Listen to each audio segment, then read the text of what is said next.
The Mystery of Cloomber by Sir Arthur Conan Doyle. Chapter 1. The Hegira of the Wests from Edinburgh. I, John Fothergill West, student of law at the University of St. Andrews, have endeavoured in the ensuing pages to lay my statement before the public in a concise and businesslike fashion. It is not my wish to achieve literary success, nor have I any desire, by the graces of my style, or by the artistic ordering of my incidents, to throw a deeper shadow over the strange passages of which I shall have to speak. My highest ambition is that those who know something of the matter should, after reading my account, be able to conscientiously endorse it without finding a single paragraph in which I have either added to or detracted from the truth. Should I attain this result, I shall rest amply satisfied with the outcome of my first, and probably my last, venture in literature. It was my intention to write out the sequence of events in due order, depending on trustworthy hearsay when I was describing that which was beyond my own personal knowledge. I have now, however, through the kind cooperation of friends, hit upon a plan which promises to be less onerous to me and more satisfactory to the reader. This is nothing less than to make use of the various manuscripts which I have by me bearing upon the subject, and to add to them the first-hand evidence contributed by those who had the best opportunities of knowing Major General J. B. Heatherstone. In pursuance of this design, I shall lay before the public the testimony of Israel Stakes, formerly coachman at Cloomber Hall, and of John Easterling, F.R.C.P. Edinburgh, now practising at Stranraer in Wigtonshire. To these I shall add a verbatim account extracted from the journal of the late John Berthier Heatherstone of the events which occurred in the Thull Valley in the autumn of '41 towards the end of the first Afghan war, with a description of the skirmish in the Terada defile and of the death of the man Gulab Shah. To myself I reserve the duty of filling up all the gaps and chinks which may be left in the narrative. By this arrangement I have sunk from the position of an author to that of a compiler, but on the other hand my work has ceased to be a story and has expanded into a series of affidavits. My father, John Hunter West, was a well-known Oriental and Sanskrit scholar, and his name is still of weight with those who are interested in such matters. He it was who first, after Sir William Jones, called attention to the great value of early Persian literature, and his translations from the Hafiz and from F.R.C.P.Edin have earned the warmest commendations from the Baron von Hammer-Purgstall of Vienna and other distinguished continental critics. In the issue of the Orientalisches Scienzblatt for January 1861, he is described as Der berühmte und sehr gelernte Hunter West von Edinburgh, a passage which I well remember that he cut out and stowed away, with a pardonable vanity, among the most revered family archives. He had been brought up to be a solicitor, or writer to the signet as it is termed in Scotland, but his learned hobby absorbed so much of his time that he had little to devote to the pursuit of his profession. When his clients were seeking him at his chambers in George Street, he was buried in the recesses of the Advocate's Library, or poring over some mouldy manuscript at the Philosophical Institution, and his brain more exercised over the code which Menu propounded 600 years before the birth of Christ than over the knotty problems of Scottish law in the 19th century. Hence it can hardly be wondered at that as his learning accumulated his practice dissolved, until at the very moment when he had attained the zenith of his celebrity he had also reached the nadir of his fortunes. There being no chair of Sanskrit in any of his native universities, and no demand anywhere for the only mental wares which he had to dispose of, we should have been forced to retire into genteel poverty, consoling ourselves with the aphorisms and precepts of Ferdusi, Omar Khayyam, and others of his Eastern favourites, had it not been for the kindness and liberality of his half-brother William Farintosh, the Laird of Branksome, in Wigtonshire. This William Farintosh was the proprietor of a landed estate, the acreage which bore, unfortunately, a most disproportional relation to its value, for it formed the bleakest and most barren tract of land in the whole of a bleak and barren shire. As a bachelor, however, his expenses had been small, and he had contrived from the rents of his scattered cottages and the sale of the Galloway nags which he bred upon the moors, not only to live as a laird should, but to put by a considerable sum in the bank. We had heard little from our kinsman during the days of our comparative prosperity, but just as we were at our wits' end, there came a letter, like a ministering angel, giving us assurance of sympathy and succour. In it, the Laird of Branksome told us that one of his lungs had been growing weaker for some time, and that Dr. Easterling of Stranraer had strongly advised him to spend the few years which were left to him in some more genial climate. He had determined, therefore, to set out for the south of Italy, and he begged that we should take up our residence at Branksome in his absence, and that my father should act as his land steward and agent at a salary which placed us above all fear of want. Our mother had been dead for some years, so that there were only myself, my father, and my sister Esther to consult, and it may be readily imagined that it did not take us long to decide upon the acceptance of the laird's generous offer. My father started for Wigtown that very night, while Esther and I followed a few days afterwards, bearing with us 2 potato sacks full of learned books, and such other of our household effects that were worth the trouble and expense of transport. End of chapter 1.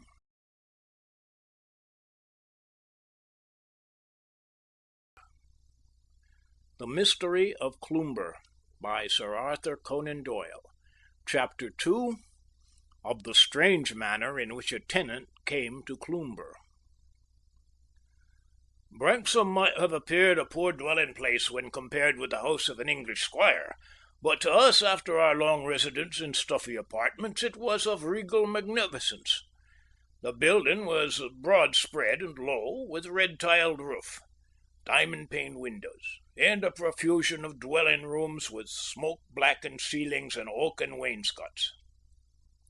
In front was a small lawn, girt round with a thin fringe of haggard and ill-grown beeches, all gnarled and withered from the effects of the sea spray. Behind lay the scattered hamlet of Branksome, a dozen cottages at most, inhabited by rude fisher folk who looked upon the laird as their natural protector. To the west was the broad yellow beach and the Irish Sea, while in all other directions the desolate moors, greyish-green in the foreground and purple in the distance, stretched away in long, low curves to the horizon. Very bleak and lonely it was upon this Wigtown coast. A man might walk many a weary mile and never see a living thing except the white, heavy-flapping kittiwakes, which screamed and cried to each other with their shrill, sad voices. Very lonely and very bleak. Once out of sight of Branksome, there was no sign of the works of man, save only where the high white tower of Cloomber Hall shot up, like a headstone of some giant grave, from amid the firs and larches which girt it round. This great house, a mile or more from our dwelling, had been built by a wealthy Glasgow merchant of strange tastes and lonely habits, but at the time of our arrival it had been untenanted for many years, and stood with weather-blotched walls and vacant staring windows looking blankly out over the hillside.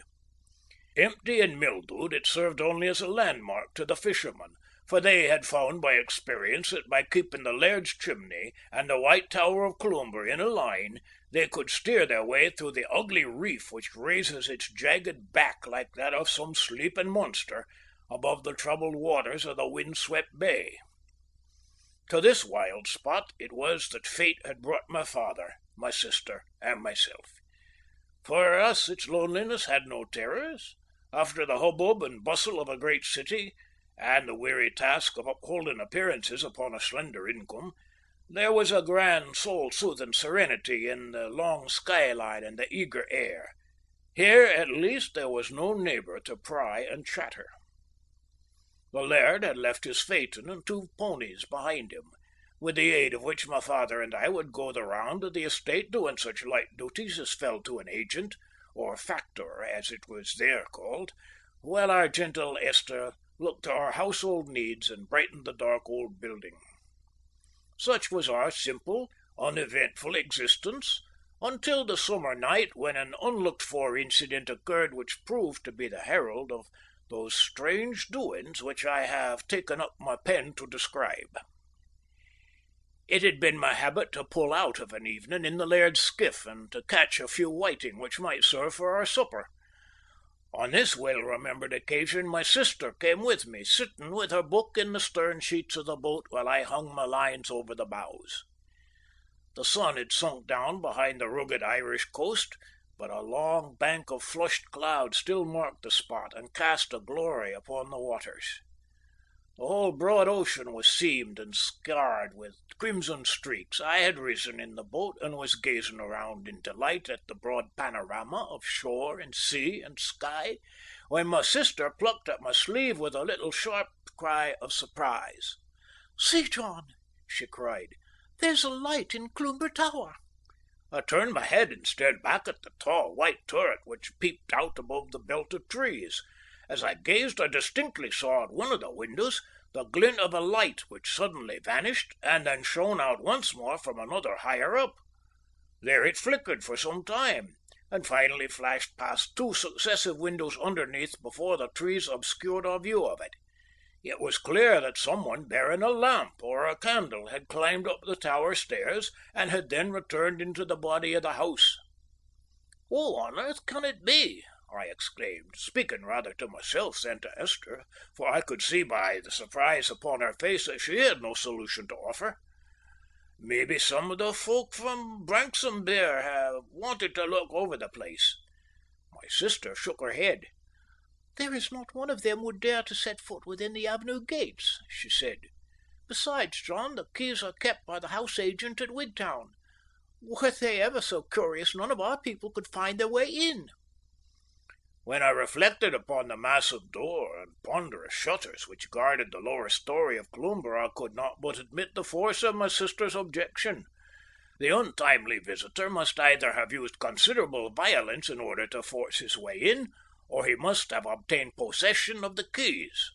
Piqued by the little mystery, I pulled for the beach with the determination to see for myself who the intruder might be, and what were his intentions. Leaving my sister at Branksome and summoning Seth Jamieson, the old man-o'-war's man and one of the stoutest of the fishermen, I set off across the moor with him through the gathering darkness. "It hasna a good name after dark, your hoose," remarked my companion, slackening his pace perceptibly as I explained to him the nature of our errand. "It's no for nothing him who owns it wonna gang within a Scot mile o't." "Well, Seth, there is someone who has no fears about going into it," said I, pointing to the great white building which flickered up in front of us through the gloom. The light which I had observed from the sea was moving backward and forward past the lower floor windows, the shutters of which had been removed. I could now see that a second fainter light followed a few paces behind the other. Evidently two individuals, the one with a lamp and the other with a candle or rushlight, were making a careful examination of the building. "Let ilka man blow his own parritch," said Seth Jamieson doggedly, coming to a dead stop. "What is it else if a wraith or a bogle mind take a fancy to Cloomber? He is no canny to meddle with such things." "Why, man," I cried, "you don't suppose a wraith came here in a gig? What are those lights away yonder by the avenue gates?" "The lamps of a gig, sure enough," exclaimed my companion in a less lugubrious voice. "Let's steer for it, Muster West, and speir where she hails frae." By this time night had closed in save on a long, low, narrow slit in the westward. Stumbling across the moor together, we made our way into the Wigtown road, at the point where the high stone pillars marked the entrance to the Cloomber Avenue. A tall dog cart stood in front of the gateway, the horse browsing upon the thin border of grass which skirted the road. "It's a reach," said Jamieson, taking a close look at the deserted vehicle. "I ken it well. It belongs to Maister McNeil, the factor body for Wigtown, him what keeps the keys." Well, then we may as well have speech with him now that we are here, I answered. They are coming down, if I am not mistaken. As I spoke, we heard the slam of the heavy door, and within a few minutes two figures, the one tall and angular, the other short and thick, came toward us through the darkness. They were talking so earnestly that they did not observe us until they had passed through the avenue gate. "Good evening, Mr. McNeil," said I, stepping forward and addressing the Wigtown factor, with whom I had some slight acquaintance. The smaller of the two turned his face toward me as I spoke, and showed me that I was not mistaken in his identity, but his taller companion sprang back and showed every sign of violent agitation. "What is this, McNeil?" I heard him say in a gasping, choking voice. "Is this your promise? What is the meaning of it?" "Don't be alarmed, General, don't be alarmed," said the little fat factor in a soothing fashion, as one might speak to a frightened child. "This is young Mr. Fothergill West of Branksome, though what brings him up here tonight is more than I can understand. However, as you are to be neighbours, I can't do better than take the opportunity to introduce you to each other. Mr. West, this is General Heatherstone, who's about to take a lease of Cloomber Hall." I held out my hand to the tall man, who took it in a hesitating, half-reluctant fashion. "I came up," I explained, "because I saw your lights in the windows, and I thought that something might be wrong. I'm very glad I did so, since it has given me the chance of making the General's acquaintance." Whilst I was talking, I was conscious that the new tenant of Cloomber Hall was peering at me very closely through the darkness. As I concluded, he stretched out a long, tremulous arm, and turned the gig lamp in such a way as to throw a flood of light upon my face. "Good heavens, McNeil!" he cried in that same quivering voice as before. "This fellow's as brown as chocolate. He's not an Englishman. You're not an Englishman, are you, sir?" "I'm a Scotchman, born and bred," said I, with an inclination to laugh, which was only checked by my new acquaintance's obvious terror. "A Scotchman, eh?" said he, with a sigh of relief. "It's all one nowadays. You must excuse me, Mr. West. I'm nervous, infernally nervous. Come along, McNeil. We must be back in Wigtown in less than an hour. Good night, gentlemen. Good night." The two clambered into their places, the factor cracked his whip, and the high dog cart clattered away through the darkness, casting a brilliant tunnel of yellow light on either side of it until the rumble of its wheels died away in the distance. "What do you think of our new neighbour, Jameson?" I asked, after a long silence. "'Deed, Mr. West, he seems, as he says himself, to be very nervous. Maybe his conscience is out of order." "His liver, more likely," said I. "He looks as if he'd had tried his constitution a bit.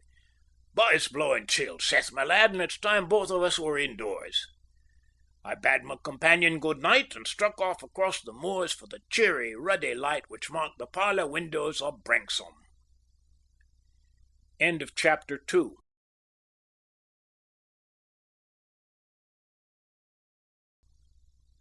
The Mystery of Cloomber by Sir Arthur Conan Doyle.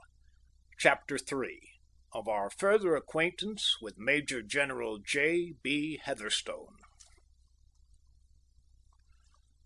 There was, as may be well imagined, much stir amongst our small community at the news that the Hall was to be inhabited once more, and considerable speculation as to the new tenants, and their object in choosing this particular part of the country for their residence. It speedily became apparent that whatever their motives might be, they had definitely determined upon a lengthy stay, for relays of plumbers and of joiners came down from Wigtown, and there was hammering and repairing going on from morning till night. It was surprising how quickly the signs of the wind and the weather were effaced, until the great square set house was all as spick and span as though it had been erected yesterday. There were abundant signs that money was no consideration to General Heatherstone, and that it was not on the score of retrenchment that he had taken up his abode among us. It may be that he is devoted to study, suggested my father, as we discussed the question round the breakfast table. Perhaps he has chosen this secluded spot to finish some magnum opus upon which he is engaged. If that is the case, I should be happy to let him have the run of my library. Esther and I laughed at the grandiloquent manner in which he spoke of the 2 potato sacks full of books. It may be, as you say, said I, but the General did not strike me during our short interview as being a man who was likely to have any pronounced literary tastes. If I might hazard a guess, I should say that he is here upon medical advice, in the hope that the complete quiet and fresh air may restore his shattered nervous system. If you had seen how he glared at me and the twitching of his fingers, you would have thought it needed some restoring. I do wonder whether he has a wife and a family, said my sister. Poor souls, how lonely they will be. Why, excepting ourselves, there's not a family that they could speak to for 7 miles or more. General Heatherstone is a very distinguished soldier, remarked my father. Why, Papa, however came you to know anything about him? Ah, my dears, said my father, smiling at us over his coffee cup. You were laughing at my library just now, but you see, it may be very useful at times. As he spoke, he took a red-covered volume from a shelf and turned over the pages. This is an Indian Army list of 3 years back, he explained, and here is the very gentleman we want. Heatherstone, J.B., Commander of the Bath, my dears, and V.C., think of that, V.C., formerly Colonel in the Indian Infantry, 41st Bengal Foot, but now retired with the rank of Major General.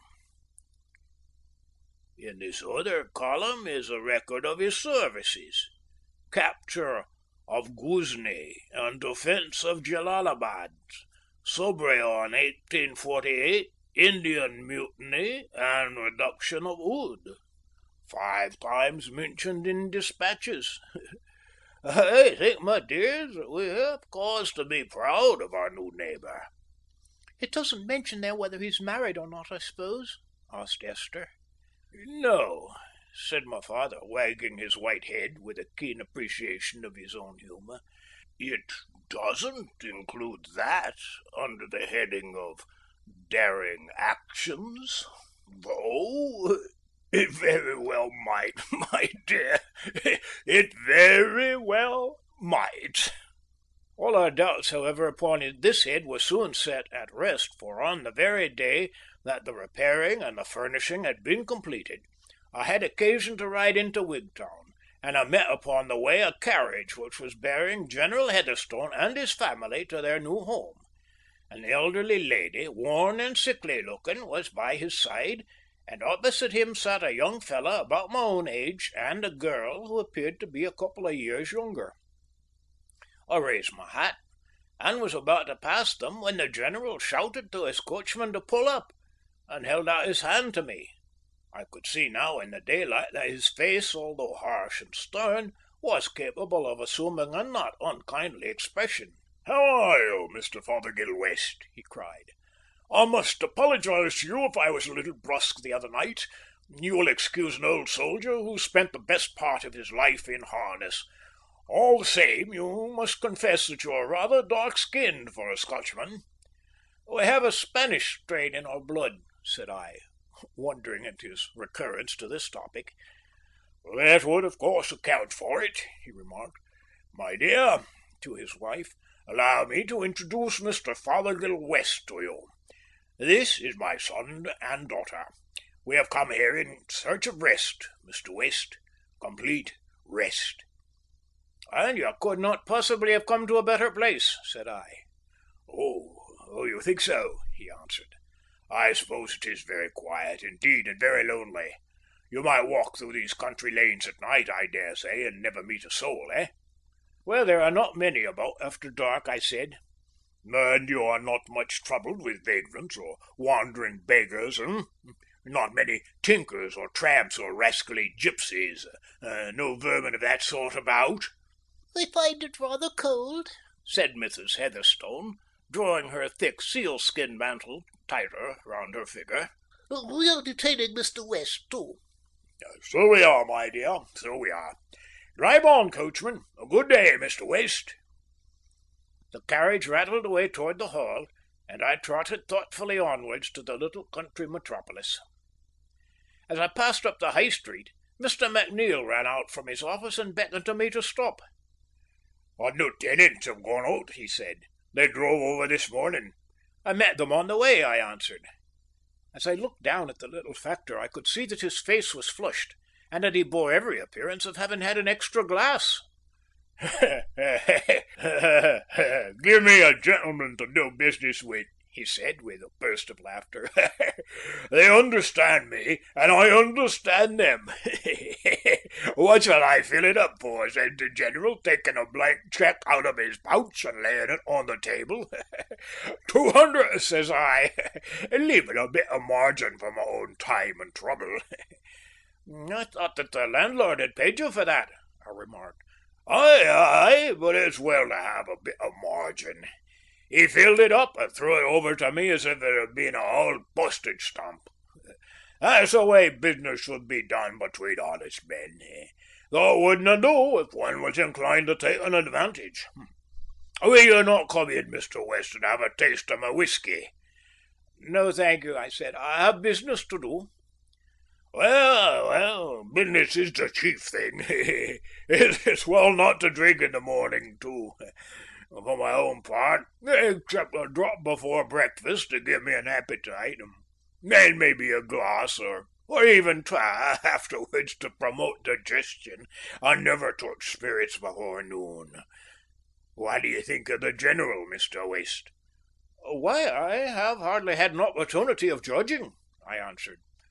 Mr. McNeil tapped his forehead with his forefinger. "That's what I think of him," he said in a confidential whisper, shaking his head at me. "He's gone, sir, gone in my estimation. And what would you take to be proof of madness, Mr. West?" "Why, offering a blank cheque to a Wigtown house agent," said I. "You're right, you jokes. But between ourselves now, if a man asked you how many miles it was frae a seaport, and whether ships come there from the east, and whether there were tramps on the road, and whether it was against the lease for him to build a high wall round the grounds, what would you make of it, "Well, I shall certainly think him eccentric," said I. "If every man had his due, our friend would find himself in a house with a high wall round the grounds, and that without costing him a farthing," said the agent. "Where, then?" I asked, humouring his joke. "Why, in the Wigtown County Lunatic Asylum," cried the little man with a bubble of laughter, in the midst of which I rode on my way, leaving him still chuckling over his own facetiousness.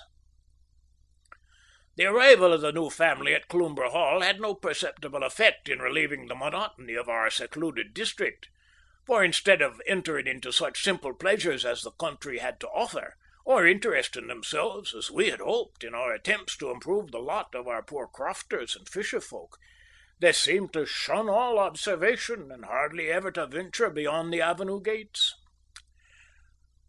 We soon found, too, that the factor's words as to the enclosing of the grounds were founded upon fact, for gangs of workmen were kept hard at work from early in the morning until late at night in erecting a high wooden fence round the whole estate. When this was finished and topped with spikes, Cloomber Park became impregnable to anyone but an exceptionally daring climber. It was as if the old soldier had been so imbued with military ideas that, like my Uncle Toby, he could not refrain even in times of peace from standing upon the defensive. Stranger still, he had victualled the house as if for a siege, for Begbie, the chief grocer of Wigtown, told me himself in a rapture of delight and amazement that the General had sent him an order for hundreds of dozens of every imaginable potted meat and vegetable. It may be imagined that all these unusual incidents were not allowed to pass without malicious comment. Over the whole countryside and as far away as the English border there was nothing but gossip about the new tenants of Cloomber Hall and the reasons which had led them to come among us. The only hypothesis, however, which the bucolic mind could evolve was that which had already occurred to Mr. McNeil, the factor, namely that the old general and his family were one and all afflicted with madness, or, as an alternative conclusion, that he had committed some heinous offence and was endeavouring to escape the consequences of his misdeeds. These were both natural suppositions under the circumstances, but neither of them appeared to me to commend itself as a true explanation of the facts. It is true that General Heatherstone's behaviour on the occasion of our first interview was such as to suggest some suspicion of mental disease, but no man could have been more reasonable or more courteous than he had afterwards shown himself to be. Then again, his wife and children led the same secluded life that he did himself, so that the reason could not be one peculiar to his own health. As to the possibility of his being a fugitive from justice, that theory was even more untenable. Wigtownshire was bleak and lonely, but it was not such an obscure corner of the world that a well-known soldier could hope to conceal himself there, nor would a man who feared publicity set everyone's tongue wagging as the general had done. On the whole, I was inclined to believe that the true solution of the enigma lay in his own allusion to the love of quiet, and that they had taken shelter here with an almost morbid craving for solitude and repose. We very soon had an instance of the great lengths to which this desire for isolation would carry them. My father had come down one morning with the weight of a great determination upon his brow. "You must put on your pink frock to-day, Esther," said he. "And you, John, you must make yourself smart, for I have determined that the three of us shall drive round this afternoon and pay our respects to Mrs. Heatherstone and the General." "A visit to Cloomber!" cried Esther, clapping her hands. "I am here," said my father, with dignity, "not only as the laird's factor, but also as his kinsman. In that capacity, I am convinced that he would wish me to call upon these newcomers and offer them any politeness which is in our power. At present they must feel lonely and friendless. What says the great Ferdusi? The choicest ornaments of a man's house are his friends." My sister and I knew by experience that when the old man began to justify his resolution by quotations from the Persian poets, there was no chance of shaking it. Sure enough, that afternoon saw the phaeton at the door, with my father perched upon the seat, with his second best coat on and a pair of new driving gloves. "Jump in, my dears," he cried, cracking his whip briskly. "We shall show the general that he has no cause to be ashamed of his neighbours." Alas, pride always goes before a fall. Our well-fed ponies and shining harness were not destined that day to impress the tenants of Cloomber with a sense of our importance. We had reached the avenue gate, and I was about to get out and open it, when our attention was arrested by a very large wooden placard, which was attached to one of the trees in such a manner that no one could possibly pass without seeing it. On the white surface of this board was printed in big black letters the following hospitable inscription: "General and Mrs. Heatherstone have no wish to increase the circle of their acquaintance." We all sat gazing at this announcement for some moments in silent astonishment. Then Esther and I, tickled by the absurdity of the thing, burst out laughing, but my father pulled the ponies' heads round and drove home with compressed lips and the cloud of much wrath upon his brow. I have never seen the good man so thoroughly moved, and I am convinced that his anger did not arise from any petty feeling of injured vanity upon his own part, but from the thought that a slight had been offered to the Laird of Branksome, whose dignity he represented. End of chapter 3.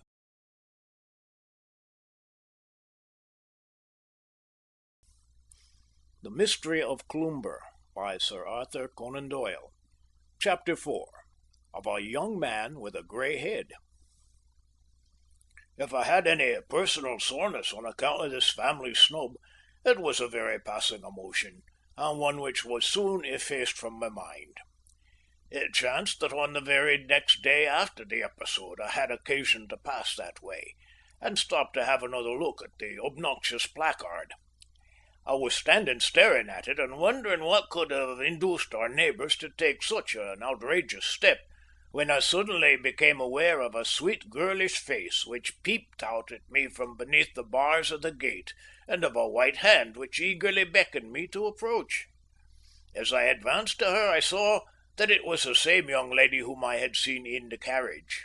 "Mr. West," she said in a quick whisper, glancing from side to side as she spoke in a nervous, hasty manner, "I wish to apologise to you for the indignity to which you and your family were subjected yesterday.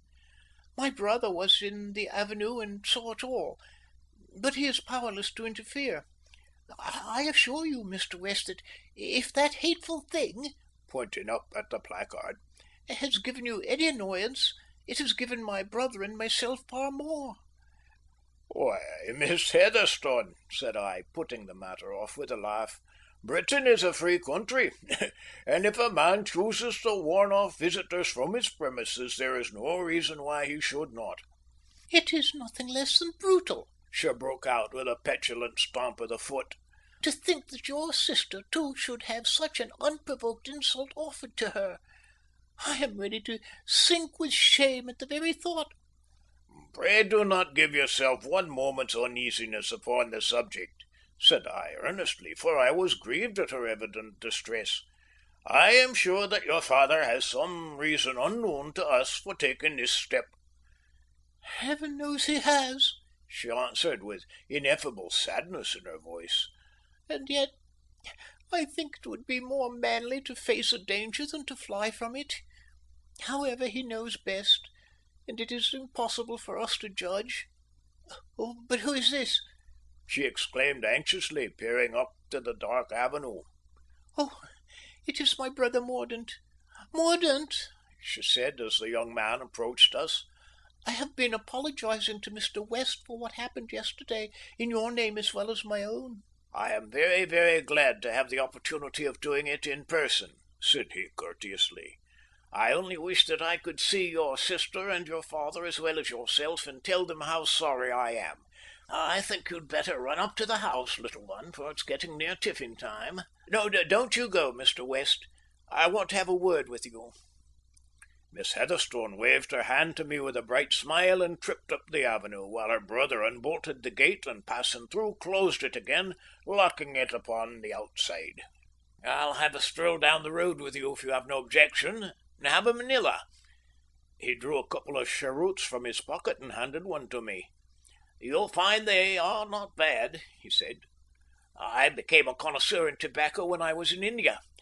I hope I'm not interfering with your business in coming along with you."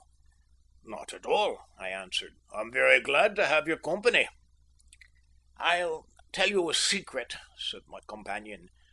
"This is the first time that I've been outside the grounds since we've been down here."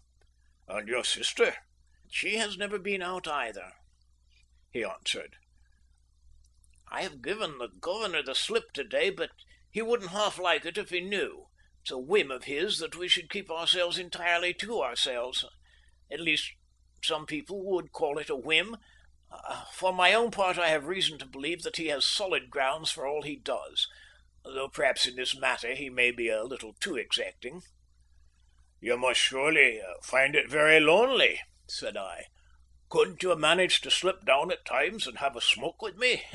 That house over yonder is Branksome." "Indeed, you are very kind," he answered with sparkling eyes. "I should dearly like to run over now and again. With the exception of Israel Strakes, our old coachman and gardener, I have not a soul that I can speak to." "And your sister? She must feel it even more, said I, thinking in my heart that my new acquaintance made rather too much of his own troubles and too little of those of his companion. Yes, poor Gabrielle feels it, no doubt, he answered carelessly. But it's a more unnatural thing for a young man of my age to be cooped up in this way than for a woman. Look at me now. I am 23 next March, and yet I have never been to a university, nor to a school for that matter. I am as complete an ignoramus as any of these clodhoppers.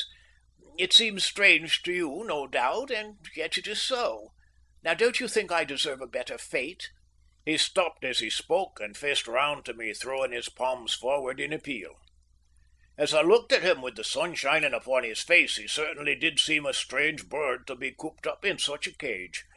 Tall and muscular, with a keen, dark face and sharp, finely cut features, he might have stepped out of a canvas of Murillo or Velasquez. There were latent energy and power in his firm-set mouth, his square eyebrows, and the whole pose of his elastic, well-knit figure. There is the learning to be got from books, and the learning to be got from experience, said I, sententiously. If you have less of your share of the one, perhaps you have more of the other. I cannot believe you have spent all your life in mere idleness and pleasure. Pleasure, he cried. Pleasure! Look at this. He pulled off his hat, and I saw that his black hair was all decked and dashed with streaks of grey. Do you imagine that this came from pleasure? He asked, with a bitter laugh. You must have had some great shock, I said, astonished at the sight. Some terrible illness in your youth, or perhaps it arises from a more chronic cause, a constant gnawing anxiety. I have known men as young as you whose hair was as grey. Poor brutes, he muttered. I pity them.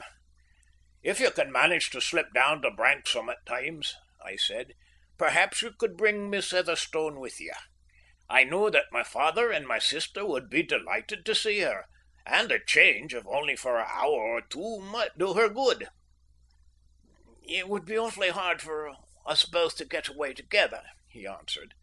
However, if I see a chance, I shall bring her down.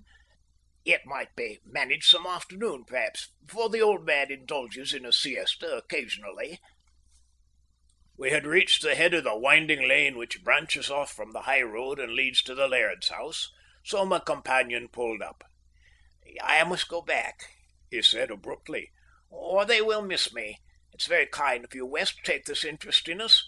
I'm very grateful to you, and so will Gabriel be when she hears of your kind invitation. It's a real heaping of coals of fire after that infernal placard of my father's. He shook my hand and set off down the road, but he came running after me presently, calling me to stop. I was just thinking, he said, that you must consider us a great mystery up here at Cloomber. I dare say you have come to look upon it as a private lunatic asylum, and I can't blame you. If you are interested in the matter, I feel it is unfriendly upon my part not to satisfy your curiosity, but I have promised my father to be silent about it. And indeed, if I were to tell you all that I know, you might not be very much the wiser after all. I would have you understand this, however, that my father is as sane as you or I, and that he has very good reason for living the life which he does. I may add that his wish to remain secluded does not arise from any unworthy or dishonourable motives, but merely from the instinct of self-preservation. He is in danger, then? I ejaculated. Yes, he is in constant danger. But why does he not apply to the magistrates for protection? I asked. If he is afraid of anyone, he has only to name him, and they will bind him over to keep the peace. My dear West, said young Heatherstone, the danger with which my father is threatened is one that cannot be averted by any human intervention. It is none the less very real and possibly very imminent. You don't mean to assert that it is supernatural? I said incredulously. Well, hardly that either, he answered with hesitation. There, he continued, I have said rather more than I should, but I know that you will not abuse my confidence. Goodbye." He took to his heels and was soon out of sight round a curve in the country road. A danger which was real and imminent, not to be averted by human means, and yet hardly supernatural. Here was a conundrum indeed. I had come to look upon the inhabitants of the Hall as mere eccentrics, but after what young Mordaunt Heatherstone had just told me, I could no longer doubt that some dark and sinister meaning underlay all their actions. The more I pondered over the problem, the more unanswerable did it appear, and yet I could not get the matter out of my thoughts. The lonely, isolated Hall, and the strange, impending catastrophe which hung over its inmates, appealed forcibly to my imagination. All that evening and late into the night I sat moodily by the fire, pondering over what I had heard and revolving in my mind the various incidents which might furnish me with some clue to the mystery. End of chapter 4.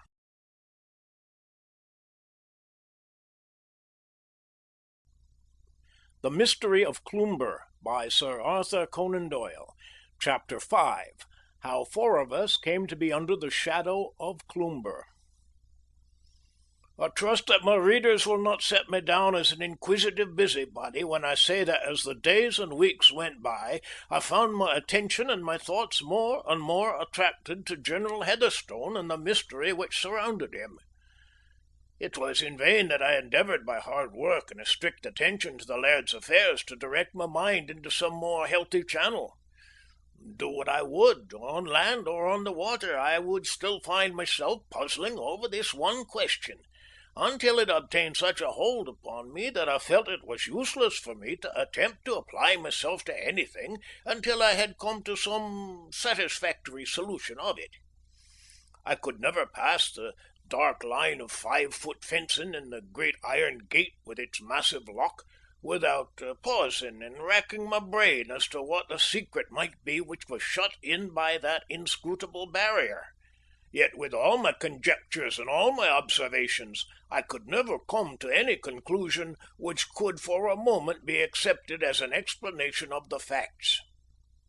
My sister had been out for a stroll one night, visiting a sick peasant or performing some other of the numerous acts of charity by which she had made herself beloved by the whole countryside. "John," she said when she returned, "have you seen Cloomber Hall at night?" "No," I answered, laying down the book which I was reading. "Not since that memorable evening when the General and Mr. McNeil came over to make an inspection." "Well, John, will you put your hat on and come a little walk with me?" I could see by her manner that something had agitated or frightened her. "Why, bless the girl," said I boisterously. "What is the matter? The whole hall is not on fire, surely?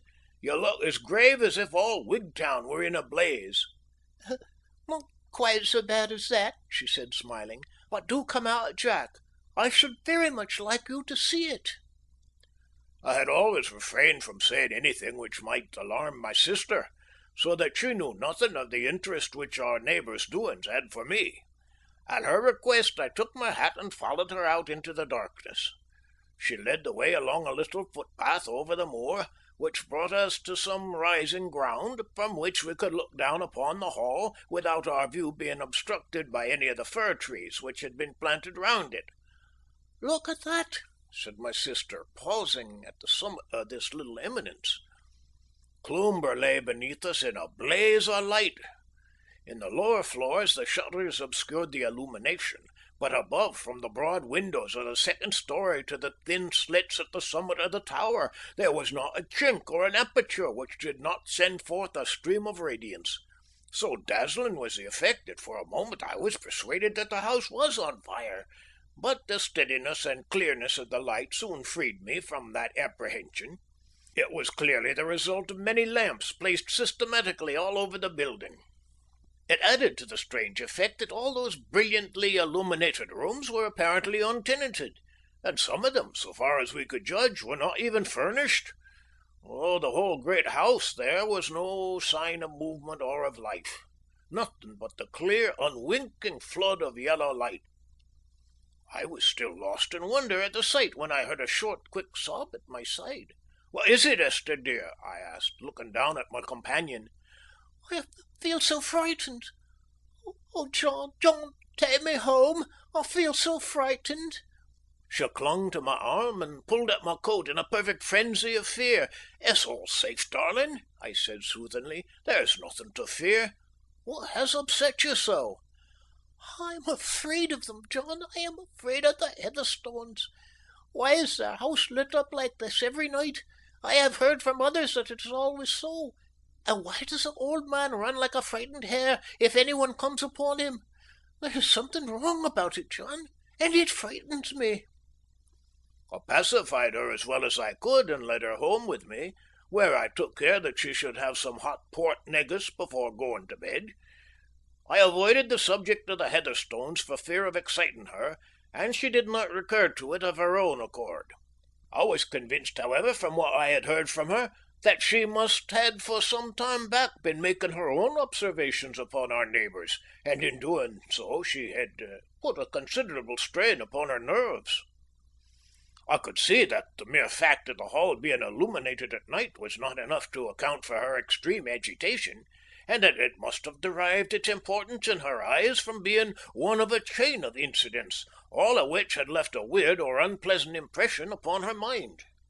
That was the conclusion which I came to at the time, and I have reason to know now that I was right, and that my sister had even more cause than I had myself for believing that there was something uncanny about the tenants of Cloomber. Our interest in the matter may have risen at first from nothing higher than curiosity, but events soon took a turn which associated us more closely with the fortunes of the Heatherstone family. Mordaunt had taken advantage of my invitation to come down to the laird's house, and on several occasions he brought with him his beautiful sister. The four of us would wander over the moors together, or perhaps if the day were fine set sail upon our little skiff and stand off into the Irish Sea.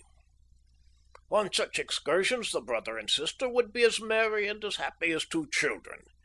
It was a keen pleasure to them to escape from their dull fortress and to see, if only for a few hours, friendly and sympathetic faces around them. There could be but one result when four young people were brought together in a sweet, forbidden intercourse. Acquaintanceship warmed into friendship, and friendship flamed suddenly into love. Gabrielle sits beside me now as I write, and she agrees with me that, dear as is the subject to ourselves, the whole story of our mutual affection is of too personal a nature to be more than touched upon in this statement. Suffice it to say that within a few weeks of our first meeting, Mordaunt Heatherstone had won the heart of my dear sister, and Gabrielle had given me that pledge which death itself will not be able to break. I have alluded in this brief way to the double tie which sprang up between the two families, because I have no wish that this narrative should degenerate into anything approaching to romance, or that I should lose the thread of the facts which I have set myself to chronicle. These are connected with General Heatherstone, and only indirectly with my own personal history. It is enough if I say that after our engagement, the visits to Branksome became more frequent, and that our friends were able sometimes to spend a whole day with us when business had called the General to Wigtown, or when his gout confined him to his room. As to our good father, he was ever ready to greet us with many small jests and tags of Oriental poems appropriate to the occasion, for we had no secrets from him, and he already looked upon us all as his children. There were times when, on account of some peculiarly dark or restless fit of the General's, it was impossible for weeks on end for either Gabrielle or Mordaunt to get away from the grounds. The old man would even stand on guard, a gloomy and silent sentinel at the avenue gate, or pace up and down the drive as though he suspected that attempts had been made to penetrate his seclusion. Passing of an evening, I have seen his dark, grim figure flitting about in the shadow of the trees, or caught a glimpse of his hard, angular, swarthy face peering out suspiciously at me from behind the bars.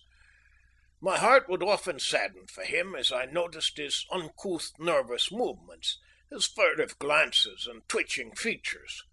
Who would have believed that this slinking, cowering creature had once been a dashing officer, who had fought the battles of his country and had won the palm of bravery among the host of brave men around him? In spite of the old soldier's vigilance, we managed to hold communication with our friends. Immediately behind the hall there was a spot where the fencing had been so carelessly erected that two of the rails could be removed without difficulty, leaving a broad gap, which gave us the opportunity for many a stolen interview, though they were necessarily short, for the general's movements were erratic, and no part of the grounds was secure from his visitations. How vividly one of these hurried meetings rises before me! It stands out clear, peaceful, and distinct amid the wild, mysterious incidents which were destined to lead up to the terrible catastrophe which has cast a shade over our lives.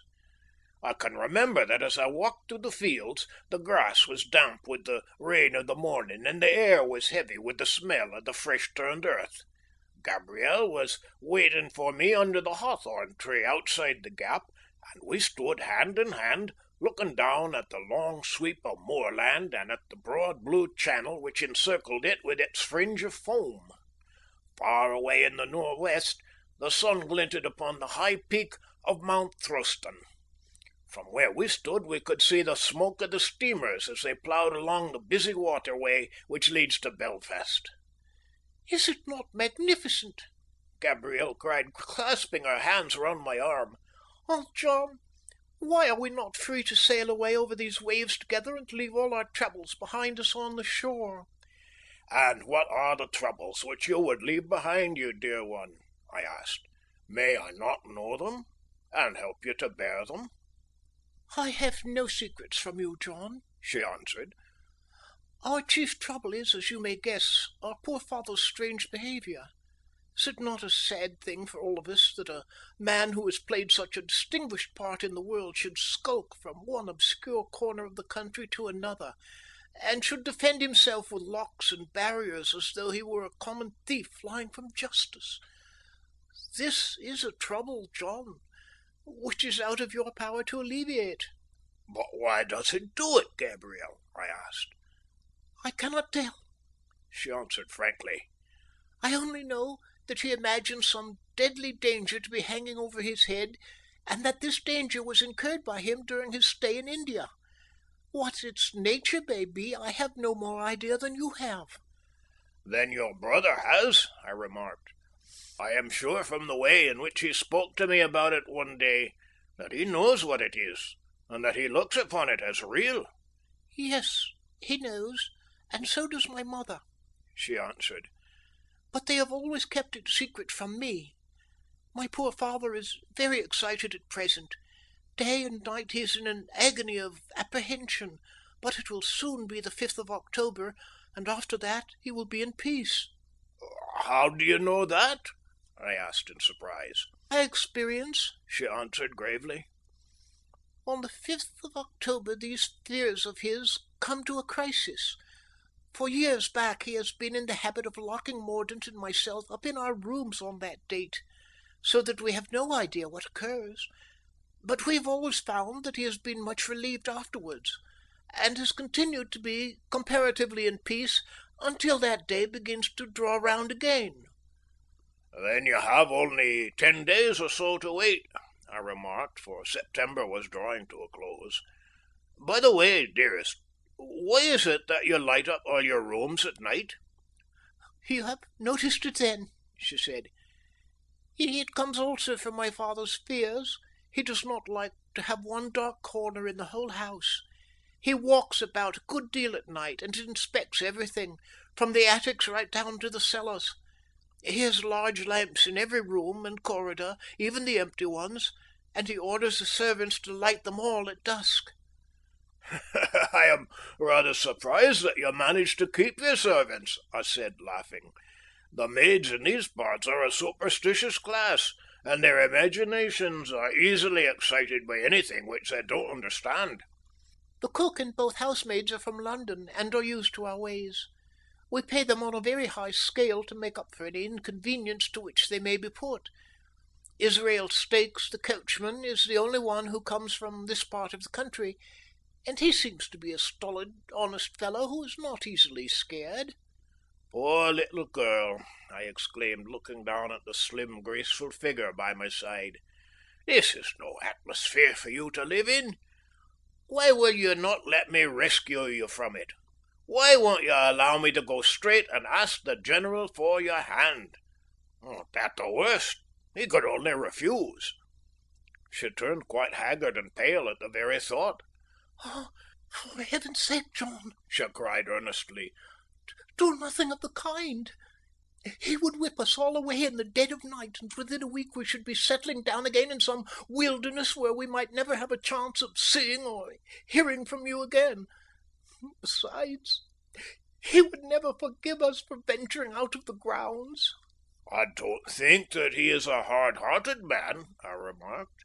"I have seen a kindly look in his eyes for all his stern face." "He can be the kindest of fathers," she answered, "but he is terrible when opposed or thwarted. You have never seen him so, and I trust you never will. It was that strength of will and impatience of opposition which made him such a splendid officer. I assure you that in India everyone thought a great deal of him. The soldiers were afraid of him, but they would have followed him anywhere." "And had he these nervous attacks then?" "Occasionally, but not nearly so acutely. He seems to think that the danger, whatever it may be, becomes more imminent every year.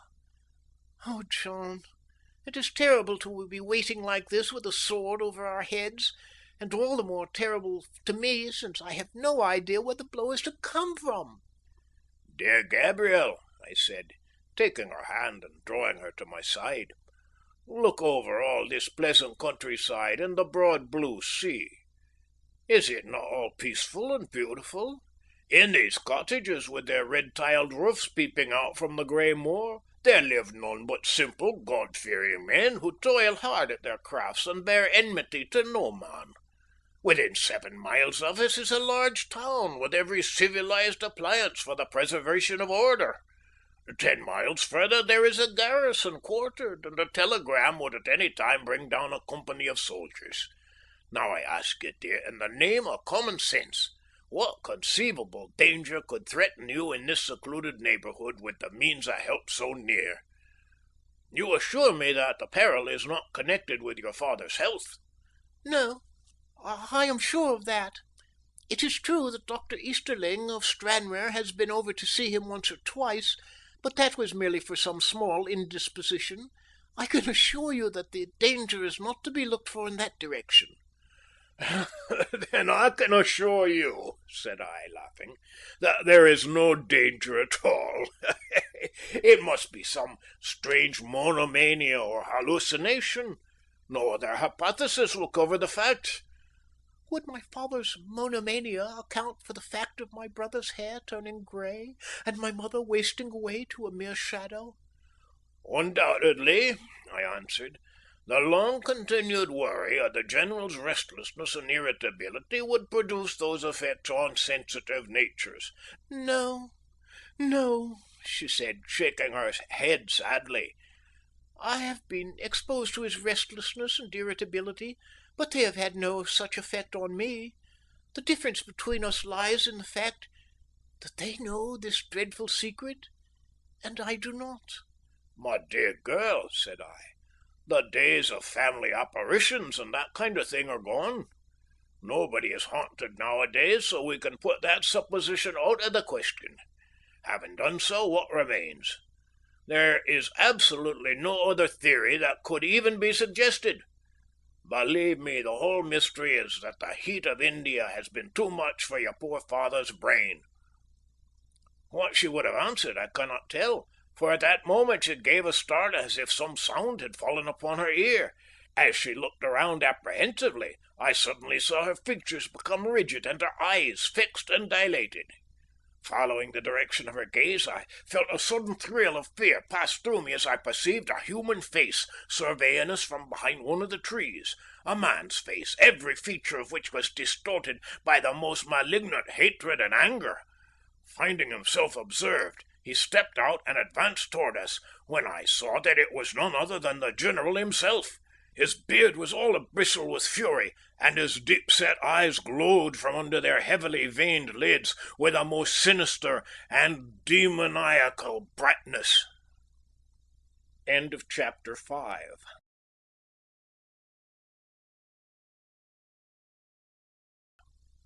The Mystery of Cloomber by Sir Arthur Conan Doyle. Chapter 6. How I Came to be Enlisted as one of the Garrison of Cloomber. "To your room, girl," he cried in a hoarse, harsh voice, stepping in between us and pointing authoritatively toward the house. He waited until Gabrielle, with a last frightened glance at me, had passed through the gap, and then he turned upon me with an expression so murderous that I stepped back a pace or two and tightened my grasp upon my oak stick. You, he sputtered, with his hand twitching at his throat as though his fury were choking him. "You have dared to intrude upon my privacy. Do you think I built this fence that all the vermin in the country might congregate round it? No, you have been very near your death, my fine fellow. You will never be nearer until your time comes. Look at this!" He pulled a squat, thick pistol out of his bosom. "If you had passed through that gap and set foot on my land, I'd have let daylight into you. I'll have no vagabonds here. I know how to treat gentry of that sort, whether their faces are black or white." "Sir," said I meant no harm by coming here, and I do not know how I have deserved this extraordinary outburst. Allow me to observe, however, that you are still covering me with your pistol, and that as your hand is rather tremulous, it is more than possible that it may go off. If you don't turn the muzzle down, I shall be compelled in self-defence to strike you over the wrist with my stick." "What the deuce brought you here, then?" he asked in a more composed voice, putting his weapon back into his bosom. "Can't a gentleman live quietly without your coming to peep and pry? Have you no business of your own to look after, eh? And my daughter, how came you to know anything of her? And what have you been trying to squeeze out of her? It wasn't chance that brought you here." "No," said I boldly, "it was not chance which brought me here. I have had several opportunities of seeing your daughter, and of appreciating her many noble qualities. We are engaged to be married to each other, and I came up with the express intention of seeing her." Instead of blazing into a fury as I had expected, the general gave a long whistle of astonishment, and then leant up against the railings, laughing softly to himself. "English terriers are fond of nosing worms," he remarked at last. "When we brought them out to India, they used to trot off into the jungle and begin sniffing at what they imagined to be worms there. But the worm turned out to be a venomous snake, and so poor doggy played no more. I think you'll find yourself in a somewhat analogous position if you don't look out." "You surely don't mean to cast an aspersion upon your own daughter?" I said, flushing with indignation. "Oh, Gabrielle is all right," he answered carelessly. "Her family is not exactly one, however, which I should recommend a young fellow to marry into. And pray, how is it that I was not informed of this snug little arrangement of yours?" "We were afraid, sir, that you might separate us," I replied, feeling that perfect candour was the best policy under the circumstances. "It is possible that we were mistaken. Before coming to any final decision, I implore you to remember that the happiness of both of us is at stake. It is in your power to divide our bodies, but our souls shall be forever united." "My good fellow," said the general, in a not unkindly tone, "you don't know what you are asking for. There is a gulf between you and any one of the blood of Heatherstone which can never be bridged over." All trace of anger had vanished now from his manner and given place to an air of somewhat contemptuous amusement. My family pride took fire at his words. "The gulf may be less than you imagine," I said coldly. We are not clodhoppers because we live in this out-of-the-way place. I am of noble descent on one side, and my mother was a Buchan of Buchan. I assure you that there is no such disparity between us as you seem to imagine." "You misunderstand me," the general answered. "It is on our side that the disparity lies. There are reasons why my daughter Gabrielle should live and die single. It would not be to your advantage to marry her." "But surely, sir," I persisted, "I am the best judge of my own interests and advantages. Since you take this ground, all becomes easy. For I do assure you that the one interest which overrides all others is that I should have the woman I love for my wife. If this is your only objection to our match, you may surely give us your consent, for any danger or trial which I may incur in marrying Gabrielle will not weigh with me one featherweight." "Here's a young bantam," exclaimed the old soldier, smiling at my warmth. "It's easy to defy danger when you don't know what the danger is." "What is it, then?" I asked hotly. "There is no earthly peril which will drive me from Gabrielle's side. Let me know what it is and test me." No. That would never do," he answered with a sigh, and then thoughtfully, as if speaking his mind aloud, "He has plenty of pluck, and is a well-grown lad, too. We might do worse than make use of him." He went on mumbling to himself with a vacant stare in his eyes, as if he had forgotten my presence. "Look here, West," he said presently. "You'll excuse me if I spoke hastily a little time ago. It is the second time that I have had occasion to apologise to you for the same offence. It shan't occur again. I am rather over-particular, no doubt, in my desire for complete isolation, but I have good reasons for insisting on the point.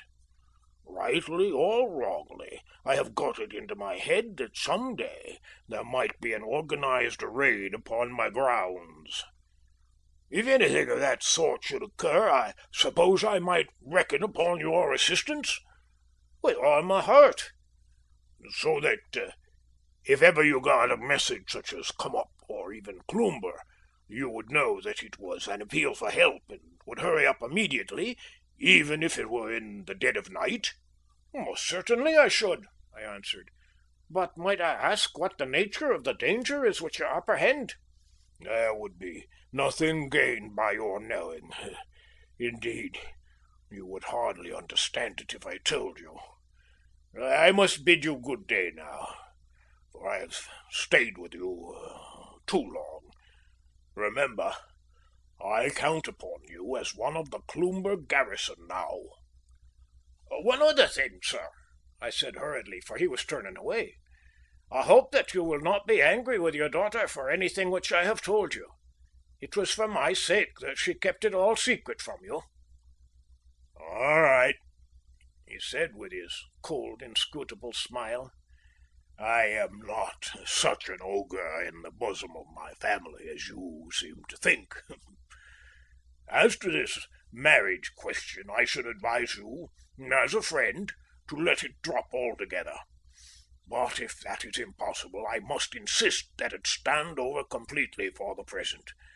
It is impossible to say what unexpected turn events may take. Goodbye." He plunged into the wood and was quickly out of sight among the dense plantation. Thus ended this extraordinary interview, in which this strange man had begun by pointing a loaded pistol at my breast, and had ended by partially acknowledging the possibility of my becoming his future son-in-law. I hardly knew whether to be cast down or elated over it. On the one hand, he was likely, by keeping a closer watch over his daughter, to prevent us from communicating as freely as we had done hitherto. Against this, there was the advantage of having obtained an implied consent to the renewal of my suit at some future date. On the whole, I came to the conclusion, as I walked thoughtfully home, that I had improved my position by the incident. But this danger, this shadowy, unspeakable danger, which appeared to rise up at every turn and to hang day and night over the towers of Cloomber.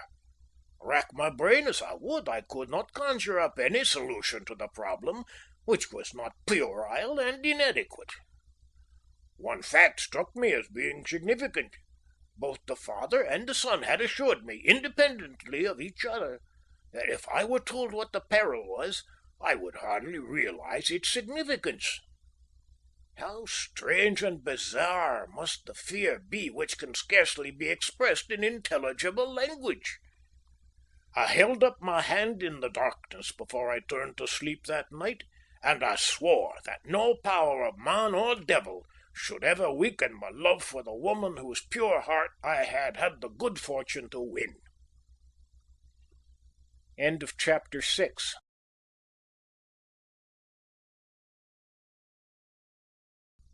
The Mystery of Cloomber by Sir Arthur Conan Doyle. Chapter 7. Of Corporal Rufus Smith and his coming to Cloomber. In making this statement I have purposely couched it in bald and simple language, for fear I should be accused of colouring my narrative for the sake of effect. If, however, I have told my story with any approach to realism, the reader will understand me when I say that by this time the succession of dramatic incidents which had occurred had arrested my attention and excited my imagination to the exclusion of all minor topics. How could I plod through the dull routine of an agent's work, or interest myself in the thatch of this tenant's bothy, or the sails of that one's boat, when my mind was taken up by the chain of events which I have described, and was still busy seeking an explanation for them? Go where I would over the countryside, I could see the square white tower shooting out from among the trees, and beneath that tower this ill-fated family were watching and waiting and watching, and for what? That was still the question which stood like an impassable barrier at the end of every train of thought. Regarded merely as an abstract problem, the mystery of the Heatherstone family had a lurid fascination about it. But when the woman whom I loved 1,000-fold better than I did myself proved to be so deeply interested in the solution, I felt that it was impossible to turn my thoughts to anything else until it had been finally cleared up. My good father had received a letter from the laird, dated from Naples, which told us that he had derived much benefit from the change, and that he had no intention of returning to Scotland for some time. This was satisfactory to all of us, for my father had found Branksome such an excellent place for study that it would have been a sore trial to him to return to the noise and tumult of a city. As to my dear sister and myself, there were, as I have shown, stronger reasons still to make us love the Wigtownshire moors. In spite of my interview with the General, or perhaps I might say on account of it, I took occasion at least twice a day to walk towards Cloomber and satisfy myself that all was well there. He had begun by resenting my intrusion, but he had ended by taking me into a sort of half-confidence, and even by asking my assistance, so I felt that I stood upon a different footing with him than I had done formerly, and that he was less likely to be annoyed by my presence. Indeed, I met him pacing round the enclosure a few days afterwards, and his manner toward me was civil, though he made no allusion to our former conversation. He appeared to be still in an extreme state of nervousness, starting from time to time and gazing furtively about him, with little frightened, darting glances to the right and the left. I hoped that his daughter was right in naming the 5th of October as the turning point of his complaint, for it was evident to me, as I looked at his gleaming eyes and quivering hands, that a man could not live long in such a state of nervous tension.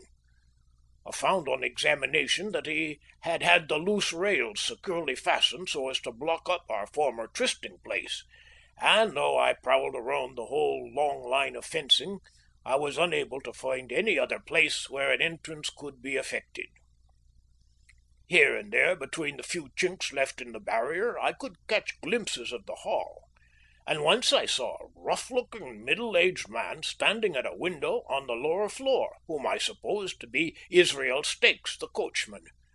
There was no sign, however, of Gabriel or of Mordaunt, and their absence alarmed me. I was convinced that, unless they were under some restraint, they would have managed to communicate with my sister or myself. My fears became more and more acute as day followed day without our seeing or hearing anything of them. One morning, it was the 2nd day of October, I was walking toward the Hall, hoping that I might be fortunate enough to learn some news of my darling, when I observed a man perched upon a stone at the side of the road. As I came nearer to him, I could see that he was a stranger, and from his dusty clothes and dilapidated appearance, he seemed to have come from a distance. He had a great haunch of bread on his knee and a clasp knife in his hand, but he had apparently just finished his breakfast, for he brushed the crumbs off his lap and rose to his feet when he perceived me.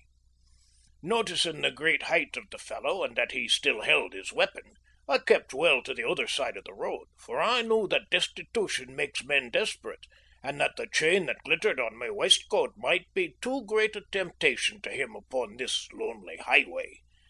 I was confirmed in my fears when I saw him step out into the centre of the road and bar my progress.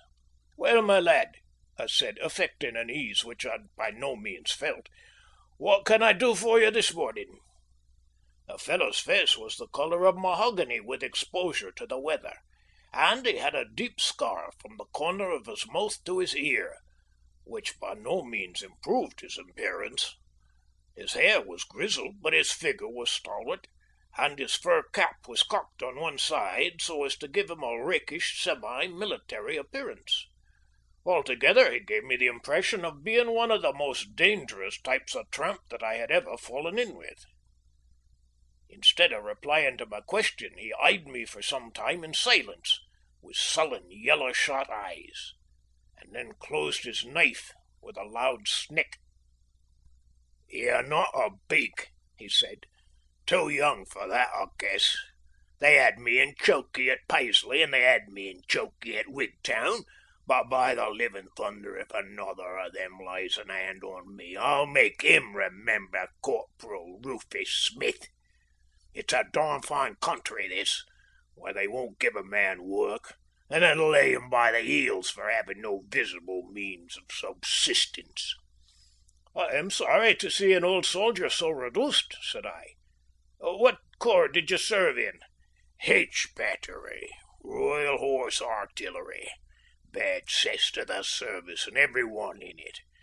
Here I am, nigh 60 years of age, with a beggarly pension of £38.10.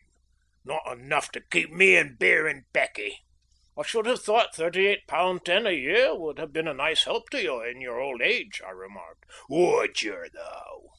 he answered with a sneer, pushing his weather-beaten face forward until it was within a foot of my own.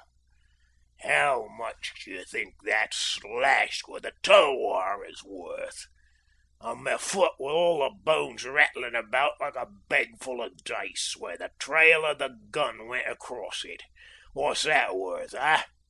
And a liver like a sponge, an ague whenever the wind comes round to the east. What's the market value of that? Would you take the lot for a dirty £40 a year? Would yer now?" "We are poor folk in this part of the country," I answered. "You would pass for a rich man down here." "They are fool folk and they have fool tastes," said he, drawing a black pipe from his pocket and stuffing it with tobacco. "I know what good living is, and by cripes, when I have a shilling in my pocket, I like to spend it as a shilling should be spent. I've fought for my country, and my country has done darned little for me. I'll go to the Russians, so help me. I could show them how to cross the Himalayas so that it would puzzle either Afghans or British to stop them. What's that secret worth in St. Petersburg, mister?" "I'm ashamed to hear an old soldier speak so, even in jest," said I sternly. "Jest, indeed!" he cried with a great roaring oath. "I'd have done it years ago, if the Russians had been game to take it up. Skobeloff was the best of the bunch, but he's been snuffed out. However, that's neither here nor there. What I wants to ask you is whether you've ever heard anything in this quarter of a man called Heatherstone, the same who used to be colonel of the 41st Bengalis, that told me in Wigtown that he lived somewhere down this way. He lives in that large house over yonder, said I, pointing to Cloomber Tower. You'll find the avenue gate a little way down the road, but the general isn't over fond of visitors. The last part of my speech was lost upon Corporal Rufus Smith, for the instant that I pointed out the gate he set off hopping down the road. His mode of progression was the most singular I have ever seen, for he would only put his right foot to the ground once in every half-dozen strides, while he worked so hard and attained such a momentum with the other limb that he got over the ground at an astonishing speed. I was so surprised that I stood in the roadway gazing after this hulking figure until the thought suddenly struck me that some serious result might come from a meeting between a man of such blunt speech and the choleric, hot-headed general. I therefore followed him as he hopped along like some great clumsy bird, and overtook him at the avenue gate, where he stood grasping the ironwork and peering through at the dark carriageway beyond. "He's a sly old jackal," he said, looking round at me and nodding his head in the direction of the hall. "He's a deep old dog. And that's his bungalow, is it, among the trees?" "That is his house," I answered, "but I should advise you to keep a more civil tongue in your head if you intend to speak with the general. He is not a man to stand any nonsense." "Right you are. He was always an hard nut to crack. But isn't this him coming down the avenue?" I looked through the gate and saw that it was indeed the general, who, having either seen us or been attracted by our voices, was hurrying down toward us. As he advanced, he would stop from time to time and peer at us through the dark shadow thrown by the trees, as if he were irresolute whether to come on or no. "He's reconnoitering," whispered my companion with a hoarse chuckle. "He's afraid, and I know what he's afraid of. He won't be caught in a trap if he can help it, the old un. He's about as fly as they make 'em, you bet." Then suddenly standing on his tiptoes and waving his hand through the bars of the gate, he shouted at the top of his voice, "Oh, the gallant commander, come on! The coast clear and no enemy in sight." This familiar address had the effect of reassuring the general, for he came right to us, though I could tell by his heightened colour that his temper was at the boiling point. "What, you here, Mr. West?" he said, as his eye fell upon me. "What is it you want, and why have you brought this fellow with you?" "I have not brought him with me, sir," I answered, feeling rather disgusted at being made responsible for the presence of the disreputable-looking vagabond beside me. "I found him on the road here, and he desired to be directed to you, so I showed him the way. I know nothing of him myself." "What do you want with me, then?" the general asked sternly, turning to my companion. "If you're pleased, sir," said the ex-corporal, speaking in a whining voice and touching his moleskin cap with a humility which contrasted strangely with the previous rough independence of his bearing, "I'm an old gunner in the Queen's service, sir, and knowing your name by hearing it in India, I thought that maybe you would take me as your groom or gardener, or give me any other places happen to be vacant." "I am sorry that I cannot do anything for you, my man," the old soldier answered impressively. "Then you'll give me a little just to help me on my way, sir?" said the cringing mendicant. "You won't see an old comrade go to the bad for the sake of a few rupees. I was with Sale's brigade in the passes, sir, and I was at the second taking of Kabul." General Heatherstone looked keenly at the supplicant, but was silent to his appeal. "I was in Ghuzni with you when the walls were all shook down by an earthquake, and when we found 40,000 Afghans within gunshot of us. You ask me about it, and you'll see whether I'm lying or not. We went through all this when we were young, and now that we are old, you are to live in a fine bungalow, and I am to starve by the roadside. It don't seem to me to be fair." "You are an impertinent scoundrel," said the general. "If you had been a good soldier, you would never need to ask for help. I shall not give you a farthing." "One word more, sir," cried the tramp, for the other was turning away. "I've been in the Tarada Pass." The old soldier sprung round as if the words had been a pistol shot. What do you mean?" he stammered. "I've been in the Tarada Pass, sir, and I knew a man there called Gulab Shah." These last were hissed out in an undertone, and a malicious grin overspread the face of the speaker.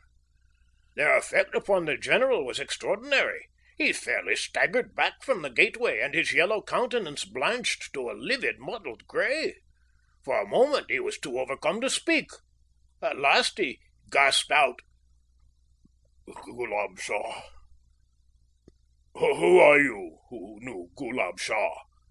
"Take another look," said the tramp. "Your sight is not as keen as it was 40 years ago."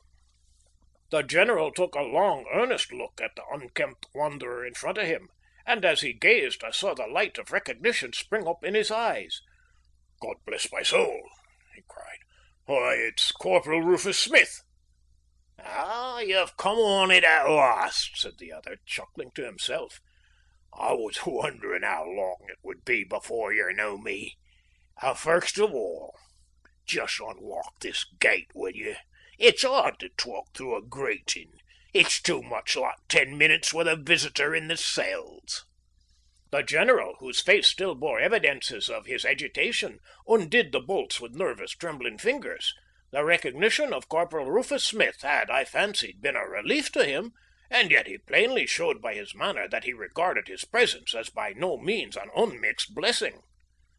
"Why, Corporal," he said as the gate swung open, "I have often wondered whether you were dead or alive, but I never expected to see you again. How have you been all these long years?" "How have I been?" the corporal answered gruffly. "Why, I've been drunk for the most part. When I draw my money, I lay it out in liquor, and as long as that lasts, I get some peace in life. When I'm cleaned out, I go up on tramp, partly in the hope of picking up the price of a dram, and partly in order to look for you." "You'll excuse us talking about these private matters, West," the general said, looking round at me, for I was beginning to move away. "Don't leave us. You know something of this matter already, and you may find yourself entirely in the swim with us some of these days." Corporal Rufus Smith looked round at me in blank astonishment. "In the swim with us," he said. "However did he get there?" Voluntarily," the general explained, hurriedly sinking his voice. "He is a neighbour of mine, and he has volunteered to help in case I should ever need it." This explanation seemed, if anything, to increase the big stranger's surprise. "Oh, if that don't lick cockfighting!" he exclaimed, contemplating me with admiration. "I never heard tell of such a thing." "And now you have found me, Corporal Smith," said the Tenant of Cloomber, "what is it you want of me?"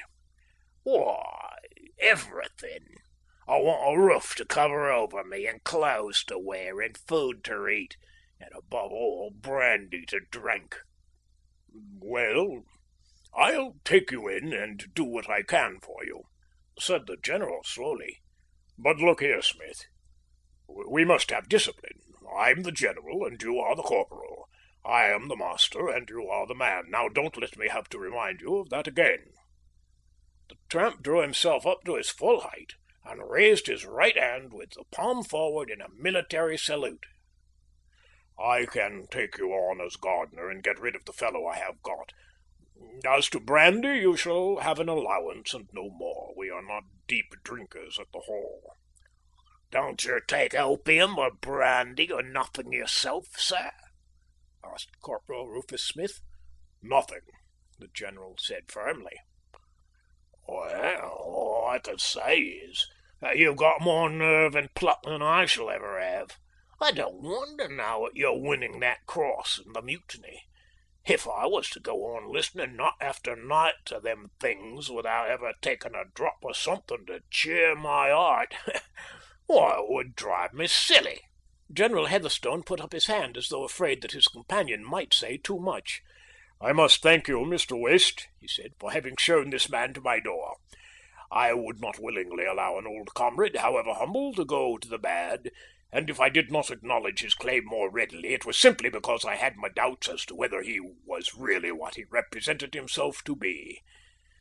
Just walk up to the hall, Corporal, and I shall follow you in a minute. Poor fellow, he continued as he watched the newcomer hobbling up the avenue in the ungainly manner which I have described. He got a gun over his foot, and it crushed the bones, but the obstinate fool would not let the doctors take it off. I remember him now as a smart young soldier in Afghanistan. He and I were associated in some queer adventures, which I may tell you of some day, and I naturally feel sympathy toward him, and would befriend him. Did he tell you anything about me before I came? Not a word, I replied. Oh, said the General carelessly, but with an evident expression of relief. I thought perhaps he might have said something of old times. Well, I must go and look after him, or the servants will be frightened, for he isn't a beauty to look at. Goodbye.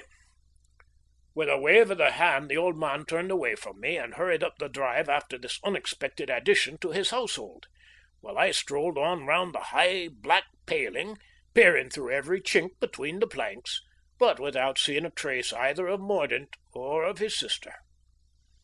I have now brought this statement down to the coming of Corporal Rufus Smith, which will prove to be the beginning of the end. I have set down soberly and in order the events which brought us to Wigtownshire, the arrival of the Heatherstones at Cloomber, the many strange incidents which excited first our curiosity and finally our intense interest in that family, and I have touched briefly upon the circumstances which brought my sister and myself into a closer and more personal relationship with them. I think that there cannot be a better moment than this to hand the narrative over to those who had means of knowing something of what was going on inside Cloomber during the months that I was observing it from without. Israel Stakes, the coachman, proved to be unable to read or write, but Mr. Matthew Clark, the Presbyterian minister of Stonykirk, has copied down his deposition, duly attested by the cross set opposite to his name. The good clergyman has, I fancy, put some slight polish upon the narrator's story, which I rather regret, as it might have been more interesting, if less intelligible, when reported verbatim. It still preserves, however, considerable traces of Israel's individuality, and may be regarded as an exact record of what he saw and did while in General Heatherstone's service. End of chapter 7.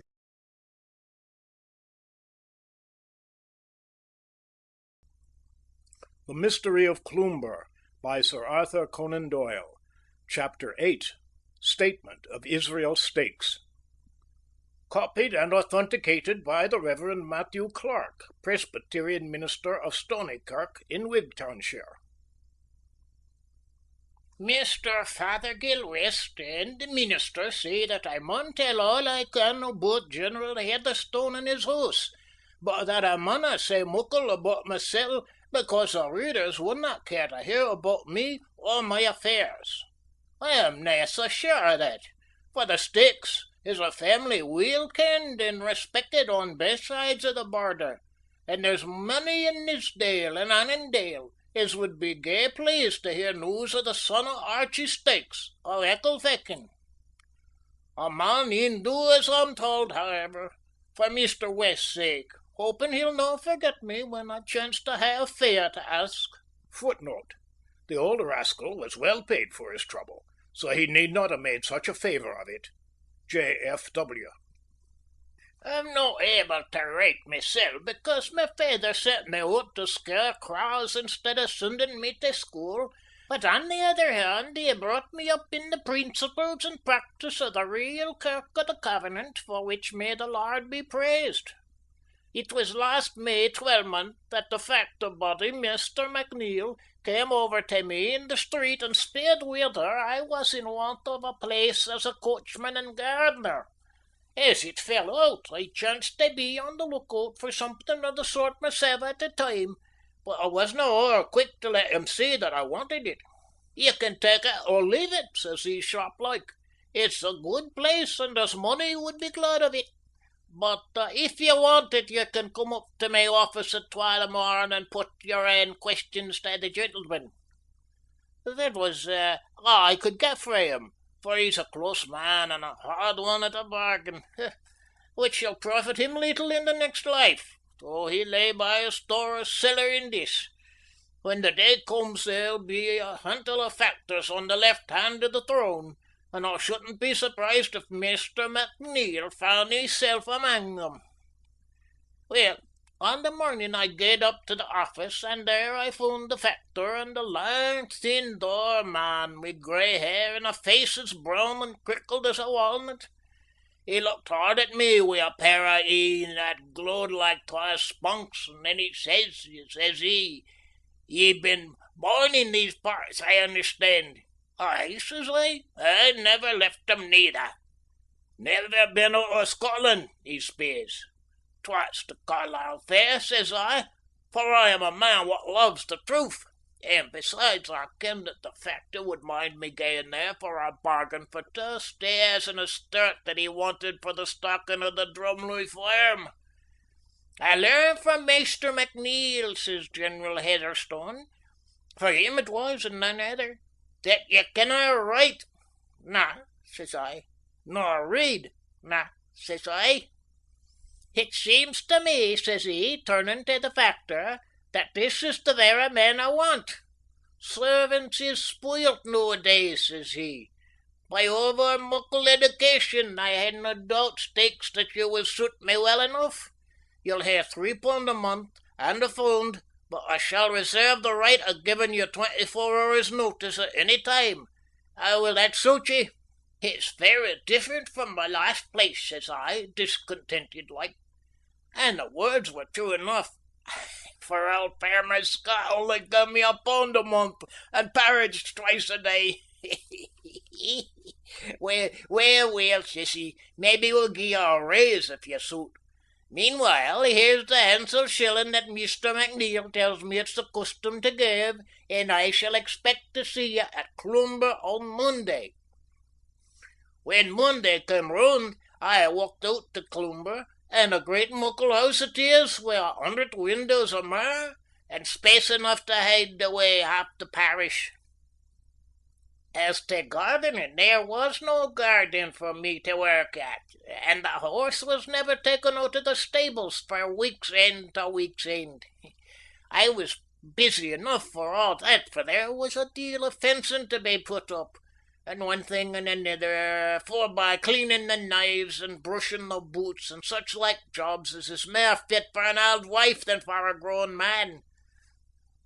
There was twa beside myself in the kitchen, the cook Eliza and Mary the housemaid, bird benighted beings both of them, wha hae wasted all their lives in London and kenned little about the world or the ways of the flesh. I had no muckle to say to them, for they were simple folk who could scarce understand English, and had hardly mair regard for their ain selves than the tods on the moor. When the cook said she did not think muckle of John Knox, and the other that she wouldn't give sixpence to hear the discourse of Master Donald McSnaw or the True Chirk, I kenned it was time for me to leave them to a higher judge. There was 4 in the family, the General, my lady, Master Mordaunt, and Miss Gabrielle, and it wasna long before I found that it wasna just exactly as it should be. My lady was as thin and as white as a ghost, and many's the time as I've come on her and found her yammering and greeting all by herself. I've watched her walking up and down in the wood where she thought nane could see her, and wringing her hands like one demented. There was the young gentleman, and his sister. They both seemed to have some trouble on their minds, and the general maist of all, for the others were up one day and down another, and he was aye the same. We had faces dour and sad as a felon when he feels the tow round his neck. I speered o' the hussies in the kitchen whether they kenned what was amiss with the family, but the cook she answered me back that it wasna for her to inquire into the affairs of her superiors, and that it was nothing to her, as long as she did her work and had her wages. They were pure, feckless bodies, the two of them, and would scarce gie an answer to a civil question, though they could clack loud enough when they had a mind. Well, weeks passed into months, and the things grew worse instead of better in the hall. The general he got mair nervous, and his lady mair melancholy every day, and yet there wasna any quarrel or bickering between them, for when they'd been together in the breakfast room I used often to gae round and prune the rose tree alongside of the window, so that I couldna help hearing a great part of their conversation, though sair against the grain. When the young folk were well they would speak little, and when they had gone they would talk as if some waeful trial ere about to fall upon them, though I could never gather from their words what it was that they were afeared of. I've heard the general say mair than once that he wasna frightened o' death, or any danger that he could face and have done wi', but that it was the long, weary waiting and the uncertainty that had taken a' the strength and the mettle out of him. Then my lady would console him and tell him that maybe it wasna as bad as he thought, and that it would come right in the end, but her cheery words were clean throwed away upon him. As to the young folks, I kenned well that they didna bide in the grounds, and that they were away wherever they got a chance wi' Mr. Fothergill West to Blackstone. But the general was too full of his ain troubles to ken about it, and it didna seem to me that it was a part of my duties either as coachman or as gardener to mind the bairns. He should ha' learnt that if you forbid a lassie and a laddie to do anything, it's just the surest way of bringing it about. The Lord found that out in the Garden of Paradise, and there's no muckle change between the folk in Eden and the folk in Wigtown. There's ane thing I haven't spoken about yet, but that should be set down. The general didna share his room with his wife, but slept alone in a chamber at the far end of the house, as distant as possible frae everyone else. This room was aye lockit when he wasna in it, and nobody was ever allowed to gang into it. He would make his ain bed, and rid it up and dust it by himself, but he wouldna so much as allow one of us to set foot on the passage that led to it. At night he would walk all over the house, and he had lamps hung in every room and corner, so that no part should be dark. Many's the time from my room in the garret I heard his footsteps comin' and gangin', down one passage and up another frae midnight till cockcraw. It was weary work to lie listening to his clatter and wondering whether he was clean daft, or whether maybe he'd learnt pagan and idolatrous tricks out in India, and that his conscience noo was like the worm which gnaweth and dieth not. I had speered frae him whether it wouldna cease him to speak wi' the holy Donald McSnaw, but it might have been a mistake, and the general was not a man that you cared to make a mistake with. One day I was working in the grass border when he comes up and he says, "Did you ever have occasion to fire a pistol, Israel?" "God sakes," says I never had siccan a thing in my hounds in my life. "Then you'd best not begin now," says he. "Every man to his own weapon," he says. "Now I warrant you could do something wi' a good crabtree cudgel." "Aye, could I?" I answered blithely, "as well as any lad on the border." "This is a lonely house," says he, "and we might be molested by some rascals. It's way to be ready for whatever may come. Me and you and me son Mordaunt and Mr. Fothergill West of Branksome, who would come if he was required, ought to be able to show a bald face. What think ye?" "'Deed, sir," I says, "feasting it aye better than fetching, but if you'll raise me £1 a month, I'll no shirk my share of either." "We won't quarrel over that," says he, and agreed to the extra £12 a year as easy as though it were as many bawbees. Far be it from me to think evil, but I couldn't help surmising at the time that money that was so lightly parted with was maybe no so very honestly come by. I'm no a curious or a prying mon by nature, but I was sair puzzled in my ain mind to tell why it was that the general walked about at night, and what kept him frae his sleep. Well, ane day I was cleaning down the passages when my een fell on a great muckle heap of curtains and old carpets and sic like things that were piled away in a corner, no very far frae the door of the general's room. Oh, a sudden a thought came into me head, and I says to myself, "Israel, laddie," says I, "what's to stop ye frae hiding behind this very nicht and seeing the old mon when he doesna ken whom an e'en is on him?"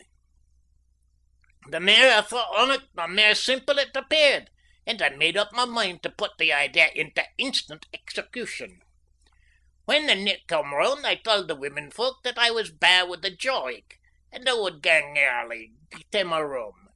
I couldn't find when ance I got there that there was na chance of anyone disturbing me, so I waited a wee while, and then when all was quiet, I slipped off my boots and ran down the other stair until I came to the heap of old clothes, and there I lay down with one eye peeping through a kink, and the rest covered up with a great ragged carpet.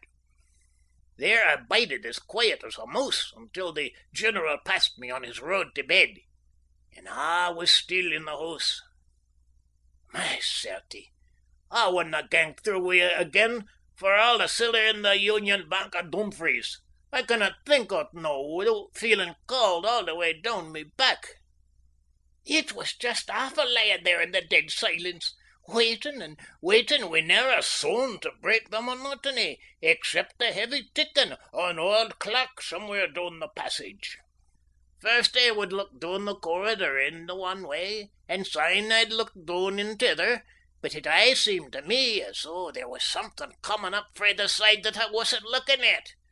I had a cold sweat on my brow, and my heart was beating twice to ilka tick of the clock, and what feared me most of all was that the dust frae the curtains and the things was aye getting down into my lungs, and it was all I could do to keep myself frae coughing. God's sake, I wonder my hair wasna grey with all that I went through. I wouldna dare it again to be made Lord Provost of Glasgow. Well, it may have been 12 o'clock in the morning, or maybe a little more, and I was just thinking that I wasna to see anything after all, and I wasna very sorry neither, when all of a sudden a sound came to me ears clear and distinct through the stillness of the nicht.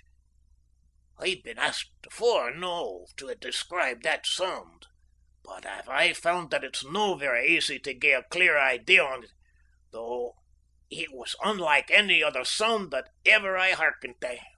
It was a sharp ringing clang, like what could be caused by flipping the rim of a wine glass, but it was far higher and thinner than that, and it had in it a kind of splash, like the tinkle of a raindrop into a water butt.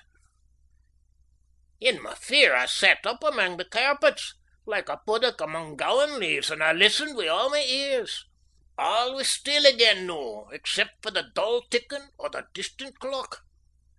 Suddenly the sound came again, as clear, as shrill, as sharp as ever, and this time the general heard it, for I heard him gie a kind of groan, as a tired man might wha has been rusted out of his sleep.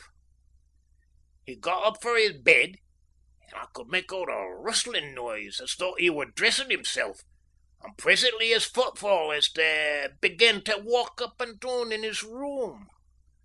My sakes, It didn't take long for me to drop down among the carpets again and cover myself o'er. There I lay trembling in every limb, and saying as mony prayers as I could mind, with my een still peeping through the keyhole, and fixed upon the door of the General's room. I heard the rattle of the handle presently, and the door swung slowly open. There was a light burning in the room beyond, and I could just catch a glimpse of what seemed to me like a row of swords stuck along the side of the wall, when the General stepped out and shut the door behind him. He was dressed in a dressing gown, with a red smoking cap on his head, and a pair of slippers with the heels cut off and the toes turned up. For a moment it came into my head that maybe he was walking in his sleep, but as he came toward me I could see the glint of the lit in his een, and his face was a twisting like a man what's in sair distress of mind. On my conscience, it gives me the shakes now when I think of his tall figure and his yellow face coming sae solemn and silent down the lang, lone passage.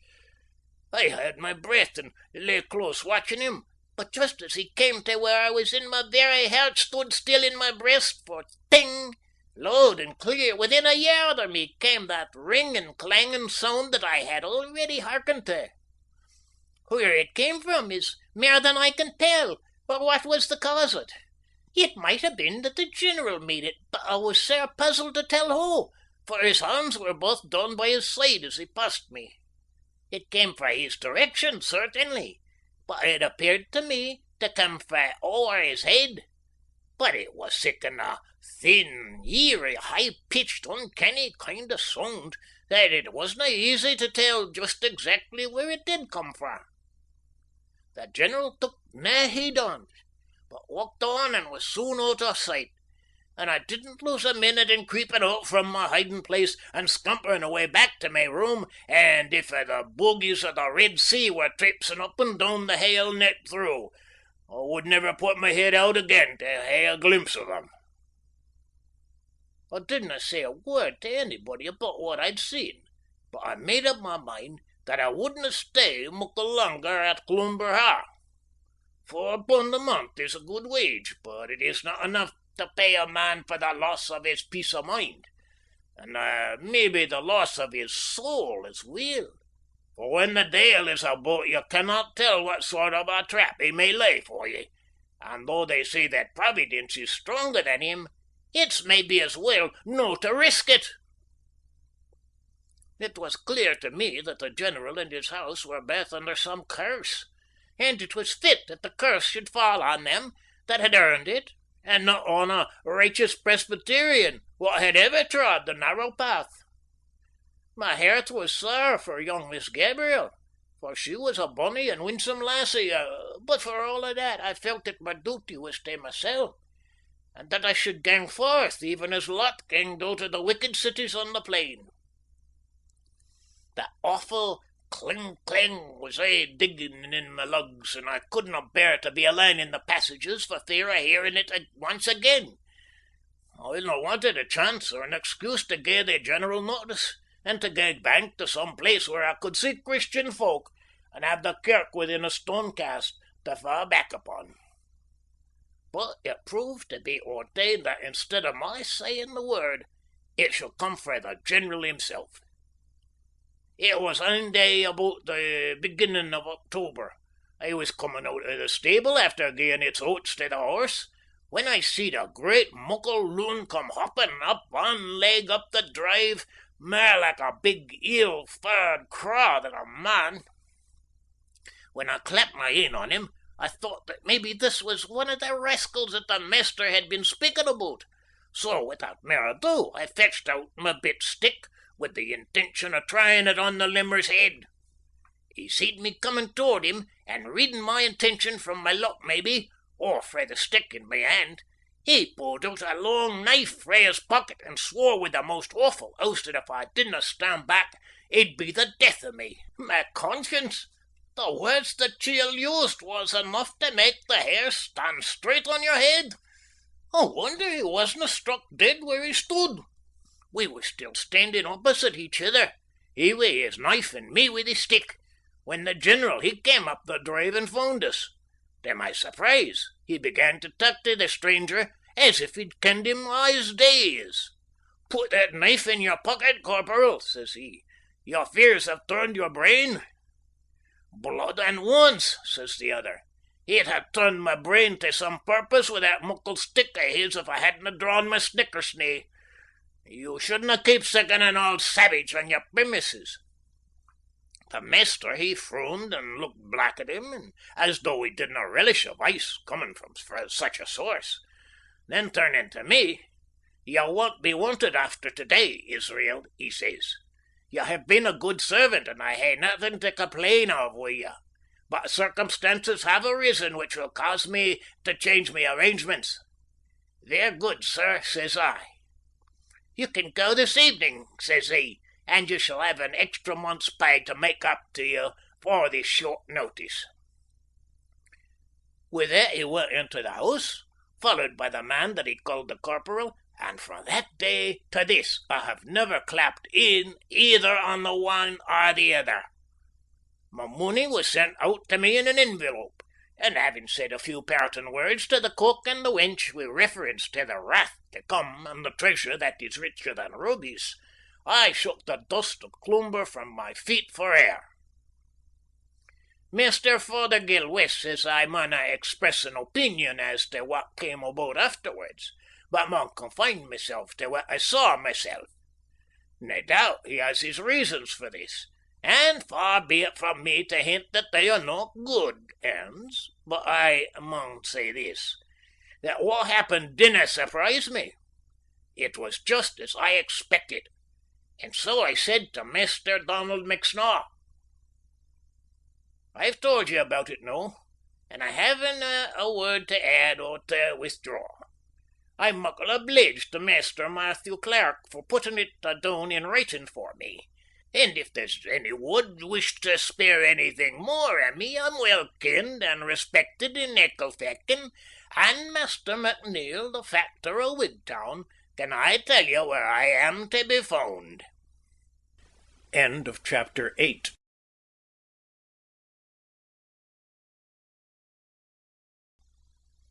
The Mystery of Cloomber by Sir Arthur Conan Doyle. Chapter 9. Narrative of John Easterling, F.R.C.P. Edinburgh. Having given the statement of Israel Stakes in extenso, I shall append a short memorandum from Dr. Easterling, now practising at Stranraer. It is true that the doctor was only once within the walls of Cloomber during its tenancy by General Heatherstone, but there were some circumstances connected with this visit which make it valuable, especially when considered as a supplement to the experiences which I have just submitted to the reader. The doctor has found time amid the calls of a busy country practice to jot down his recollections, and I feel that I cannot do better than subjoin them exactly as they stand.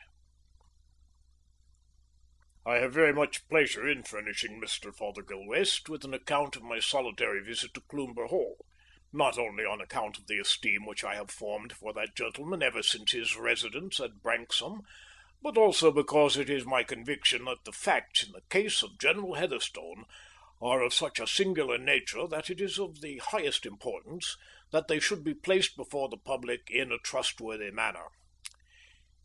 It was about the beginning of September of last year that I received a note from Mrs. Heatherstone of Cloomber Hall, desiring me to make a professional call upon her husband, whose health, she said, had been for some time in a very unsatisfactory state. I had heard something of the Heatherstones and of the strange seclusion in which they lived, so that I was very much pleased at this opportunity of making their closer acquaintance, and lost no time in complying with her request. I had known the hall in the old days of Mr. McVitie, the original proprietor, and I was astonished on arriving at the avenue gate to observe the changes which had taken place. The gate itself, which used to yawn so hospitably upon the road, was now barred and locked, and a high wooden fence with nails upon the top encircled the whole grounds. The drive itself was leaf-strewn and uncared for, and the whole place had a depressing air of neglect and decay. I had to knock twice before a servant maid opened the door and showed me through a dingy hall into a small room, where sat an elderly, careworn lady who introduced herself as Mrs. Heatherstone. With her pale face, her grey hair, her sad, colourless eyes, and her faded silk dress, she was in perfect keeping with her melancholy surroundings. "You find us in much trouble, Doctor," she said, in a quiet, refined voice. "My poor husband has had a great deal to worry him, and his nervous system for a long time has been in a very weak state. We came to this part of the country in the hope that the bracing air and the quiet would have a good effect upon him. Instead of improving, however, he has seemed to grow weaker, and this morning he is in a high fever, and a little inclined to be delirious. The children and I were so frightened that we sent for you at once. If you will follow me, I will take you to the General's bedroom." She led the way down a series of corridors to the chamber of the sick man, which was situated in the extreme wing of the building. It was a carpetless, bleak-looking room, scantily furnished with a small truckle bed, a campaigning chair, and a plain deal table, on which were scattered numerous papers and books. In the centre of this table there stood a large object of irregular outline, which was covered over with a sheet of linen. All round the walls and in the corners were arranged a very choice and varied collection of arms, principally swords, some of which were of the straight pattern in common use in the British army, while among the others were scimitars, tulwars, cuchurries, and a score of other specimens of Oriental workmanship. Many of these were richly mounted, with inlaid sheaths and hilts sparkling with precious stones, so that there was a piquant contrast between the simplicity of the apartment and the wealth which glittered on its walls. I had little time, however, to observe the General's collection, since the General himself lay upon the couch and was evidently in sore need of my services. He was lying with his head turned half away from us, breathing heavily and apparently unconscious of our presence. His bright staring eyes and the deep hectic flush upon his cheek showed that his fever was at its height. I advanced to the bedside, and stooping over him, I placed my fingers upon his pulse, when immediately he sprang up into the sitting position and struck at me frenziedly with his clenched hands. I have never seen such intensity of fear and horror stamped upon a human face as appeared upon that which was now glaring up at me. "Bloodhound!" he yelled. Let me go, I say. Keep your hands off me. Is it not enough that my life has been ruined? Where is it all to end? How long am I to endure it?" "Hush, dear, hush," said his wife in a soothing voice, passing her cool hand over his heated forehead. "This is Dr. Easterling from Stranraer. He has not come to harm you, but to do you good." The General dropped wearily back upon his pillow, and I could see by the changed expression of his face that his delirium had left him, and that he understood what had been said. I slipped my clinical thermometer into his armpit and counted his pulse rate. It amounted to 120 per minute, and his temperature proved to be 104 degrees. Clearly it was a case of remittent fever, such as occurs in men who have spent a great part of their lives in the tropics. "There is no danger," I remarked. "With a little quinine and arsenic we shall very soon overcome the attack and restore the health." "No danger, eh?" he said.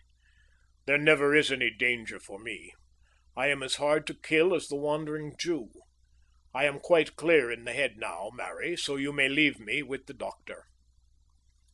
Mrs. Heatherstone left the room, rather unwillingly, as I thought, and I sat down by the bedside to listen to anything which my patient might have to communicate. "I want you to examine my liver," he said, when the door was closed. "I used to have an abscess there, and Brodie, the staff surgeon, said that it was 10 to 1 that it would carry me off. I have not felt much of it since I left the East. This is where it used to be, just under the angle of the ribs." "I can find the place," said I, after making a careful examination, "but I am happy to tell you that the abscess has either been entirely absorbed or has turned calcareous, as these solitary abscesses will. There is no fear of its doing you any harm now." He seemed to be by no means overjoyed at this intelligence. "Things always happen so with me," he said moodily. "Now, if another fellow was feverish and delirious, he would surely be in some danger. And yet you will tell me that I am in none. Look at this, now." He bared his chest and showed me a puckered wound over the region of the heart. "That's where the jezail bullet of a hillman went in. You would think that was in the right spot to settle a man, and yet what does it do but glance upon a rib and go clean round and out at the back, without so much as penetrating what you medicos call the pleura? Did ever you hear of such a thing?" "You were certainly born under a lucky star," I observed with a smile. "That's a matter of opinion," he answered, shaking his head. "Death has no terrors for me, if it will but come in some familiar form, but I confess that the anticipation of some strange, some preternatural form of death is very terrible and unnerving." "You mean," said I, rather puzzled at this remark, "that you would prefer a natural death to a death by violence?" "No, I don't mean that exactly," he answered. "I am too familiar with cold steel and lead to be afraid of either. Do you know anything about odylic force, Doctor?" "No, I do not," I replied, glancing sharply at him to see if there were any signs of his delirium returning. His expression was intelligent, however, and the feverish flush had faded from his cheeks.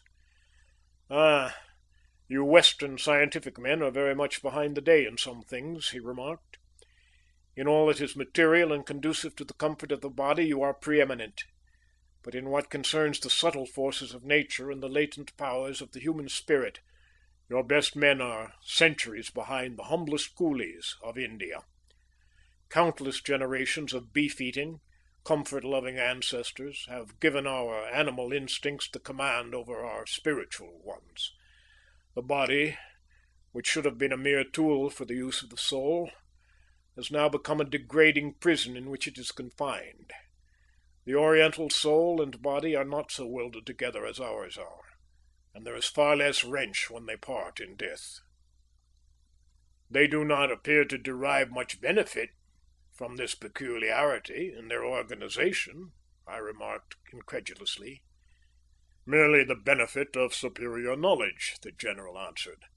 "If you were to go to India, probably the very first thing you would see in the way of amusement would be a native doing what is called the mango trick. Of course you have heard or read of it. The fellow plants a mango seed and makes passes over it until it sprouts and bears leaves and fruit, all in the space of half an hour. It is not really a trick, it is a power. These men know more than your Tyndalls or Huxleys do about nature's processes, and they can accelerate or retard her workings by subtle means of which we have no conception. These low-caste conjurers, as they are called, are mere vulgar dabblers, but the men who have trod the higher path are as far superior to us in knowledge as we are to the Hottentots or Patagonians." "You speak as if you were well acquainted with them," I remarked. "To my cost I am," he answered. "I have been brought in contact with them in a way in which I trust no other poor chap ever will be. But really, as regards odylic force, you ought to know something of it, for it has a great future before it in your profession. You should read Reichenbach's researches on magnetism and vital force, and Gregory's Letters on Animal Magnetism. These, supplemented by the 27 aphorisms of Mesmer, and the works of Dr. Justinus Kerner of Weinsberg, would enlarge your ideas." I did not particularly relish having a course of reading prescribed for me on a subject connected with my own profession, so I made no comment, but rose to take my departure. Before doing so, I felt his pulse once more and found that the fever had entirely left him in the sudden, unaccountable fashion which is peculiar to these malarious types of disease. I turned my face toward him to congratulate him upon his improvement, and stretched out my hand at the same time to pick my gloves from the table, with the result that I raised not only my own property but also the linen cloth which was arranged over some object in the centre. I might not have noticed what I had done had I not seen an angry look upon the invalid's face and heard him utter an impatient exclamation. I at once turned and replaced the cloth so promptly that I should have been unable to say what was underneath it, beyond having a general impression that it looked like a bride cake. "All right, Doctor," the General said good-humouredly, perceiving how entirely accidental the incident was. "There is no reason why you should not see it." And stretching out his hand, he pulled away the linen covering for the second time. I then perceived that what I had taken for a bride cake was really an admirably executed model of a lofty range of mountains, whose snow-clad peaks were not unlike the familiar sugar pinnacles and minarets. "These are the Himalayas, or at least the Surinam branch of them," he remarked, showing the principal passes between India and Afghanistan. "It is an excellent model. This ground has a special interest for me, because it is the scene of my first campaign. There is the pass opposite Calabar, and the Thul Valley, where I was engaged during the summer of 1841 in protecting the convoys and keeping the Afridis in order. It wasn't a sinecure, I promise you. And this," said I, indicating a blood-red spot which had been marked on one side of the pass which he had pointed out. "This is the scene of some fight in which you were engaged?" "Yes, we had a skirmish there," he answered, leaning forward and looking at the red mark. "We were attacked by—" At this moment his head fell back upon his pillow as if he had been shot, while the same look of horror came over his face which I had observed when I first entered the room. At the same instant there came, apparently from the air immediately above his bed, a sharp, ringing, tinkling sound, which I can only compare with the noise made by a bicycle alarm, though it differed from this in having a distinctly throbbing character. I have never, before or since, heard any sound which could be confounded with it. I stared around in astonishment, wondering where it could have come from, but without perceiving anything to which it could be ascribed. "It's all right, Doctor," the General said with a ghastly smile. "It's only my private gong. Perhaps you had better step downstairs and write my prescription in the dining-room." He was evidently anxious to get rid of me, so I was forced to take my departure, though I would gladly have stayed a little longer in the hope of learning something as to the origin of the mysterious sound. I drove away from the house with the full determination of calling again upon my interesting patient, and endeavouring to elicit some further particulars as to his past life and his present circumstances. I was destined, however, to be disappointed, for I received that very evening a note from the General himself, enclosing a handsome fee for my single visit, and informing me that my treatment had done him so much good that he considered himself to be convalescent and would not trouble me to see him again. This was the last and only communication which I ever received from the tenant of Cloomber. I have been asked frequently by neighbours and others who were interested in the matter whether he gave me the impression of insanity. To this I must unhesitatingly answer in the negative. On the contrary, his remarks gave me the idea of a man who had both read and thought deeply. I observed, however, during our single interview, that his reflexes were feeble, his arcus senilis well marked, and his arteries arthromatoeus, all signs that his constitution was in an unsatisfactory condition, and that a sudden crisis might be apprehended. End of chapter 9.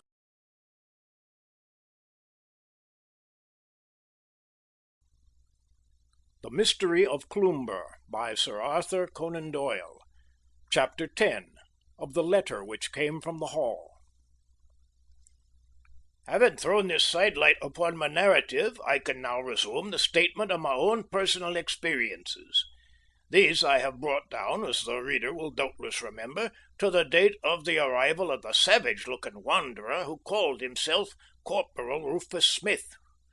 This incident occurred about the beginning of the month of October, and I find upon a comparison of dates that Dr. Easterling's visit to Cloomber preceded it by 3 weeks or more.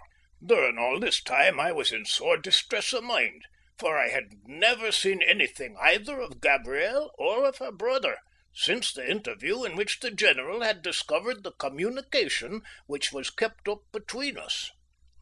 I had no doubt that some sort of restraint had been placed upon them, and the thought that we had brought trouble on their heads was a bitter one, both to my sister and myself. Our anxiety, however, was considerably mitigated by the receipt, a couple of days after my last talk with the General, of a note from Mordaunt Heatherstone.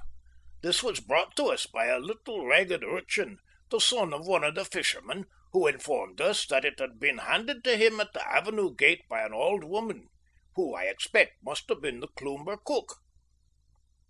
My dearest friends, it ran, Gabrielle and I have grieved to think how concerned you must be at having neither heard from nor seen us.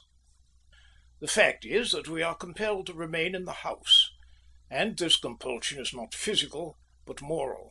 Our poor father, who gets more and more nervous every day, has entreated us to promise him that we will not go out until after the 5th of October, and to allay his fears we have given him the desired pledge.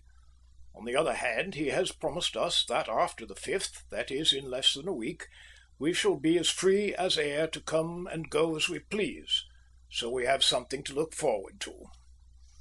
Gabrielle says that she has explained to you that the governor is always a changed man after this particular date, on which his fears reach a crisis. He apparently has more reason than usual this year to anticipate that trouble is brewing for this unfortunate family, for I have never known him to take so many elaborate precautions or appear so thoroughly unnerved. Who would ever think, to see his bent form and his shaking hands, that he is the same man who used some few short years ago to shoot tigers on foot among the jungles of the Terai, and would laugh at the more timid sportsmen who sought the protection of their elephant's howdah. You know very well that he has the Victoria Cross, which he won in the streets of Delhi, and yet there he is, shivering with terror and starting at every noise, in the most peaceful corner of the world. Oh, the pity of it! West, remember what I have already told you, that it is no fanciful or imaginary peril, but one which we have every reason to suppose to be most real. It is, however, of such a nature that it can neither be averted nor can it profitably be expressed in words. If all goes well, we will see you at Branksome on the 6th. With our fondest love to both of you, I am ever, my dear friends, your attached Mordaunt.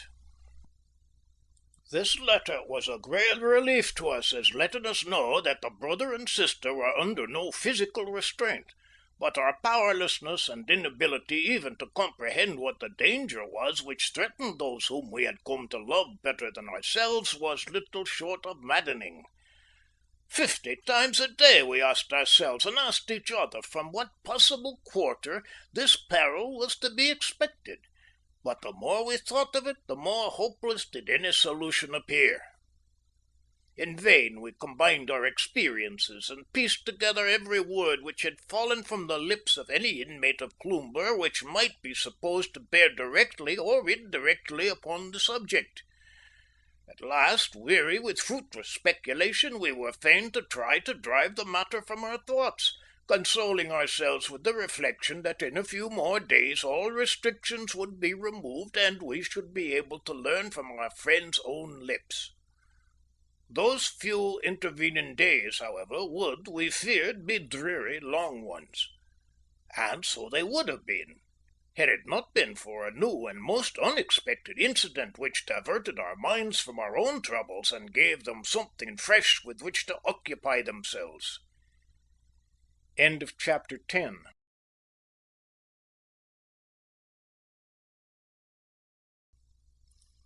The Mystery of Cloomber by Sir Arthur Conan Doyle. Chapter 11. Of the Casting Away of the Barque Belinda. The 3rd of October had broken auspiciously with a bright sun and a cloudless sky.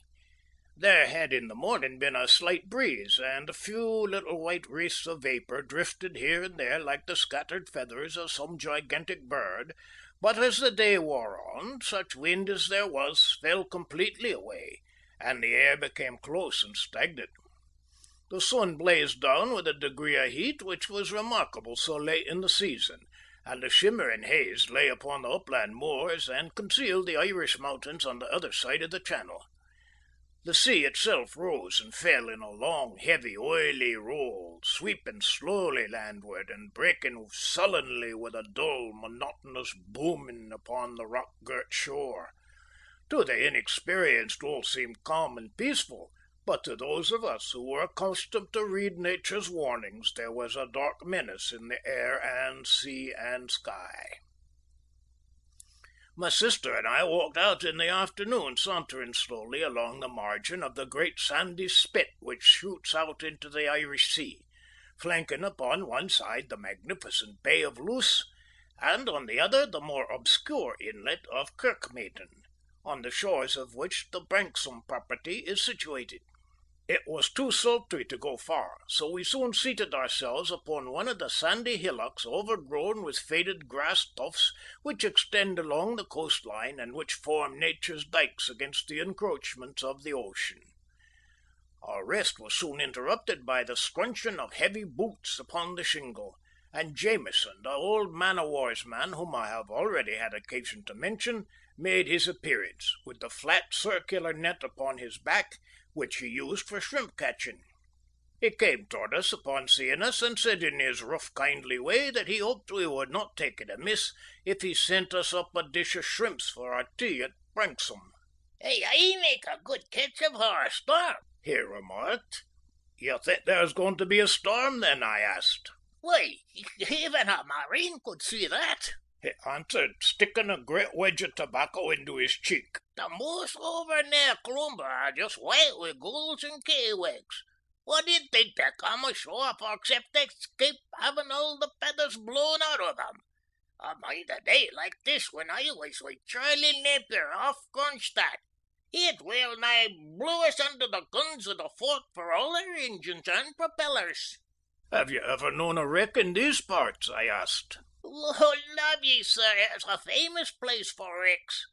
Why, in that very bay down there, too, King Philip's first rates foundered with all hands in the days of the Spanish War. If that sheet of water and the Bay of Luce round the corner could tell their ain tale, they'd have a gay lot to speak of. When the Judgment Day comes round, that water will be just bubbling with the number of folks that will be coming up for the bottom." "I trust that there will be no wrecks while we are here," said Esther earnestly. The old man shook his grizzled head and looked distrustfully at the hazy horizon. "If it blows from the west," he said, "some of those sailing ships may find it no joke to be caught without sea room in the North Channel. There's that Barque out yonder. I dare say her master would be glad enough to find himself safe in the Clyde." "She seems to be absolutely motionless," I remarked, looking at the vessel in question, whose black hull and gleaming sails rose and fell with the throbbing of the giant pulse beneath her. "Perhaps, Jameson, we are wrong, and there will be no storm after all." The old sailor chuckled to himself with an air of superior knowledge, and shuffled away with his shrimp net, while my sister and I walked slowly homewards through the hot and stagnant air. I went up to my father's study to see if the old gentleman had any instructions as to the estate, for he had become engrossed in a new work upon Oriental literature, and the practical management of the property had in consequence devolved entirely upon me. I found him seated at his square library table, which was so heaped with books and papers that nothing of him was visible from the door except a tuft of white hair. "My dear son," he said to me as I entered, "it is a great grief to me that you are not more conversant with Sanskrit. When I was your age, I could converse not only in that noble language, but also in Tamulic, Lohithic, Gangelic, Taic, and Malaic dialects, which are all offshoots from the Turanian branch." "I regret extremely, sir," I answered, "that I have not inherited your wonderful talents as a polyglot." "I have set myself a task," he explained, which, if it could only be continued from generation to generation in our own family until it was completed, would make the name of West immortal. This is nothing less than to publish an English translation of the Buddhist Dharmas with a preface giving an idea of the position of Brahmanism before the coming of Sakyamuni. With diligence, it is possible that I might be able myself to complete part of the preface before I die. And pray, sir, I asked, how long would the whole work be when it was finished? The abridged edition in the Imperial Library of Peking, said my father, rubbing his hands together, consists of 325 volumes of an average weight of 5 pounds. Then the preface, which must embrace some account of the Rig Veda, the Sama Veda, the Yagur Veda, and the Atharva Veda, with the Brahmanas, would hardly be completed in less than 10 volumes.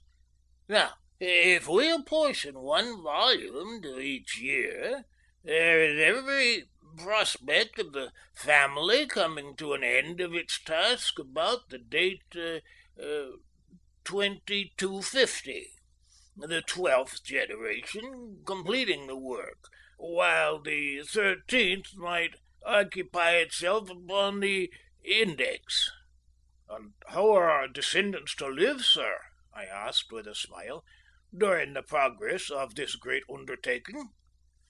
That's the worst of you, Jack, my father cried petulantly. There is nothing practical about you. Instead of confining your attention to the working out of my noble scheme, you begin raising all sorts of absurd objections.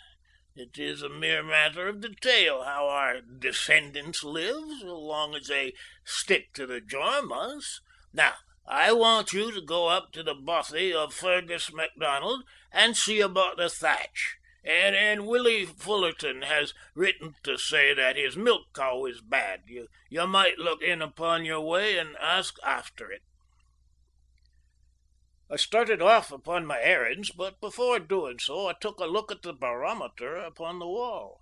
The mercury had sunk to the phenomenal point of 28 inches. Clearly the old sailor had not been wrong in his interpretation of nature's signs. As I returned over the moors in the evening, the wind was blowing in short, angry puffs, and the western horizon was heaped with sombre clouds which stretched their long, ragged tentacles right up to the zenith. Against their dark background, 1 or 2 livid, sulphur-coloured splotches showed up malignant and menacing, while the surface of the sea had changed from the appearance of burnished quicksilver to that of ground glass. A low, moaning sound rose up from the ocean, as if it knew that trouble was in store for it. Far out in the channel I saw a single, panting, eager steam vessel making its way to Belfast Lough, and the large barque which I had observed in the morning still beating about in the offing, endeavouring to pass to the northward. At 9 o'clock a sharp breeze was blowing. At 10 it had freshened into a gale, and before midnight the most furious storm was raging which I can remember upon that weather-beaten coast. I sat for some time in our small oak-panelled sitting-room, listening to the screeching and howling of the blast and to the rattle of the gravel and pebbles as they pattered against the window. Nature's grim orchestra was playing its world-old piece with a compass which ranged from the deep diapason of the thundering surge to the thin shriek of the scattered shingle and the keen piping of frightened sea-birds. Once for an instant I opened the lattice window, but a gust of wind and rain came blustering through, bearing with it a great sheet of seaweed which flapped down upon the table. It was all I could do to close it again with a thrust of my shoulder in the face of the blast. My sister and father had retired to their rooms, but my thoughts were too active for sleep, so I continued to sit and to smoke by the smouldering fire. What was going on in the hall now, I wondered? What did Gabrielle think of the storm, and how did it affect the old man who wandered about in the night? Did he welcome these dread forces of nature as being of the same order of things as his own tumultuous thoughts? It was only 2 days now from the date which I had been assured was to mark a crisis in his fortunes. Would he regard this sudden tempest as being in any way connected with the mysterious fate which threatened him? Over all these things and many more I pondered as I sat by the glowing embers until they died gradually out, and the chill night air warned me that it was time to retire.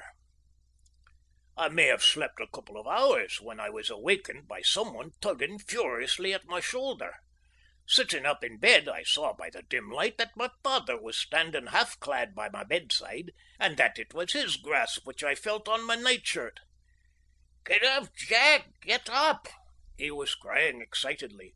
"There's a great ship ashore in the bay, and the poor folk will do all be drowned. Come down, my boy, and let us see what we can do." The good old man seemed to be nearly beside himself with excitement and impatience. I sprang from my bed and was huddling on a few clothes when a dull booming sound made itself heard above the howling of the wind and the thunder of the breakers. There it is again," cried my father. "It is their signal gun, poor creatures. Jamieson and the fishermen are below. Put your oilskin coat on and the Glengarry hat. Come, every second may mean a human life." We hurried down together and made our way to the beach, accompanied by a dozen or so of the inhabitants of Branksome. The gale had increased rather than moderated, and the wind screamed all round us with an infernal clamour. So great was its force that we had to put our shoulders against it and bore our way through it, while the sand and gravel tingled up against our faces. There was just light enough to make out the scudding clouds and the white gleam of the breakers, but beyond that all was absolute darkness. We stood ankle deep in the shingle and seaweed, shading our eyes with our hands and peering out into the inky obscurity. It seemed to me as I listened that I could hear human voices loud in entreaty and terror, but amid the wild turmoil of nature it was difficult to distinguish one sound from another. Suddenly, however, a light glimmered in the heart of the tempest, and the next instant the beach and sea and wide tossing bay were brilliantly illuminated by the wild glare of a signal light. The ship lay on her beam ends right in the centre of the terrible Hansel reef, hurled over to such an angle that I could see all the planking of her deck. I recognised her at once as being the same three-masted barque which I had observed in the channel in the morning, and the Union Jack which was nailed upside down to the jagged stump of her mizzen proclaimed her nationality. Every spar and rope and writhing piece of cordage showed up hard and clear under the vivid light which spluttered and flickered from the highest portion of the forecastle. Beyond the doomed ship, out of the great darkness, came the long rolling lines of big waves, never ending, never tiring, with a petulant tuft of foam here and there upon their crests. Each, as it reached the broad circle of unnatural light, appeared to gather strength and volume, and to carry on more impetuously, until with a roar and a jarring crash it sprang upon its victim. Clinging to the weather shrouds, we could distinctly see 10 or a dozen frightened seamen, who, when the light revealed our presence, turned their white faces towards us and waved their hands imploringly. The poor wretches had evidently taken fresh hope from our presence, though it was clear that their own boats had either been washed away or so damaged as to render them useless. The sailors who clung to the rigging were not, however, the only unfortunates on board. On the breaking poop there stood 3 men, who appeared to be both of a different race and nature from the cowering wretches who implored our assistance. Leaning upon the shattered taffrail, they seemed to be conversing together as quietly and unconcernedly as though they were unconscious of the deadly peril which surrounded them. As the signal light flickered over them, we could see from the shore that these immutable strangers wore red fezzes, and that their faces were of a swarthy, large-featured type, which proclaimed an Eastern origin. There was little time, however, for us to take note of such details. The ship was breaking rapidly, and some effort must be made to save the poor sodden group of humanity who implored our assistance. The nearest lifeboat was in the Bay of Luce, 10 long miles away, but here was our own broad, roomy craft upon the shingle, and plenty of brave fisher lads to form a crew. 6 of us sprang to the oars, and the others pushed us off, and we fought our way through the swirling, raging waters, staggering and recoiling before the great sweeping billows, but still steadily decreasing the distance between the barque and ourselves. It seemed, however, that our efforts were fated to be in vain. As we mounted upon a surge, I saw a giant wave, topping all the others and coming after them like a driver following a flock, sweep down upon the vessel, curling its great green arch over the breaking deck. With a rending, riving sound, the ship split in two where the terrible serrated back of the Hansel reef was sawing into her keel. The after part, with the broken mizzen and the 3 Orientals, sank backwards into deep water and vanished, while the fore half oscillated helplessly about, retaining its precarious balance upon the rocks. A wail of fear went up from the wreck and was echoed from the beach, but by the blessing of Providence she kept afloat until we made our way under her bowsprit and rescued every man of her crew. We had not got halfway upon our return, however, when another great wave swept the shattered forecastle off the reef, and, extinguishing the signal light, hid the wild denouement from our view. Our friends upon the shore were loud in congratulation and praise, nor were they backward in welcoming and comforting the castaways. They were 13 in all, as cold and cowed a set of mortals as ever slipped through death's fingers, save indeed their captain, who was a hardy, robust man, and who made light of the affair. Some were taken off to this cottage and some to that, but the greater part came back to Branksome with us, where we gave them such dry clothes as we could lay our hands on, and served them with beef and beer by the kitchen fire. The captain, whose name was Meadows, compressed his bulky form into a suit of my own, and came down to the parlour, where he mixed himself some grog and gave my father and myself an account of the disaster. "If it hadn't been for you, sir, and your brave fellows," he said, smiling across at me, "we should be 10 fathoms deep by this time. As to the Belinda, she was a leaky old tub and well insured, so neither the owners nor I are likely to break our hearts over her." "I am afraid," said my father sadly, "that we shall never see your 3 passengers again. I have left men upon the beach in case they should be washed up, but I fear it is hopeless. I saw them go down when the vessel split, and no man could have lived for a moment among that terrible surge." "Who were they?" I asked. I could not have believed that it was possible for men to appear so unconcerned in the face of such imminent peril. "As to who they are or were," the captain answered, puffing thoughtfully at his pipe, "that is by no means easy to say. Our last port was Karachi in the north of India, and we took them aboard as passengers for Glasgow. Ram Singh was the name of the younger, and it is only with him that I have come in contact. But they all appeared to be quiet, inoffensive gentlemen. I never inquired their business, but I should judge that they were Parsee merchants from Hyderabad whose trade took them to Europe. I could never see why the crew should fear them, and the mate too. He should have had more sense." "Fear them!" I ejaculated in surprise. "Yes, they had some preposterous idea that they were dangerous shipmates. I have no doubt if you were to go down into the kitchen now, you would find that they are all agreed that our passengers were the cause of the whole disaster." As the captain was speaking, the parlour door opened, and the mate of the barque, a tall, red-bearded sailor, stepped in. He had obtained a complete rig-out from some kind-hearted fisherman, and looked in his comfortable jersey and well-greased sea-boots a very favourable specimen of a shipwrecked mariner. With a few words of grateful acknowledgment of our hospitality, he drew up a chair to the fire and warmed his great brown hands before the blaze. "What do you think now, Captain Meadows?" he asked presently, glancing up at his superior officer. "Didn't I warn you? What would be the upshot of having those niggers on board the Belinda?" The captain leaned back in his chair and laughed heartily. "Didn't I tell you?" he cried, appealing to us. "Didn't I tell you?" "It might have been no laughing matter for us," the other remarked petulantly.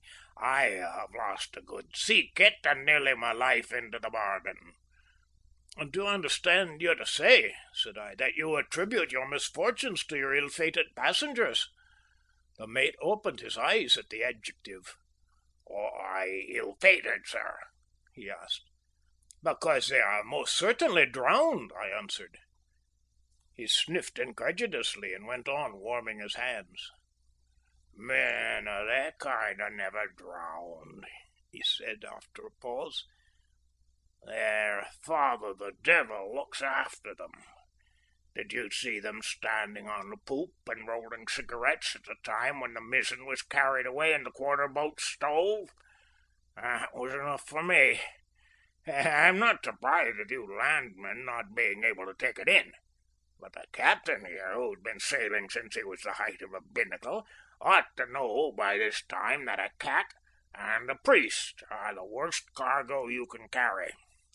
If a Christian priest is bad, I guess an idolatrous pagan one is 50 times worse. I stand by the old religion, and be damned to it." My father and I could not help laughing at the rough sailor's very unorthodox way of proclaiming his orthodoxy. The mate, however, was evidently in deadly earnest, and proceeded to state his case, marking off the different points upon the rough red fingers of his left hand. "It was at Karachi, directly after they come, that I warned ye," he said reproachfully to the captain. "There was 3 Buddhist lascars in my watch, and what did they do when them chaps came aboard? Why, they lay down on their stomachs and rubbed their noses on the deck, that's what they did. They wouldn't have done as much for an admiral of the Royal Navy. Well, they know who's who, niggers do, and I smelt mischief the moment I saw them on their faces. I asked them afterwards, in your presence, Captain, why they had done it, and they answered that the passengers were holy men. You heard them yourself." "Well, there's no harm in that, Hawkins," said Captain Meadows. "I don't know that," the mate said doubtfully. "The holiest Christian is the one that's nearest to God, but the holiest nigger is, in my opinion, the one that's nearest the devil. Then you saw yourself, Captain Meadows, how they went on during the voyage, reading books that was writ on wood instead of paper, and sitting up right through the night to jabber together on the quarter-deck. What did they want to have a chart of their own for, and to mark the course of the vessel every day?" "Well, they didn't," said the captain. "Indeed they did. And if I did not tell you sooner, it was because you were always ready to laugh at what I said about them. They had instruments of their own. When they used them, I can't say, but every day at noon they worked out the latitude and longitude and marked out the vessel's position on a chart that was pinned on their cabin table. I saw them at it, and so did the steward from his pantry." "Well, I don't see what you prove from that," the captain remarked, "though I confess it is a strange thing." "I'll tell you another strange thing," said the mate impressively. "Do you know the name of this bay in which we are cast away?" "I have learnt from our kind friends here that we are upon the Wigtownshire coast," the captain answered. but I have not heard the name of the bay." The mate leant forward with a grave face.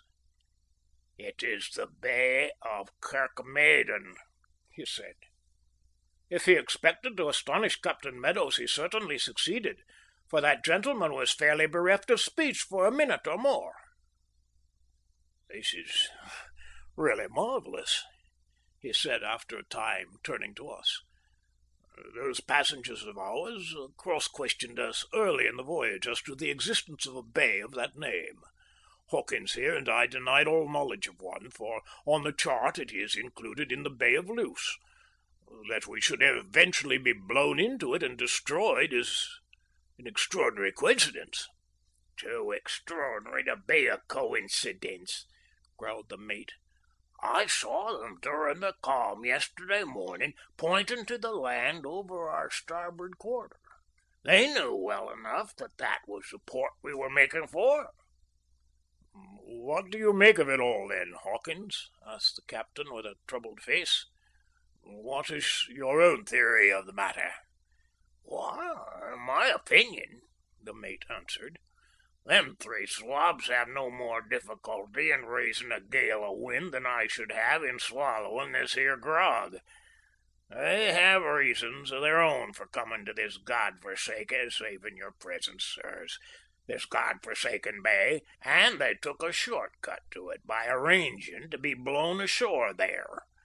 That's my idea of the matter, though what three Buddhist priests could find to do in the Bay of F.R.C.P.Edin is clean past my comprehension." My father raised his eyebrows to indicate the doubt which his hospitality forbade him from putting into words. "I think, gentlemen," he said, "that you are both sorely in need of rest after your perilous adventures. If you will follow me, I shall lead you to your rooms."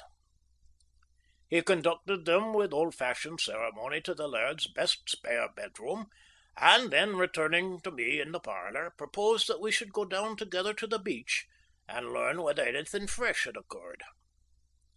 The first pale light of dawn was just appearing in the east when we made our way for the second time to the scene of the shipwreck. The gale had blown itself out, but the sea was still very high, and all inside the breakers was a seething, gleaming line of foam, as though the fierce old ocean were gnashing its white fangs at the victims who had escaped from its clutches. All along the beach fishermen and crofters were hard at work, hauling up spars and barrels as fast as they were tossed ashore.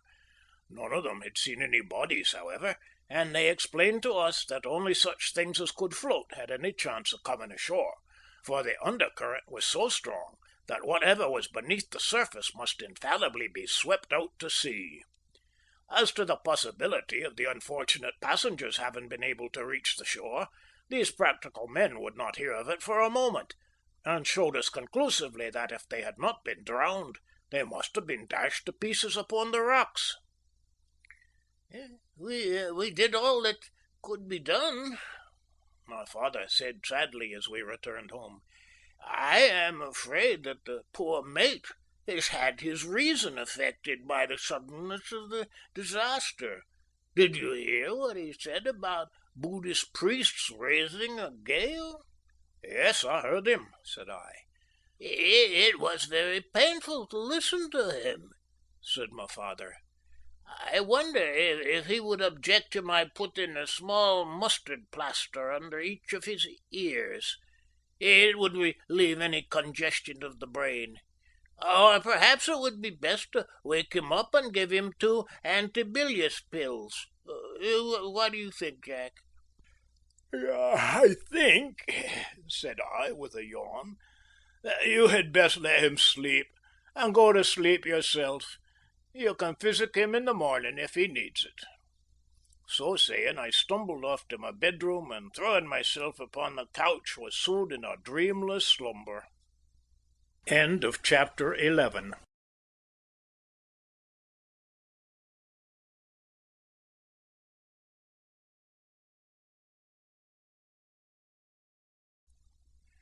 The Mystery of Cloomber by Sir Arthur Conan Doyle. Chapter 12.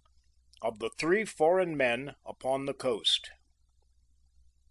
It must have been 11 or 12 o'clock before I awoke, and it seemed to me in the flood of golden light which streamed into my chamber that the wild, tumultuous episodes of the night before must have formed part of some fantastic dream. It was hard to believe that the gentle breeze which whispered so softly among the ivy leaves around my window was caused by the same element which had shaken the very house a few short hours before.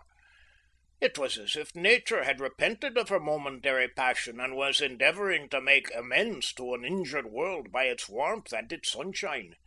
A chorus of birds in the garden below filled the whole air with their wonder and congratulations. Down in the hall I found a number of the shipwrecked sailors, looking all the better for their night's repose, who set up a buzz of pleasure and gratitude upon seeing me. Arrangements had been made to drive them to Wigtown, whence they were to proceed to Glasgow by the evening train, and my father had given orders that each should be served with a packet of sandwiches and hard-boiled eggs to sustain him on the way. Captain Meadows thanked us warmly in the name of his employers for the manner in which we had treated them, and he called for 3 cheers from his crew, which were very heartily given. He and his mate walked down with us after we had broken our fast to have a last look at the scene of the disaster. The great bosom of the bay was still heaving convulsively, and its waves were breaking into sobs against the rocks, but there was none of that wild turmoil which we had seen in the early morning. The long emerald ridges with their little white crests of foam rolled slowly and majestically in, to break with a regular rhythm the panting of a tired monster.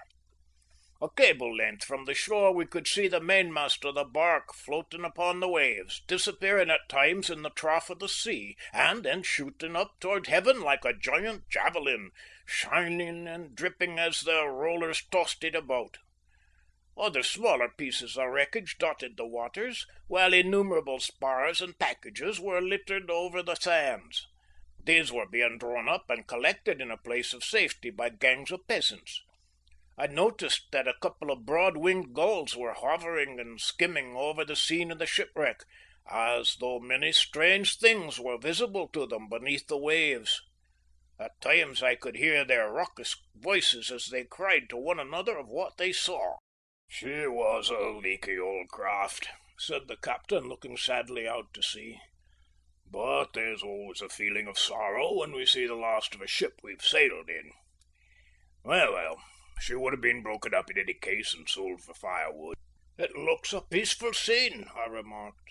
"Who would imagine that 3 men lost their lives last night in those very waters?" I was about to make some reply when the mate burst into a loud guffaw, slapping his thigh and choking with merriment. "If you want to bury them," he said, "you had best look sharp, or they may clear out of the country.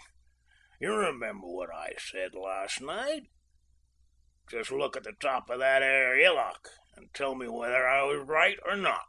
There was a high sand dune some little distance along the coast, and upon the summit of this the figure was standing which had attracted the mate's attention. The captain threw up his hands in astonishment as his eyes rested upon it. "By the Eternal!" he shouted. "It's Ram Singh himself! Let us overhaul him." Taking to his heels in his excitement, he raced along the beach, followed by the mate and myself, as well as by 1 or 2 of the fishermen who had observed the presence of the stranger. The latter, perceiving our approach, came down from his post of observation and walked quietly in our direction, with his head sunk upon his breast like one who is absorbed in thought. I could not help contrasting our hurried and tumultuous advance with the gravity and dignity of this lonely Oriental, nor was the matter mended when he raised a pair of steady, thoughtful dark eyes and inclined his head in a graceful sweeping salutation. It seemed to me that we were like a pack of schoolboys in the presence of a master. The stranger's broad, unruffled brow, his clear, searching gaze, firm set yet sensitive mouth, and clean-cut, resolute expression all combined to form the most imposing and noble presence which I had ever known.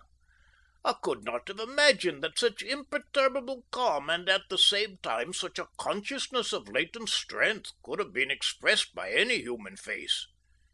He was dressed in a brown velveteen coat, loose dark trousers, with a shirt that was cut low in the collar so as to show the muscular brown neck, and he still wore the red fez which I had noticed the night before.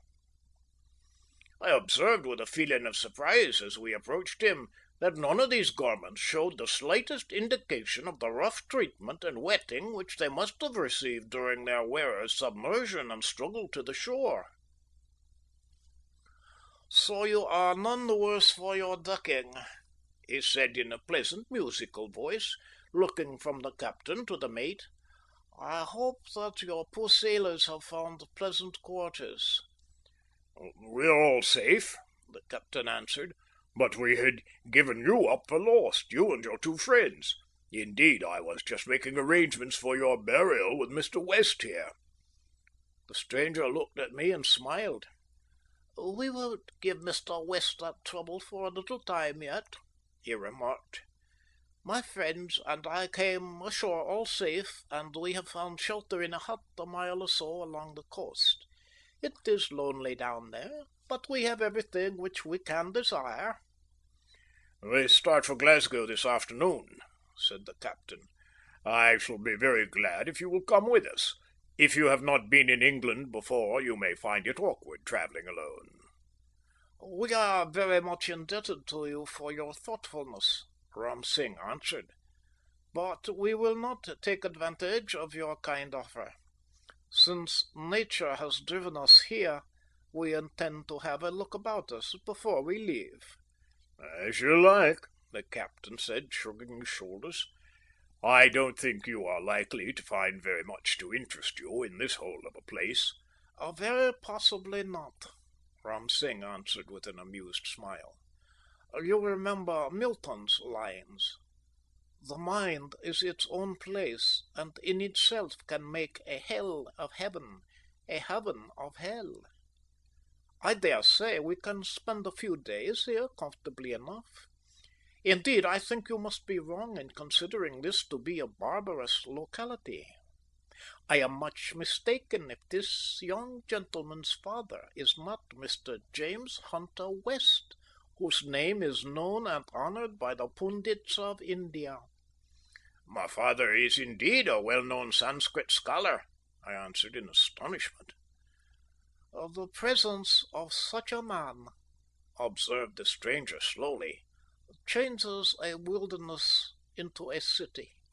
One great mind is surely a higher indication of civilization than are incalculable leagues of bricks and mortar. Your father is hardly so profound as Sir William Jones, or so universal as the Baron von Hammer-Purgstall, but he combines many of the virtues of each. You may tell him, however, from me that he is mistaken in the analogy which he has traced between the Samoyed and the Tamulic word roots." "If you have determined to honour our neighbourhood by a short stay," said I, "you will offend my father very much if you do not put up with him. He represents the laird here, and it is the laird's privilege, according to our Scottish custom, to entertain all strangers of repute who visit this parish." My sense of hospitality prompted me to deliver this invitation, though I could feel the mate twitching at my sleeves as if to warn me that the offer was for some reason an objectionable one. His fears were, however, unnecessary, for the stranger signified by a shake of the head that it was impossible for him to accept it. "My friends and I are very much obliged to you," he said, "but we have our own reasons for remaining where we are. The hut which we occupy is deserted and partly ruined, but we Easterns have trained ourselves to do without most of those things which are looked upon as necessaries in Europe, believing firmly in that wise axiom that a man is rich not in proportion to what he has, but in proportion to what he can dispense with. A good fisherman supplies us with bread and with herbs. We have clean, dry straw for our couches. What could man wish for more?" "But you must feel the cold at night coming straight from the tropics," remarked the captain. Perhaps our bodies are cold sometimes. We have not noticed it. We have all three spent many years in the upper Himalayas in the border of the region of eternal snow, so we are not very sensitive to inconveniences of the sort. At least, said I, you must allow me to send you over some fish and some meat from our larder. We are not Christians, he answered, but Buddhists of the higher school. We do not recognize that man has a moral right to slay an ox or a fish for the gross use of his body. He has not put life into them, and has assuredly no mandate from the Almighty to take life from them, save under most pressing need. We could not, therefore, use your gift if you were to send it.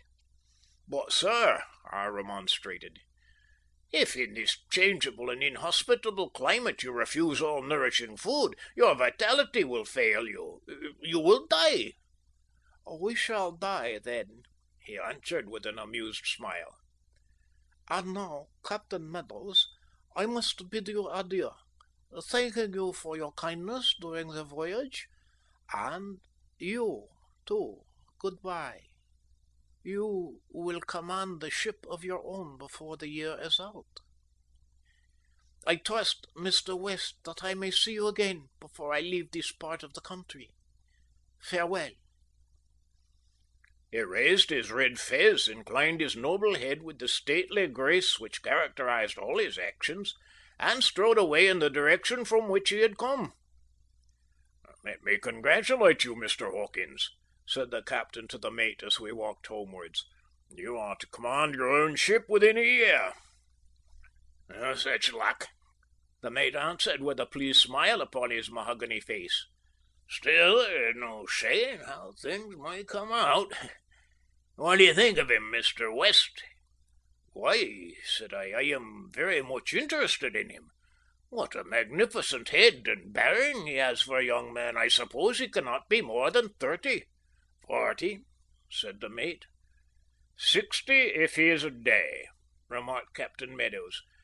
Why, I have heard him talk quite familiarly of the first Afghan war. He was a man then, and that is close on 40 years ago. Wonderful, I ejaculated. His skin is as smooth and his eyes are as clear as mine are. He is the superior priest of the three, no doubt. The inferior, said the captain confidently. That is why he does all the talking for them. Their minds are too elevated to descend to mere worldly chatter.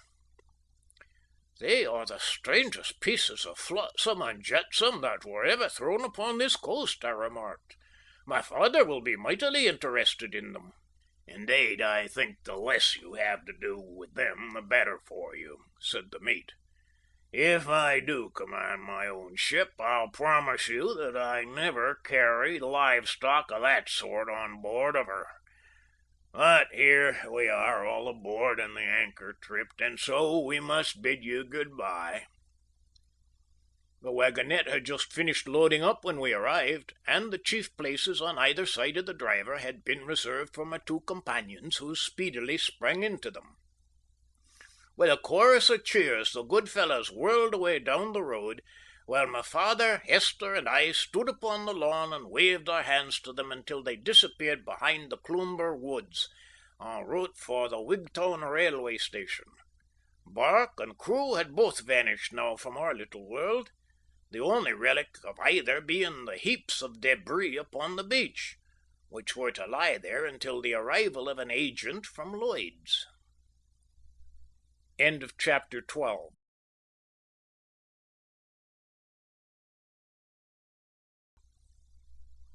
The Mystery of Cloomber by Sir Arthur Conan Doyle. Chapter 13, in which I see that which has been seen by few. At dinner that evening I mentioned to my father the episode of the three Buddhist priests, and found, as I had expected, that he was very much interested in my account of them. When, however, he heard of the high manner in which Ram Singh had spoken of him, and the distinguished position which he had assigned him among philologists, he became so excited that it was all we could do to prevent him from setting off then and there to make his acquaintance. Esther and I were relieved and glad when we at last succeeded in abstracting his boots and manoeuvring him to his bedroom, for the exciting events of the last 24 hours had been too much for his weak frame and delicate nerves. I was sitting at the open porch in the gloaming, turning over in my mind the unexpected events which had occurred so rapidly, the gale, the wreck, the rescue, and the strange character of the castaways, when my sister came quietly over to me and put her hand in mine. "Don't you think, Jack," she said in her low, sweet voice, "that we are forgetting our friends over at Cloomber? Hasn't all this excitement driven their fears and their danger out of our heads?"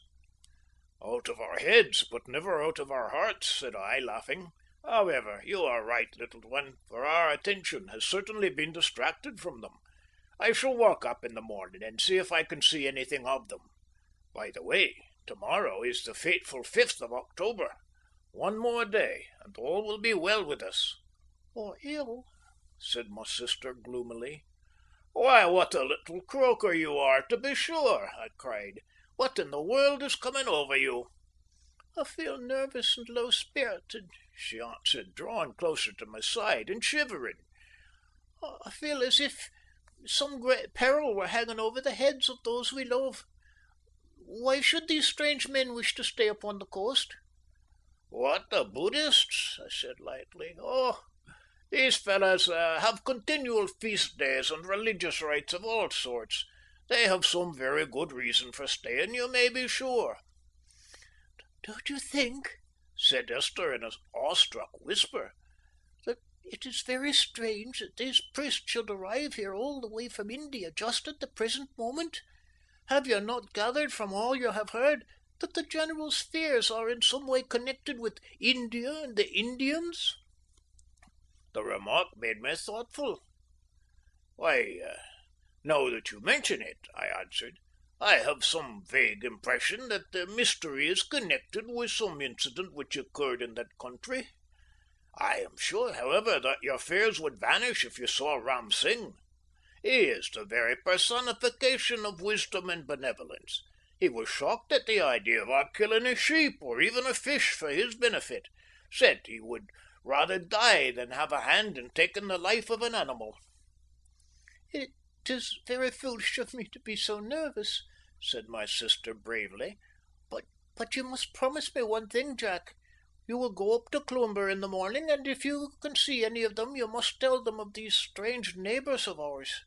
They are better able to judge than we are whether their presence has any significance or not." "All right, little one," I answered as we went indoors. "You have been over-excited by all these wild doings, and you need a sound night's rest to compose you. I'll do what you suggest, however, and our friends shall judge for themselves whether these poor fellows should be sent about their business or not." I made the promise to allay my sister's apprehensions, but in the bright sunlight of morning it appeared less than absurd to imagine that our poor vegetarian castaways could have any sinister intentions, or that their advent could have any effect upon the tenant of Cloomber. I was anxious myself, however, to see whether I could see anything of the Heatherstones, so after breakfast I walked up to the Hall.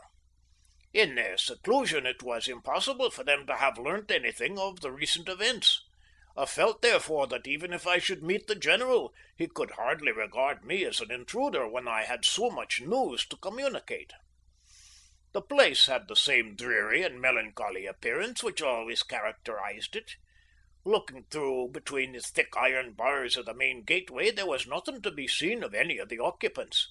One of the great Scotch firs had been blown down in the gale, and its long, ruddy trunk lay right across the grass-grown avenue, but no attempt had been made to remove it.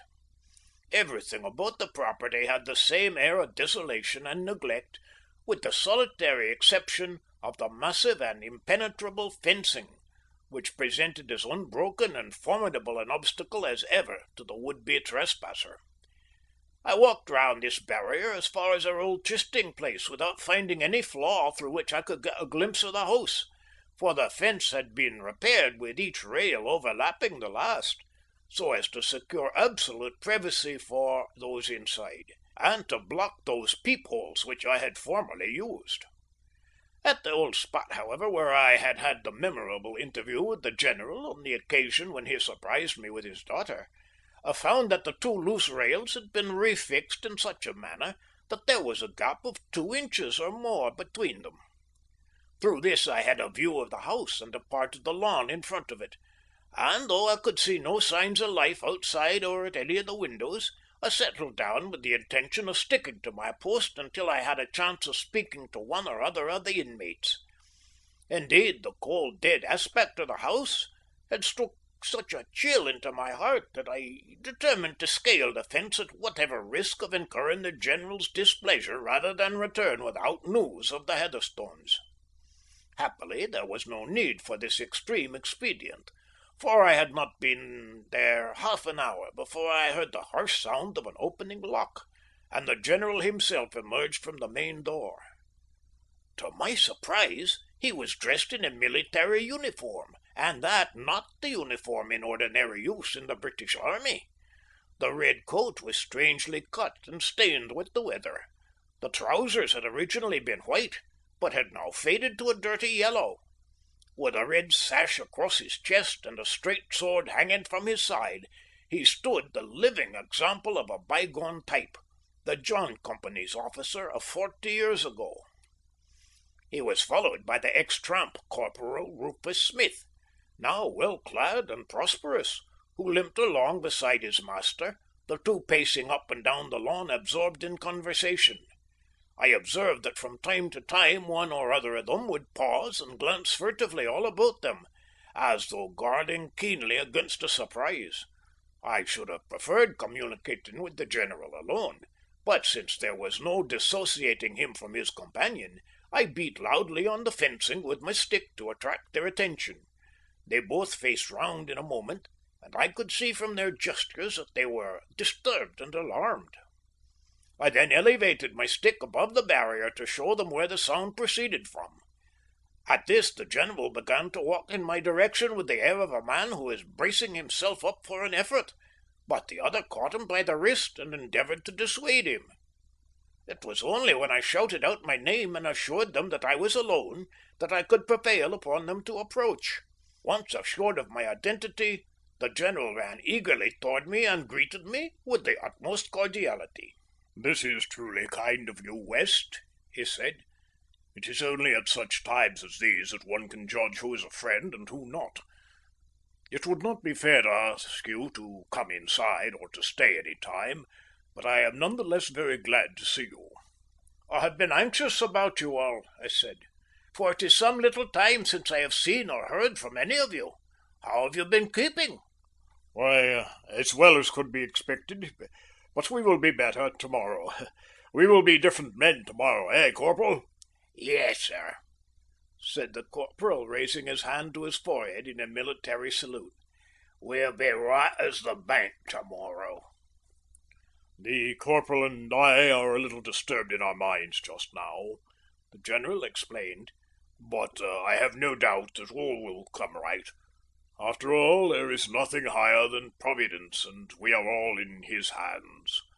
And how have you been, "Oh, we have been very busy, for one thing," said I. "I suppose you have heard nothing of the great shipwreck?" "Not a word," the general answered listlessly. "I thought the noise of the wind would prevent you from hearing the signal guns. She came ashore in the bay the night before last, a great barque from India." "From India!" ejaculated the general. "Yes, her crew was saved fortunately, and have all been sent on to Glasgow." "All sent on!" cried the general, with a face as bloodless as a corpse.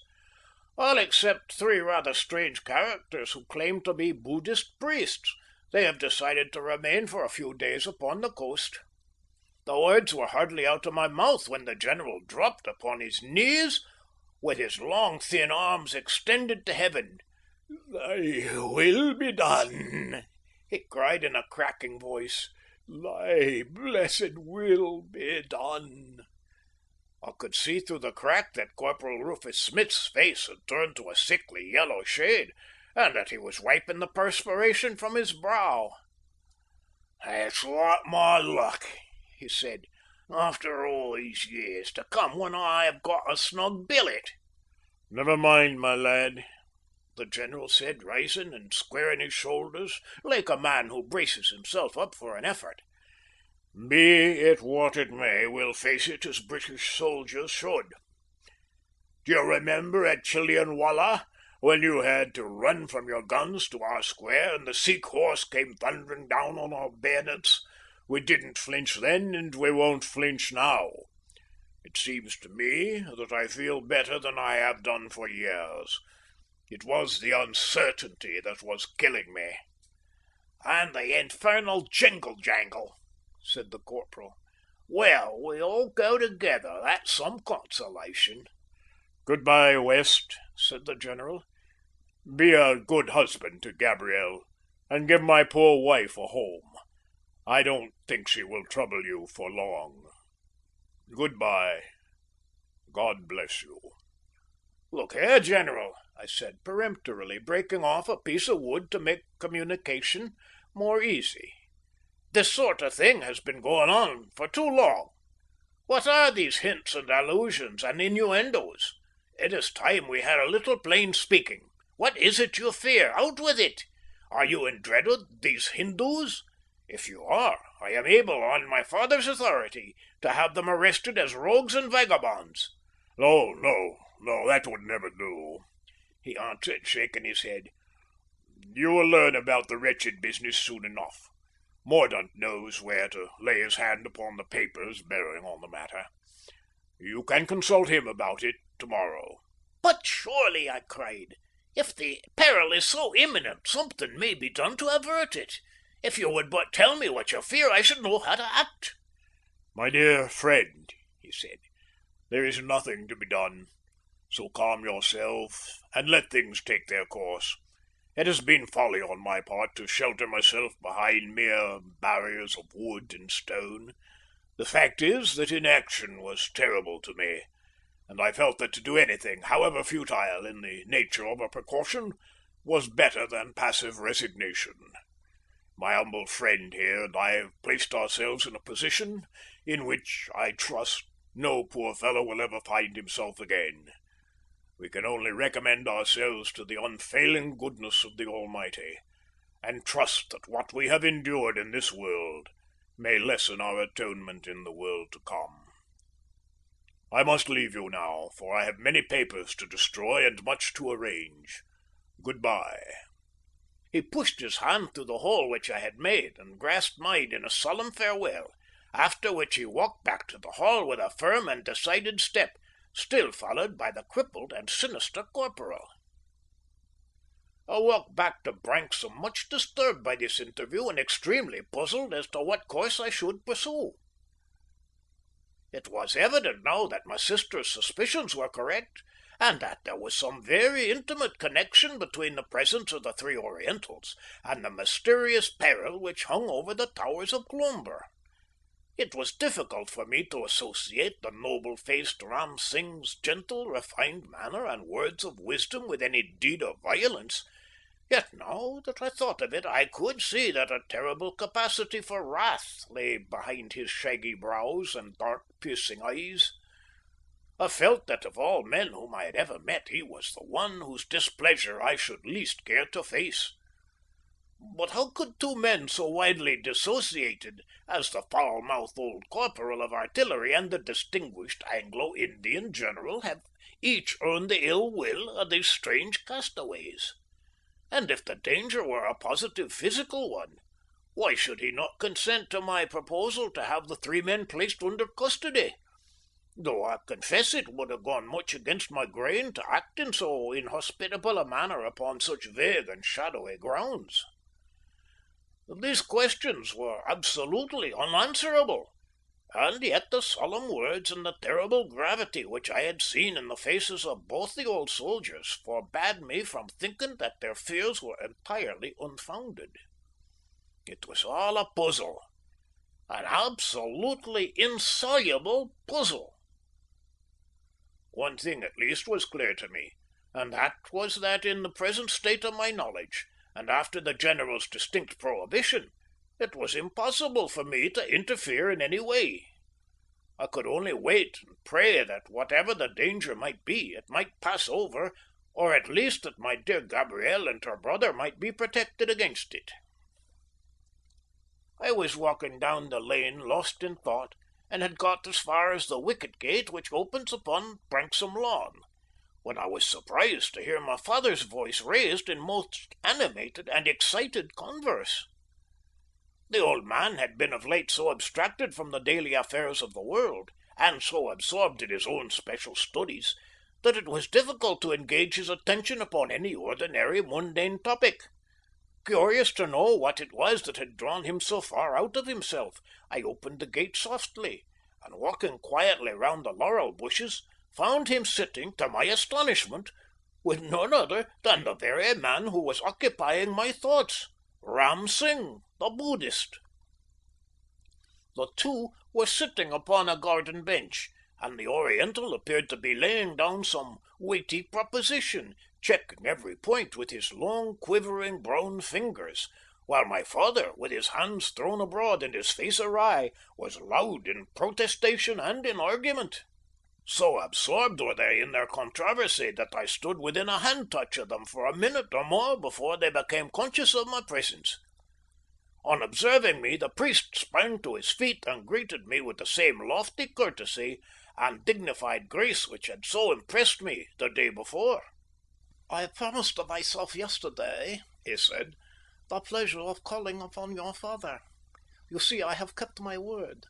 I have even been daring enough to question his views upon some points in connection with the Sanskrit and Hindu tongues, with the result that we have been arguing for an hour or more without either of us convincing the other. Without pretending to as deep a theoretical knowledge as that which has made the name of James Hunter West a household word among Oriental scholars, I happen to have given considerable attention to this one point, and indeed I am in a position to say that I know his views to be unsound.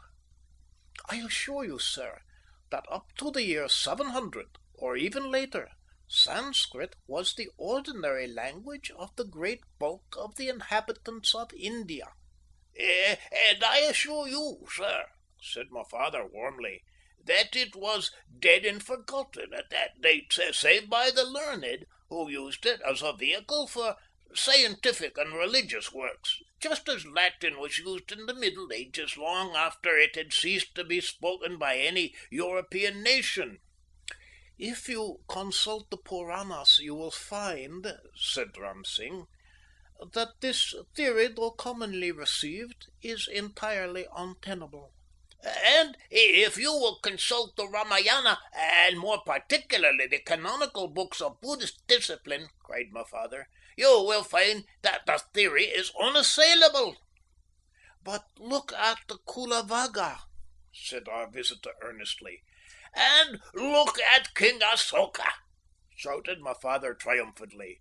"When, in the year 300 before the Christian era, mind you, he ordered the laws of Buddha to be engraved upon the rocks, what language did he employ?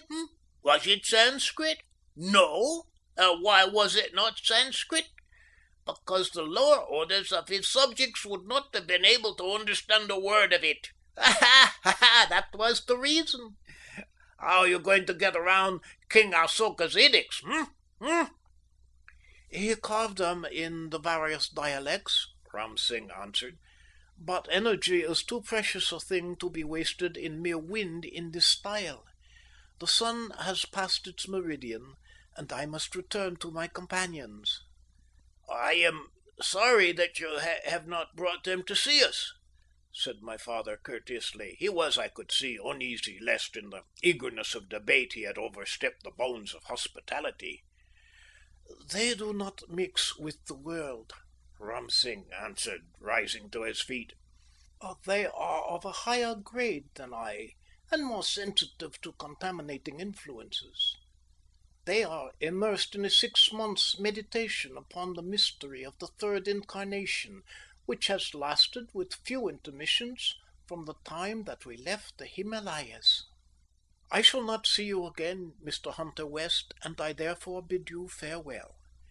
Your old age will be a happy one, as it deserves to be, and your Eastern studies will have a lasting effect upon the knowledge and literature of your own country.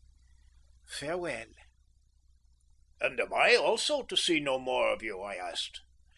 "Unless you will walk with me along the seashore," he answered.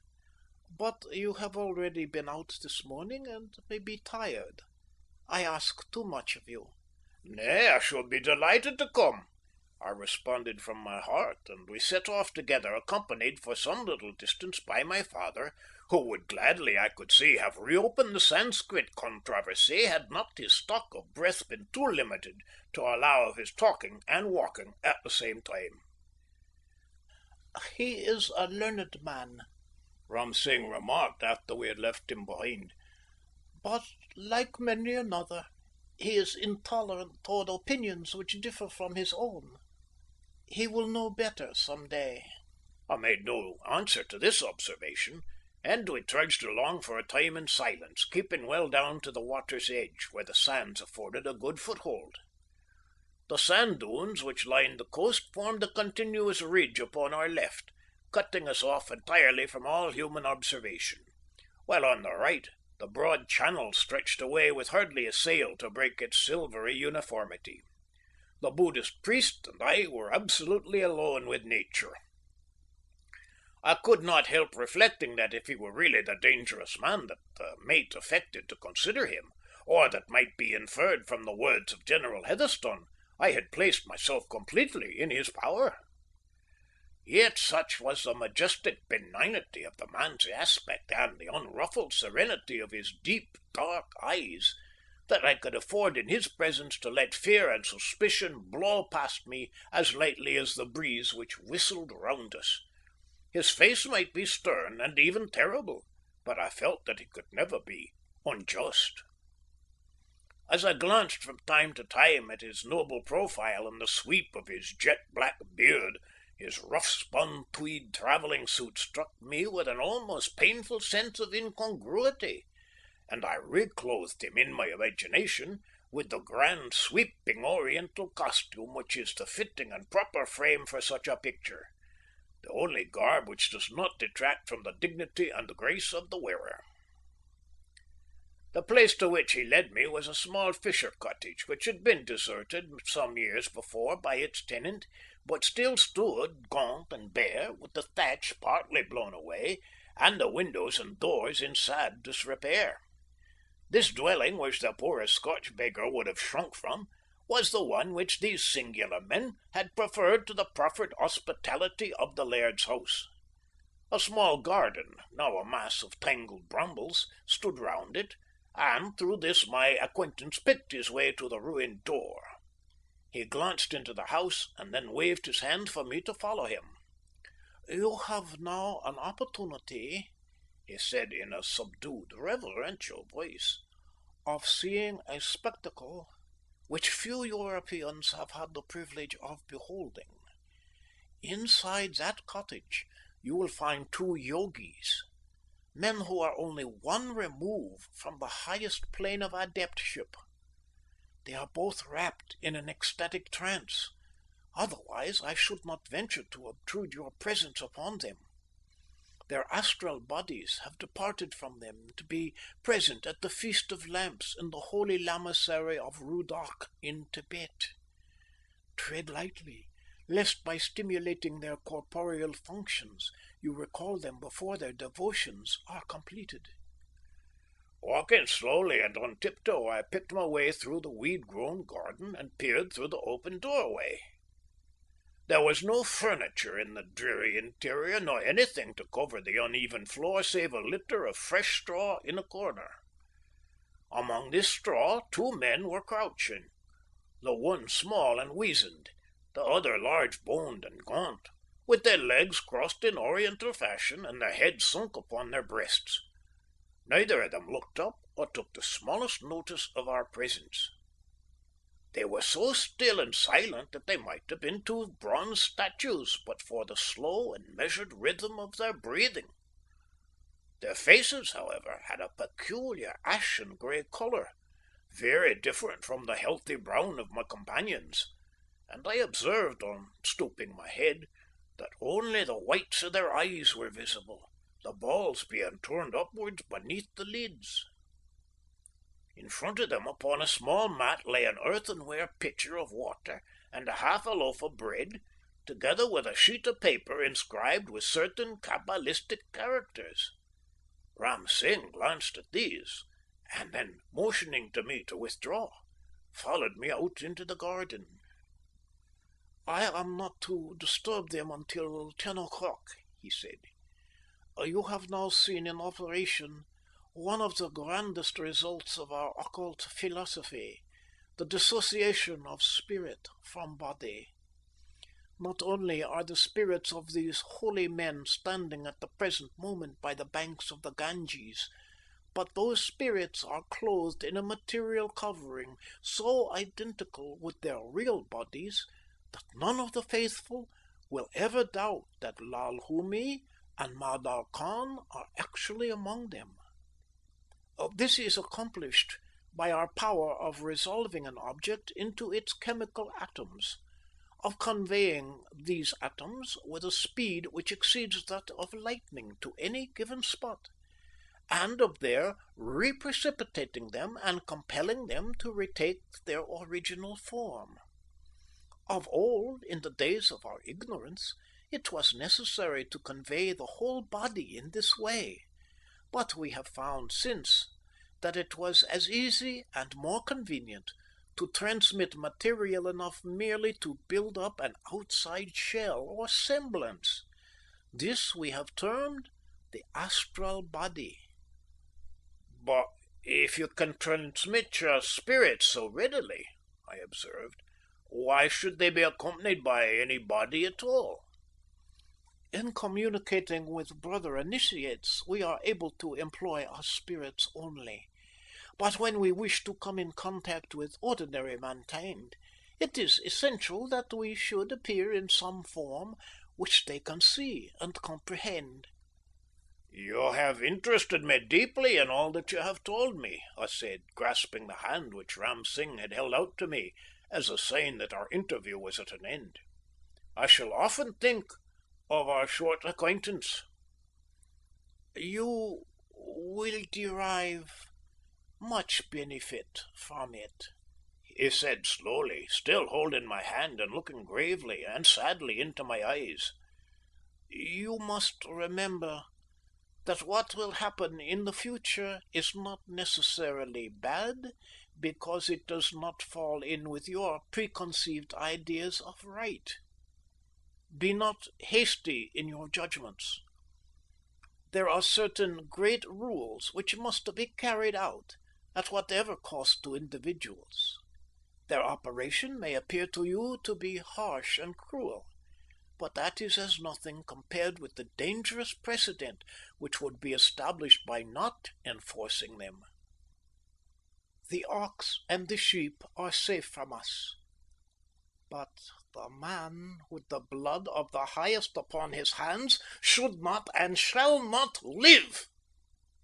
He threw up his arms at the last words with a fierce, threatening gesture, and turning away from me, strode back to the ruined hut. I stood gazing after him until he disappeared through the doorway, and then started off for home, revolving in my mind all that I had heard, and more particularly this last outburst of the occult philosopher. Far on the right I could see the tall white tower of Cloomber standing out clear-cut and sharp against a dark cloud bank which rose behind it. I thought of how any traveller who chanced to pass that way would envy in his heart the tenant of that magnificent building, and how little they would guess the strange terrors, the nameless dangers which were gathering about his head. The black cloud-rack was but the image, I reflected, of the darker, more sombre storm which was about to burst. "Whatever it all means, and however it all happens," I ejaculated, "God grant that the innocent be not confounded with the guilty." My father, when I reached home, was still in a ferment over his learned disputation with the stranger. "I trust, Jack," he said, "that I did not handle him too roughly. I should remember that I am in loco magistri and be less prone to argue with my guests. Yet when he took up this most untenable position, I could not refrain from attacking him and hurling him out of it, which indeed I did, though you, who are ignorant of the niceties of the question, may have failed to perceive it. You observed, however, that my reference to King Asoka's edicts was so conclusive that he at once rose and took his leave.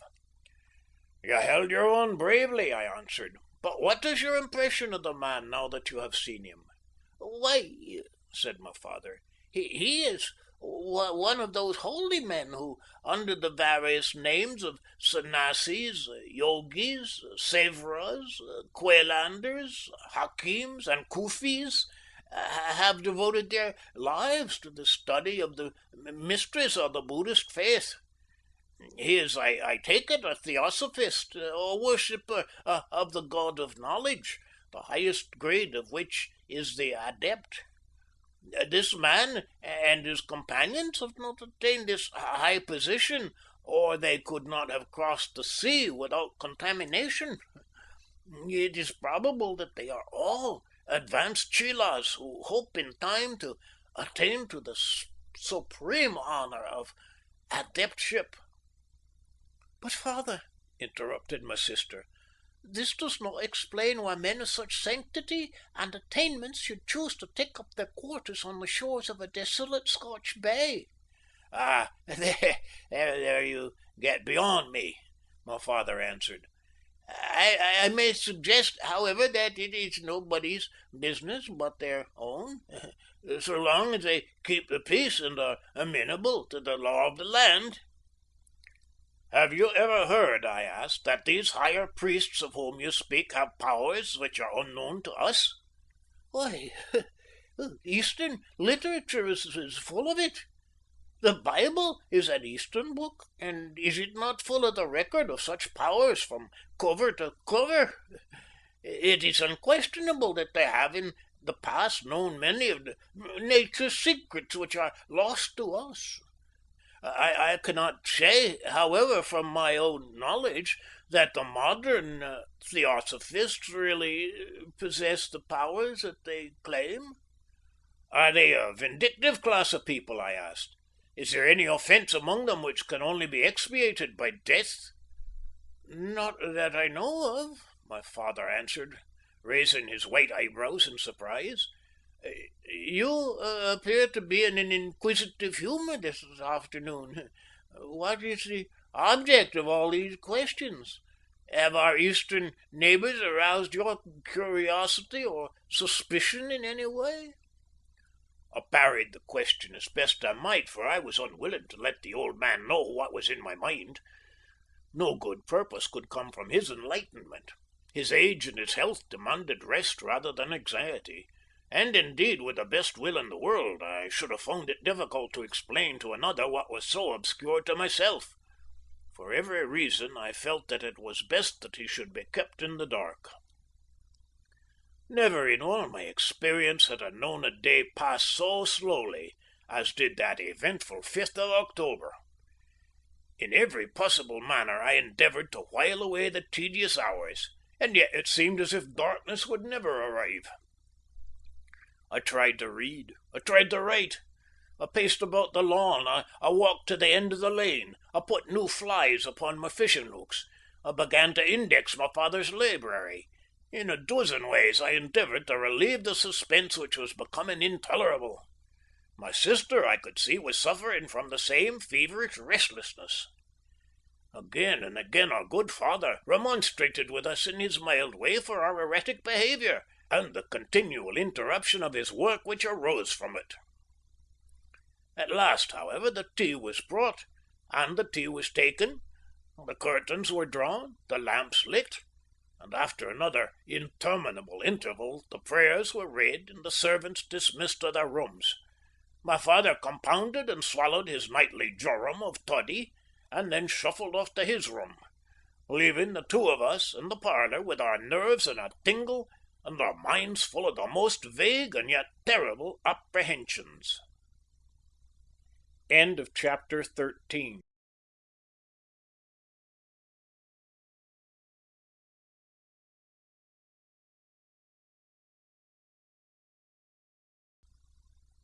The Mystery of Cloomber by Sir Arthur Conan Doyle. Chapter 14. Of the Visitor Who Ran Down the Road in the Night Time. It was 10:15 by the parlour timepiece when my father went off to his room and left Esther and myself together. We heard his slow steps dying away up the creaking staircase until the distant slamming of a door announced that he had reached his sanctum. The simple oil lamp upon the table threw a weird, uncertain light over the old room, flickering upon the carved oak panelling and casting strange, fantastic shadows from the high-elbowed, straight-backed furniture. My sister's white, anxious face stood out in the obscurity with a startling exactness of profile like one of Rembrandt's portraits. We sat opposite to each other on either side of the table, with no sound breaking the silence save the measured ticking of the clock and the intermittent chirping of a cricket beneath the grate. There was something awe-inspiring in the absolute stillness. The whistling of a belated peasant upon the high road was a relief to us, and we strained our ears to catch the last of his notes as he plodded steadily homewards. At first we had made some pretence, she of knitting and I of reading, but we soon abandoned the useless deception and sat uneasily waiting, starting and glancing at each other with questioning eyes whenever the faggot crackled in the fire or a rat scampered behind the wainscot. There was a heavy electrical feeling in the air which weighed us down with a foreboding of disaster. I rose and flung the hall door open to admit the fresh breeze of the night. Ragged clouds swept across the sky, and the moon peeped out at times between their hurrying fringes, bathing the whole countryside in its cold, white radiance. From where I stood in the doorway I could see the edge of the Cloomber wood, though the house itself was only visible from the rising ground some little distance off. At my sister's suggestion we walked together, she with her shawl over her head, as far as the summit of this elevation, and looked out in the direction of the hall. There was no illumination of the windows tonight. From roof to basement not a light twinkled in any part of the great building. Its huge mass loomed up dark and sullen amid the trees which surrounded it, looking more like some giant sarcophagus than a human habitation. To our overwrought nerves there was something of terror in its mere bulk and its silence. We stood for some time peering at it through the darkness, and then we made our way back to the parlour again, where we sat waiting we knew not for what, and yet with absolute conviction that some terrible experience was in store for us. It was 12 o'clock or thereabout when my sister suddenly sprang to her feet and held up her fingers to bespeak attention. "Do you hear nothing?" she asked. I strained my ears, but without success. "Come to the door," she cried with a trembling voice. "Now can you hear anything?" In the deep silence of the night I distinctly heard a dull, murmuring, clattering sound, continuous apparently, but very faint and low. "What is it?" I asked in a subdued voice. "It's the sound of a man running towards us," she answered, and then suddenly dropping the last semblance of self-command, she fell upon her knees beside the table and began praying aloud with that frenzied earnestness which intense, overpowering fear can produce, breaking off now and again into half-hysterical whimperings. I could distinguish the sound clearly enough now to know that her quick feminine perception had not deceived her, and that it was indeed caused by a running man. On he came, and on down the high road, his footfalls ringing out clearer and sharper every moment. An urgent messenger he must be, for he neither paused nor slackened his pace. The quick, crisp rattle was changed suddenly to a dull, muffled murmur. He had reached the point where sand had been recently laid down for 100 yards or so. In a few moments, however, he was back on hard ground again, and his flying feet came nearer and ever nearer. He must, I reflected, be abreast at the head of the lane now. Would he hold on, or would he turn down to Branksome? The thought had hardly crossed my mind when I heard by the difference of the sound that the runner had turned the corner, and that his goal was beyond all question the laird's house. Rushing down to the gate of the lawn, I reached it just as our visitor dashed it open and fell into my arms. I could see in the moonlight that it was none other than Mordaunt Heatherstone.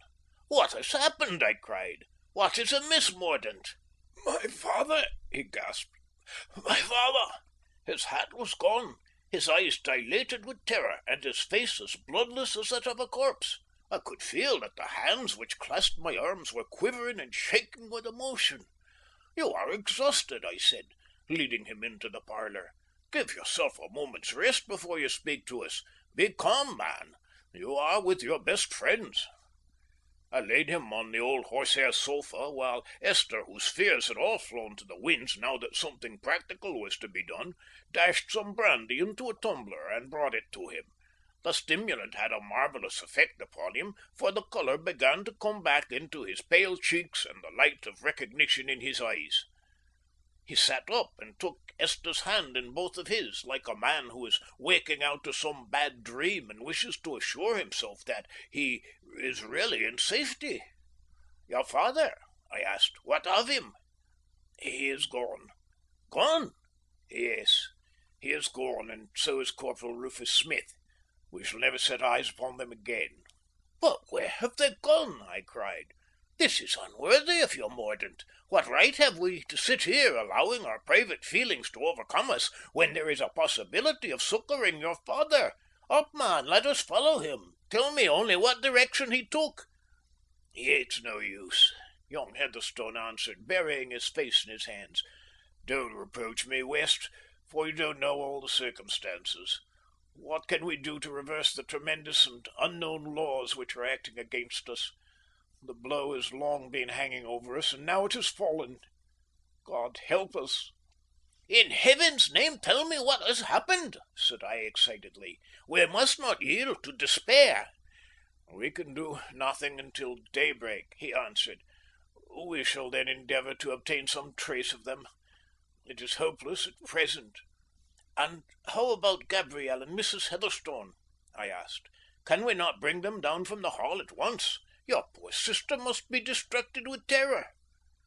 "She knows nothing of it," Mordaunt answered. "She sleeps at the other side of the house, and has not heard or seen anything. As to my poor mother, she has expected some such event for so long a time that it has not come upon her as a surprise. She is, of course, overwhelmed with grief, but would, I think, prefer to be left to herself for the present. Her firmness and composure should be a lesson to me. But I am constitutionally excitable, and this catastrophe coming after our long period of suspense deprived me of my very reason for a time." "If we can do nothing until the morning," I said, "you have time to tell us all that has occurred." "I will do so," he answered, rising and holding his shaking hands to the fire. "You know already that we have had reason for some time, for many years in fact, to fear that a terrible retribution was hanging over my father's head for a certain action of his early life.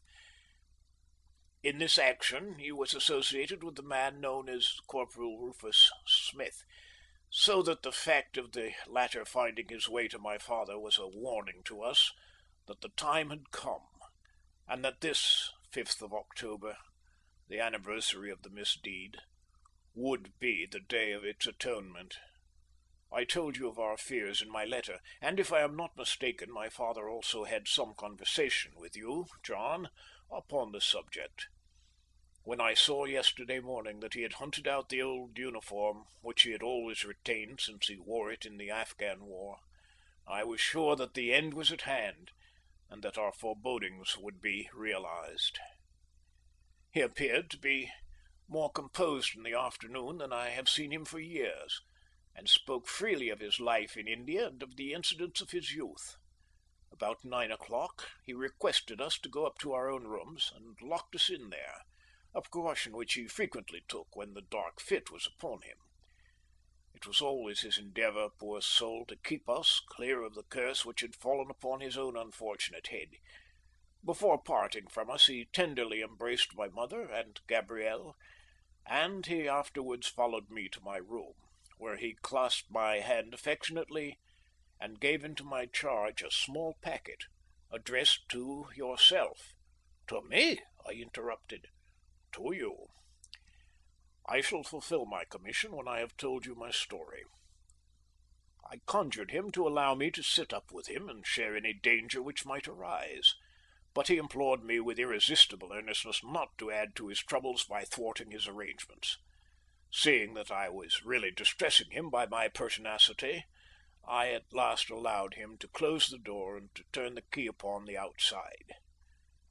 I shall always reproach myself for my want of firmness, but what can you do when your own father refuses your assistance or cooperation? You cannot force yourself upon him. "I am sure that you did all that you could do," my sister said. "I meant to, dear Esther, but God help me, it was hard to tell what was right. He left me, and I heard his footsteps die away down the long corridor. It was then about 10 o'clock, or a little after. For a time I paced up and down the room, and then, carrying the lamp to the head of my bed, I lay down without undressing, reading St. Thomas à Kempis, and praying from my heart that the night might pass safely over us. I had at last fallen into a troubled sleep when I was suddenly aroused by a loud, sonorous sound ringing in my ears. I sat up bewildered, but all was silent again. The lamp was burning low, and my watch showed me that it was going on to midnight. I blundered to my feet and was striking a match with the intention of lighting the candles, when the sharp, vehement cry broke out again so loud and so clear that it might have been in the very room with me. My chamber is in the front of the house, while those of my mother and sister are at the back, so that I am the only one who commands a view of the avenue. Rushing to the window, I drew the blind aside and looked out. You know that the gravel drive opens up so as to form a broad stretch immediately in front of the house. Just in the centre of this clear space there stood 3 men, looking up at the house. The moon shone full upon them, glistening on their upturned eyeballs, and by its light I could see that they were swarthy-faced and black-haired, of a type that I was familiar with among the Sikhs and Afridis. 2 of them were thin, with eager, aesthetic countenances, while the third was king-like and majestic, with a noble figure and flowing beard. "Ram Singh!" I ejaculated. "What, you know of them?" exclaimed Mordaunt in a great surprise. You have met them?" "I know them. They are Buddhist priests," I answered. "But go on." "They stood in a line," he continued, sweeping their arms upwards and downwards, while their lips moved as if repeating some prayer or incantation. Suddenly they ceased to gesticulate and broke out for the 3rd time into the wild, weird, piercing cry which had roused me from my slumber. Never shall I forget that shrill, dreadful summons, swelling and reverberating through the silent night with an intensity of sound which is still ringing in my ears. As it died slowly away, there was a rasping and creaking as of keys and bolts, followed by the clang of an opening door and the clatter of hurrying feet. From my window I saw my father and Corporal Rufus Smith rush frantically out of the house, hatless and unkempt, like men who are obeying a sudden and overpowering impulse. The 3 strangers laid no hands on them, but all 5 swept swiftly away down the avenue and vanished among the trees. I am positive that no force was used, or constraint of any visible kind, and yet I am as sure that my poor father and his companion were helpless prisoners as if I had seen them dragged away in manacles. All this took little time in the acting, from the first summons which disturbed my sleep to the last shadowy glimpse which I had of them between the tree trunks could hardly have occupied more than 5 minutes of actual time. So sudden was it and so strange that when the drama was over and they were gone, I could have believed that it was all some terrible nightmare, some delusion, had I not felt that the impression was too real, too vivid to be imputed to fancy. I threw my whole weight against my bedroom door in the hope of forcing the lock.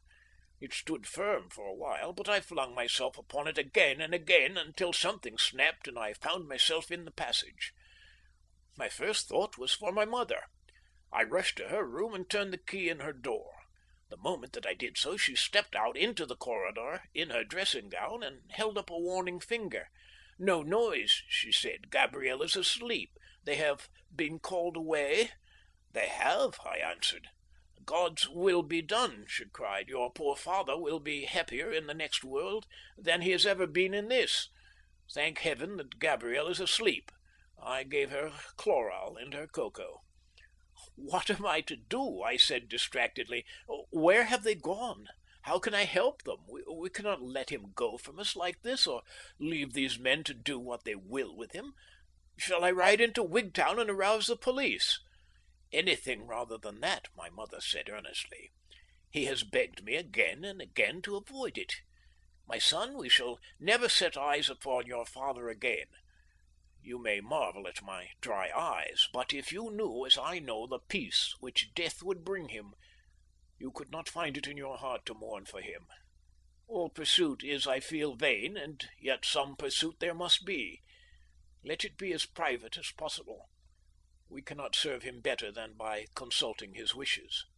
"But every minute is precious," I cried. "Even now he may be calling upon us to rescue him from the clutches of those dark-skinned fiends."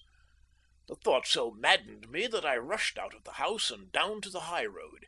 But once there I had no indication in which direction to turn. The whole wide moor lay before me, without a sign of movement upon its broad expanse. I listened, but not a sound broke the perfect stillness of the night. It was then, my dear friends, as I stood not knowing in which direction to turn, that the horror and responsibility broke full upon me. I felt that I was combating against forces of which I knew nothing. All was strange and dark and terrible. The thought of you, and of the help which I might look for from your advice and assistance, was a beacon of hope to me. At Branksome, at least, I should receive sympathy, and, above all, directions as to what I should do, for my mind is in such a whirl that I cannot trust my own judgment. My mother was content to be alone, my sister asleep, and no prospect of being able to do anything until daybreak.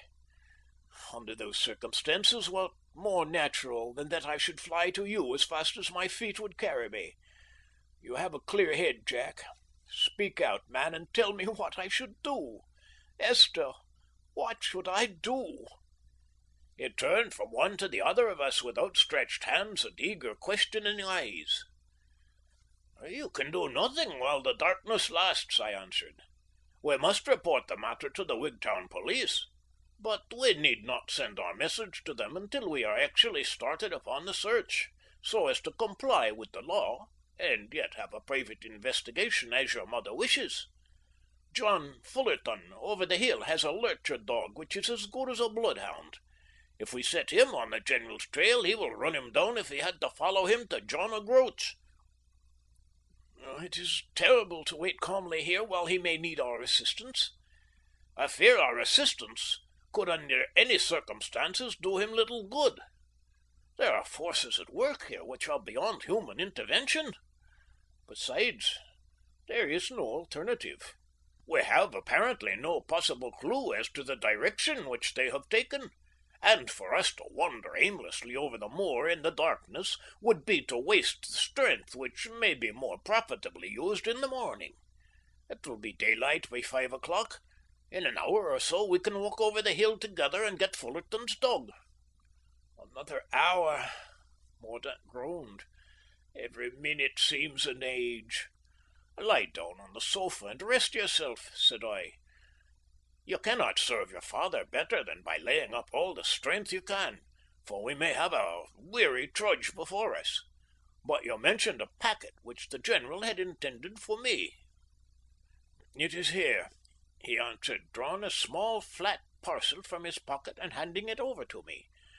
You will find, no doubt, that it will explain all which has been so mysterious. The packet was sealed at each end with black wax, bearing the impress of the flying griffin, which I knew to be the general's crest. It was further secured by a band of broad tape, which I cut with my pocket knife. Across the outside was written in bold handwriting, J. Fothergill West, Esquire, and underneath, to be handed to that gentleman in the event of the disappearance or decease of Major General J. B. Heatherstone, V.C., C.B., late of the Indian Army. So at last I was to know the dark secret which had cast a shadow over our lives. Here in my hands I held the solution of it. With eager fingers I broke the seals and undid the wrapper. A note and a small bundle of discoloured paper lay within. I drew the lamp over to me and opened the former. It was dated the preceding afternoon, and ran in this way. My dear West, I should have satisfied your very natural curiosity on the subject which we have had occasion to talk of more than once, but I refrained for your own sake.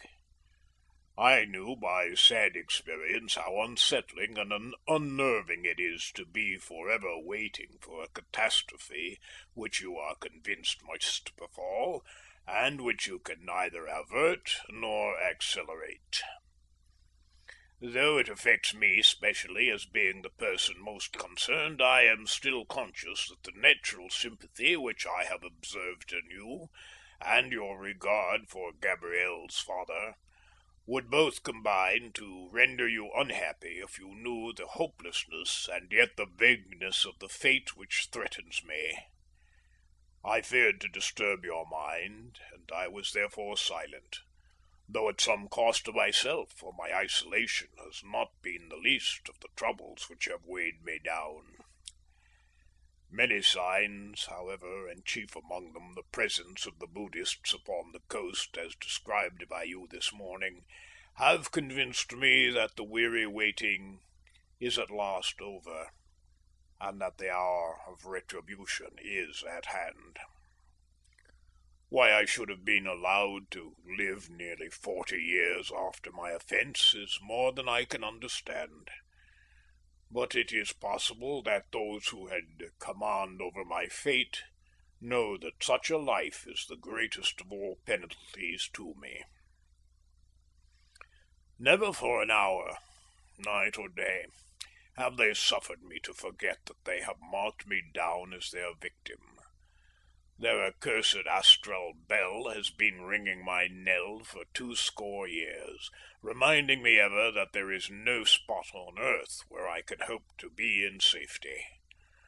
Oh, the peace, the blessed peace of dissolution!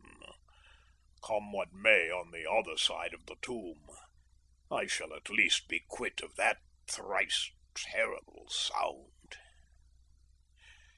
There is no need for me to enter into the wretched business again, or to detail at any length the events of October 5th, 1841, and the various circumstances which led up to the death of Gulab Shah, the arch-adept.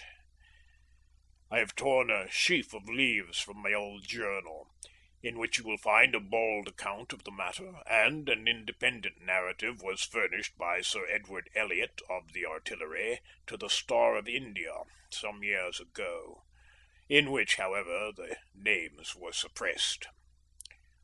I have reason to believe that many people, even among those who knew India well, thought that Sir Edward was romancing, and that he had evolved his incidents from his imagination. The few faded sheets which I send you will show that this is not the case, and that our men of science must recognize powers and laws which can and have been used by man, but which are unknown to European civilization. I do not wish to whine or to whimper, but I cannot help feeling that I have had hard measure dealt me in this world. I would not, God knows, take the life of any man, far less an aged one, in cold blood. My temper and nature, however, were always fiery and headstrong, and in action when my blood is up, I have no knowledge of what I am about. Neither the corporal nor I would have laid a finger upon Gulab Shah had we not seen that the tribesmen were rallying behind him. Well, it is an old story now, and there is no profit in discussing it. May no other poor fellow ever have the same evil fortune. I have written a short supplement to the statements contained in my journal, for your information, and that of anyone else who may chance to be interested in the matter. And now, adieu. Be a good husband to Gabrielle, and if your sister be brave enough to marry into such a devil-ridden family as ours, by all means let her do so. I have left enough to keep my poor wife in comfort. When she rejoins me, I should wish it to be equally divided between the children. If you hear that I am gone, do not pity, but congratulate your unfortunate friend, John Berthier Heatherstone. I threw aside the letter and picked up the roll of blue foolscap which contained the solution of the mystery. It was all ragged and frayed at the inner edge, with traces of gum and thread still adhering to it, to show that it had been torn out of a strongly bound volume. The ink with which it had been written was faded somewhat, but across the head of the first page was inscribed in bold, clear characters, evidently of later date than the rest: Journal of Lieutenant J. B. Heatherstone in the Thull Valley during the autumn of 1841. And then underneath, this extract contains some account of the events of the first week of October of that year, including the skirmish of the Terada ravine and the death of the man Gulab Shah. I have the narrative lying before me now, and I copy it verbatim. If it contains some matter which has no direct bearing upon the question at issue, I can only say that I thought it better to publish what is irrelevant than by cutting and clipping to lay the whole statement open to the charge of having been tampered with. End of chapter 14.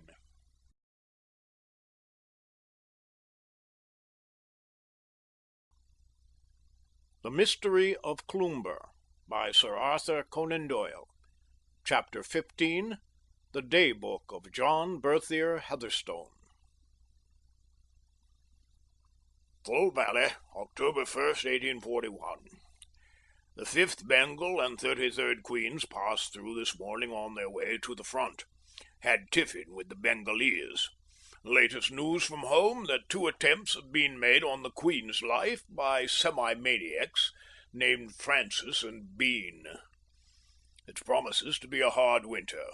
The snow line has descended 1,000 feet upon the peaks, but the passes will be open for weeks to come, and even if they were blocked, we have established so many depots in the country that Pollock and Knott will have no difficulty in holding their own. They shall not meet with the fate of Elphinstone's army. One such tragedy is enough for a century. Elliot of the artillery and I are answerable for the safety of the communications for a distance of 20 miles or more, from the mouth of the valley to this side of the wooden bridge over the Lotar. Goodenough of the rifles is responsible on the other side, and Lieutenant Colonel Sidney Herbert of the engineers has a general supervision over both sections. Our force is not strong enough for the work which has to be done. I have a company and a half of our own regiment and a squadron of sowars, who are of no use at all among the rocks. Elliot has 3 guns, but several of his men are down with cholera, and I doubt if he has enough to serve more than 2. Note: capsicum for cholera. Tried it. On the other hand, each convoy is usually provided with some guard of its own, though it is often absurdly inefficient. These valleys and ravines which branch out of the main pass are alive with Afridis and Pathans, who are keen robbers as well as religious fanatics. I wonder they don't swoop down on some of our caravans. They could plunder them and get back to their mountain fastnesses before we could interfere or overtake them. Nothing but fear will restrain them. If I had my way, I would hang one at the mouth of every ravine as a warning to the gang. They are personifications of the devil to look at, hawk-nosed, full-lipped, with a mane of tangled hair, and most satanic sneer. No news today from the front. October 2nd. I really must ask Herbert for another company at the very least. I am convinced that the communications would be cut off if any serious attack were made upon us. Now, this morning 2 urgent messages were sent me from 2 different points more than 16 miles apart to say that there were signs of a descent of the tribes. Elliot, with 1 gun and the sowars, went to the farther ravine, while I, with the infantry, hurried to the other, but we found it was a false alarm. I saw no signs of the hillmen, and though we were greeted with a splutter of Jezail bullets, we were unable to capture any of the rascals. Woe betide them if they fall into my hands. I would give them as short a shrift as ever a Highland cateran got from a Glasgow judge. These continued alarms may mean nothing, or they may be an indication that the hillmen are assembling and have some plan in view. We have had no news from the front for some time, but today a convoy of wounded came through with the intelligence that Nott had taken Ghuznee. I hope he warmed up any of the black rascals that fell into his hands. No word of Pollock. An elephant battery came up from Punjab, looking in very good condition. There were several convalescents with it going up to rejoin their regiments. Knew none of them except Mustin of the Hussars and young Blakesley, who was my fag at Charterhouse, and whom I have never seen since. Punch and cigars al fresco up to 11 o'clock. Letters today from Wills and Company about their little bill forwarded on from Delhi. Thought a campaign freed a man from these annoyances. Wills says in his note that since his written applications have been in vain, he must call upon me in person. If he calls upon me now, he will assuredly be the boldest and most persevering of tailors. A line from Calcutta Daisy and another from Hobhouse to say that Matilda comes in for all the money under the will. I am glad of it. October 3rd. Glorious news from the front today. Barclay of the Madras Cavalry galloped through with dispatches. Pollock entered Cabul triumphantly on the 16th of last month, and better still, Lady Sale has been rescued by Shakespeare and brought safe into the British camp, together with the other hostages. Te Deum laudamus. This should end the whole wretched business, this and the sack of the city. I hope Pollock won't be squeamish or truckle to the hysterical party at home. The town should be laid in ashes and the fields sown with salt. Above all, the Residency in the palace must come down. So shall Burns, Macnaghten, and many other gallant fellow know that his countrymen could avenge if they could not save him. It is hard when others are gaining glory and experience to be stuck in this miserable valley. I have been out of it completely, bar a few petty skirmishes. However, we may see some service yet. A jemidar of ours brought in a hillman today who says that the tribes are massing in the Terada ravine 10 miles to the north of us, and intend attacking the next convoy. We can't rely on information of this sort, but there may prove to be some truth in it. Propose to shoot our informant so as to prevent his playing the double traitor and reporting our proceedings. Elliot demurred. If you are making war, you should throw no chance away. I hate half and half measures. The children of Israel seem to have been the only people who ever carried war to its logical conclusion, except Cromwell in Ireland. Made a compromise at last by which the man is to be detained as a prisoner and executed if his information prove to be false. I only hope we get a fair chance of showing what we can do. No doubt these fellows at the front will have CBs and knighthoods showering upon them thick and fast, while we poor devils who have had most of the responsibility and anxiety will be passed over completely. Elliot has a whitlow. The last convoy left us a large packet of sauces, but as they forgot to leave anything to eat with them, we have handed them over to the sowars, who drink them out of their pannikins as if they were liqueurs. We hear that another large convoy may be expected from the plains in the course of a day or two. Took 9 to 4 on Cleopatra for the Calcutta Cup. October 4th.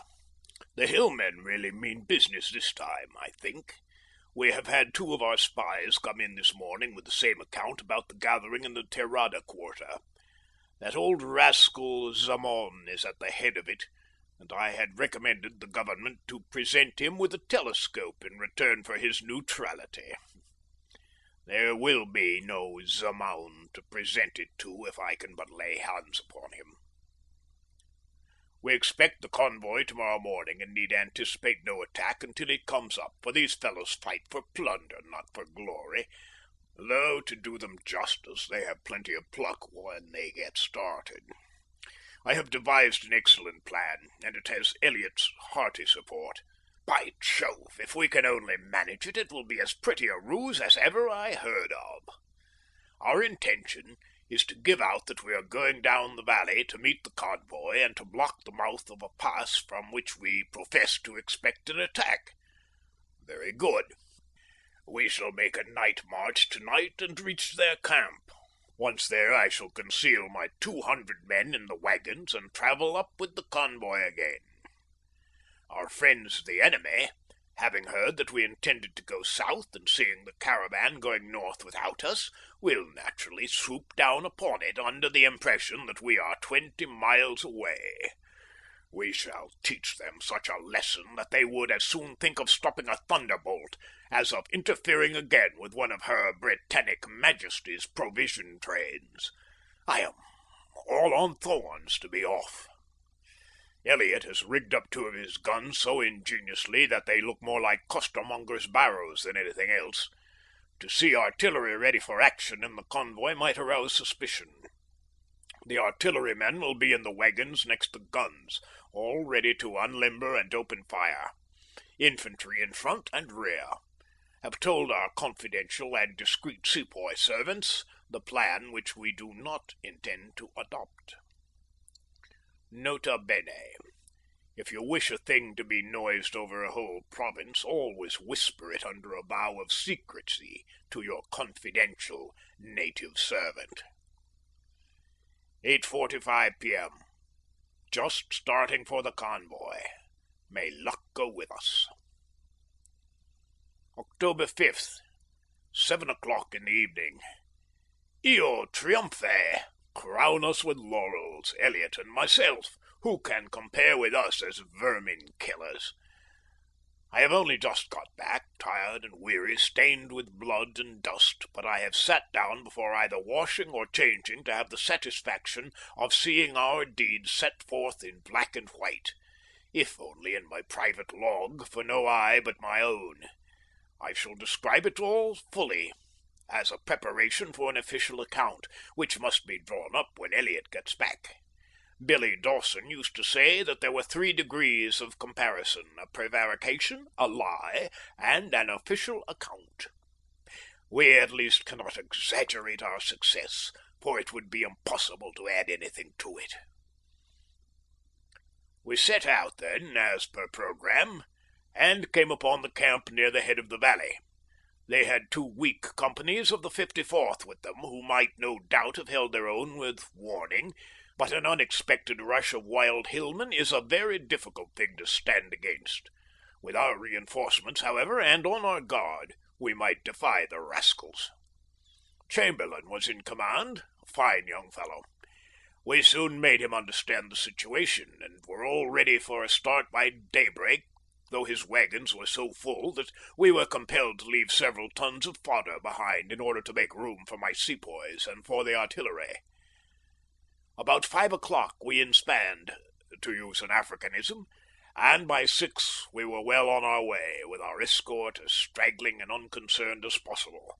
As helpless-looking a caravan as ever invited attack. I could soon see that it was to be no false alarm this time, and that the tribes really meant business. From my post of observation, under the canvas screens of one of the wagons, I could make out turbaned heads popping up to have a look at us from among the rocks, and an occasional scout hurrying northward with the news of our approach. It was not, however, until we came abreast of the Terrada Pass, a gloomy defile bounded by gigantic cliffs, that the Afrides began to show in force, though they had ambushed themselves so cleverly that, had we not been keenly on the lookout for them, we might have walked right into the trap. As it was, the convoy halted, upon which the hillmen, seeing that they were observed, opened a heavy but ill-directed fire upon us. I had asked Chamberlain to throw out his men in skirmishing order and to give them directions to retreat slowly upon the wagons so as to draw the Afrides on. The ruse succeeded to perfection. As the redcoats steadily retired, keeping behind cover as much as possible, the enemy followed them up with yells of exultation, springing from rock to rock, waving their jezails in the air and howling like a pack of demons. With their black, contorted, mocking faces, their fierce gestures, and their fluttering garments, they would have made a study for any painter who wished to portray Milton's conception of the army of the damned. From every side they pressed in until, seeing, as they thought, nothing between them and victory, they left the shelter of the rocks and came rushing down, a furious howling throng, with the green banner of the Prophet in their van. Now was our chance, and gloriously we utilized it. From every cranny and slit of the wagons came a blaze of fire, every shot of which told among the close-packed mob. 2 or 3 score rolled over like rabbits, and the rest reeled for a moment, and then, with their chiefs at their head, came on again in a magnificent rush. It was useless, however, for undisciplined men to attempt to face such a well-directed fire. The leaders were bowled over, and the others, after hesitating for a few moments, turned and made for the rocks. It was our turn now to assume the offensive. The guns were unlimbered and grape poured into them, while our little infantry force advanced at the double, shooting and stabbing all whom they overtook. Never had I known the tide of battle turn so rapidly and so decisively. The sullen retreat became a flight, and the flight a panic-stricken rout, until there was nothing left of the tribesmen except a scattered, demoralized rabble, flying wildly to their native fastnesses for shelter and protection. I was by no means inclined to let them off cheaply now that I had them in my power. On the contrary, I determined to teach them such a lesson that the sight of a single scarlet uniform would in future be a passport in itself. We followed hard upon the track of the fugitives and entered the Terrada defile at their very heels. Having detached Chamberlain and Elliot with a company on either side to protect my wings, I pushed on with my sepoys and a handful of artillerymen, giving the enemy no time to rally or to recover themselves. We were so handicapped, however, by our stiff European uniforms and by our want of practice in climbing, that we should have been unable to overtake any of the mountaineers had it not been for a fortunate accident. There is a smaller ravine which opens into the main pass, and in their hurry and confusion some of the fugitives rushed down this. I saw 60 or 70 of them turn down, but I should have passed them by and continued in pursuit of the main body had not one of my scouts come rustling up to inform me that the smaller ravine was a cul-de-sac, and that the Afrides who had gone up it had no possible means of getting out again except by cutting their way through our ranks. Here was an opportunity of striking terror into the tribes. Leaving Chamberlain and Elliot to continue the pursuit of the main body, I wheeled my sepoys into the narrow path and proceeded slowly down it in extended order, covering the whole ground from cliff to cliff. Not a jackal could have passed us unseen. The rebels were caught like rats in a trap. The defile in which we found ourselves was the most gloomy and majestic that I have ever seen. On either side naked precipices rose sheer up for 1,000 feet or more, converging upon each other so as to leave a very narrow slit of daylight above us, which was further reduced by the feathery fringe of palm trees and aloes which hung over each lip of the chasm. The cliffs were not more than a couple of 100 yards apart at the entrance, but as we advanced they grew nearer and nearer, until a half company in close order could hardly march abreast. A sort of twilight reigned in this strange valley, and the dim, uncertain light made the great basalt rocks loom up vague and fantastic. There was no path, and the ground was most uneven. But I pushed on briskly, cautioning my fellows to have their fingers on their triggers, for I could see that we were nearing the point where the two cliffs would form an acute angle with each other. At last we came in sight of the place. A great pile of boulders was heaped up at the very end of the pass, and among these our fugitives were skulking, entirely demoralized apparently, and incapable of resistance. They were useless as prisoners, and it was out of the question to let them go, so there was no choice but to polish them off. Waving my sword, I was leading my men on when we had a most dramatic interruption of a sort which I have seen once or twice on the boards of Drury Lane, but never in real life.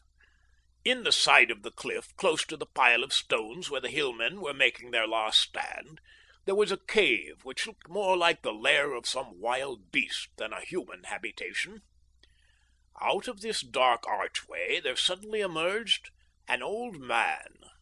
Such a very, very old man that all the other veterans whom I have seen were as chickens compared with him. His hair and beard were both as white as snow, and each reached more than halfway to his waist.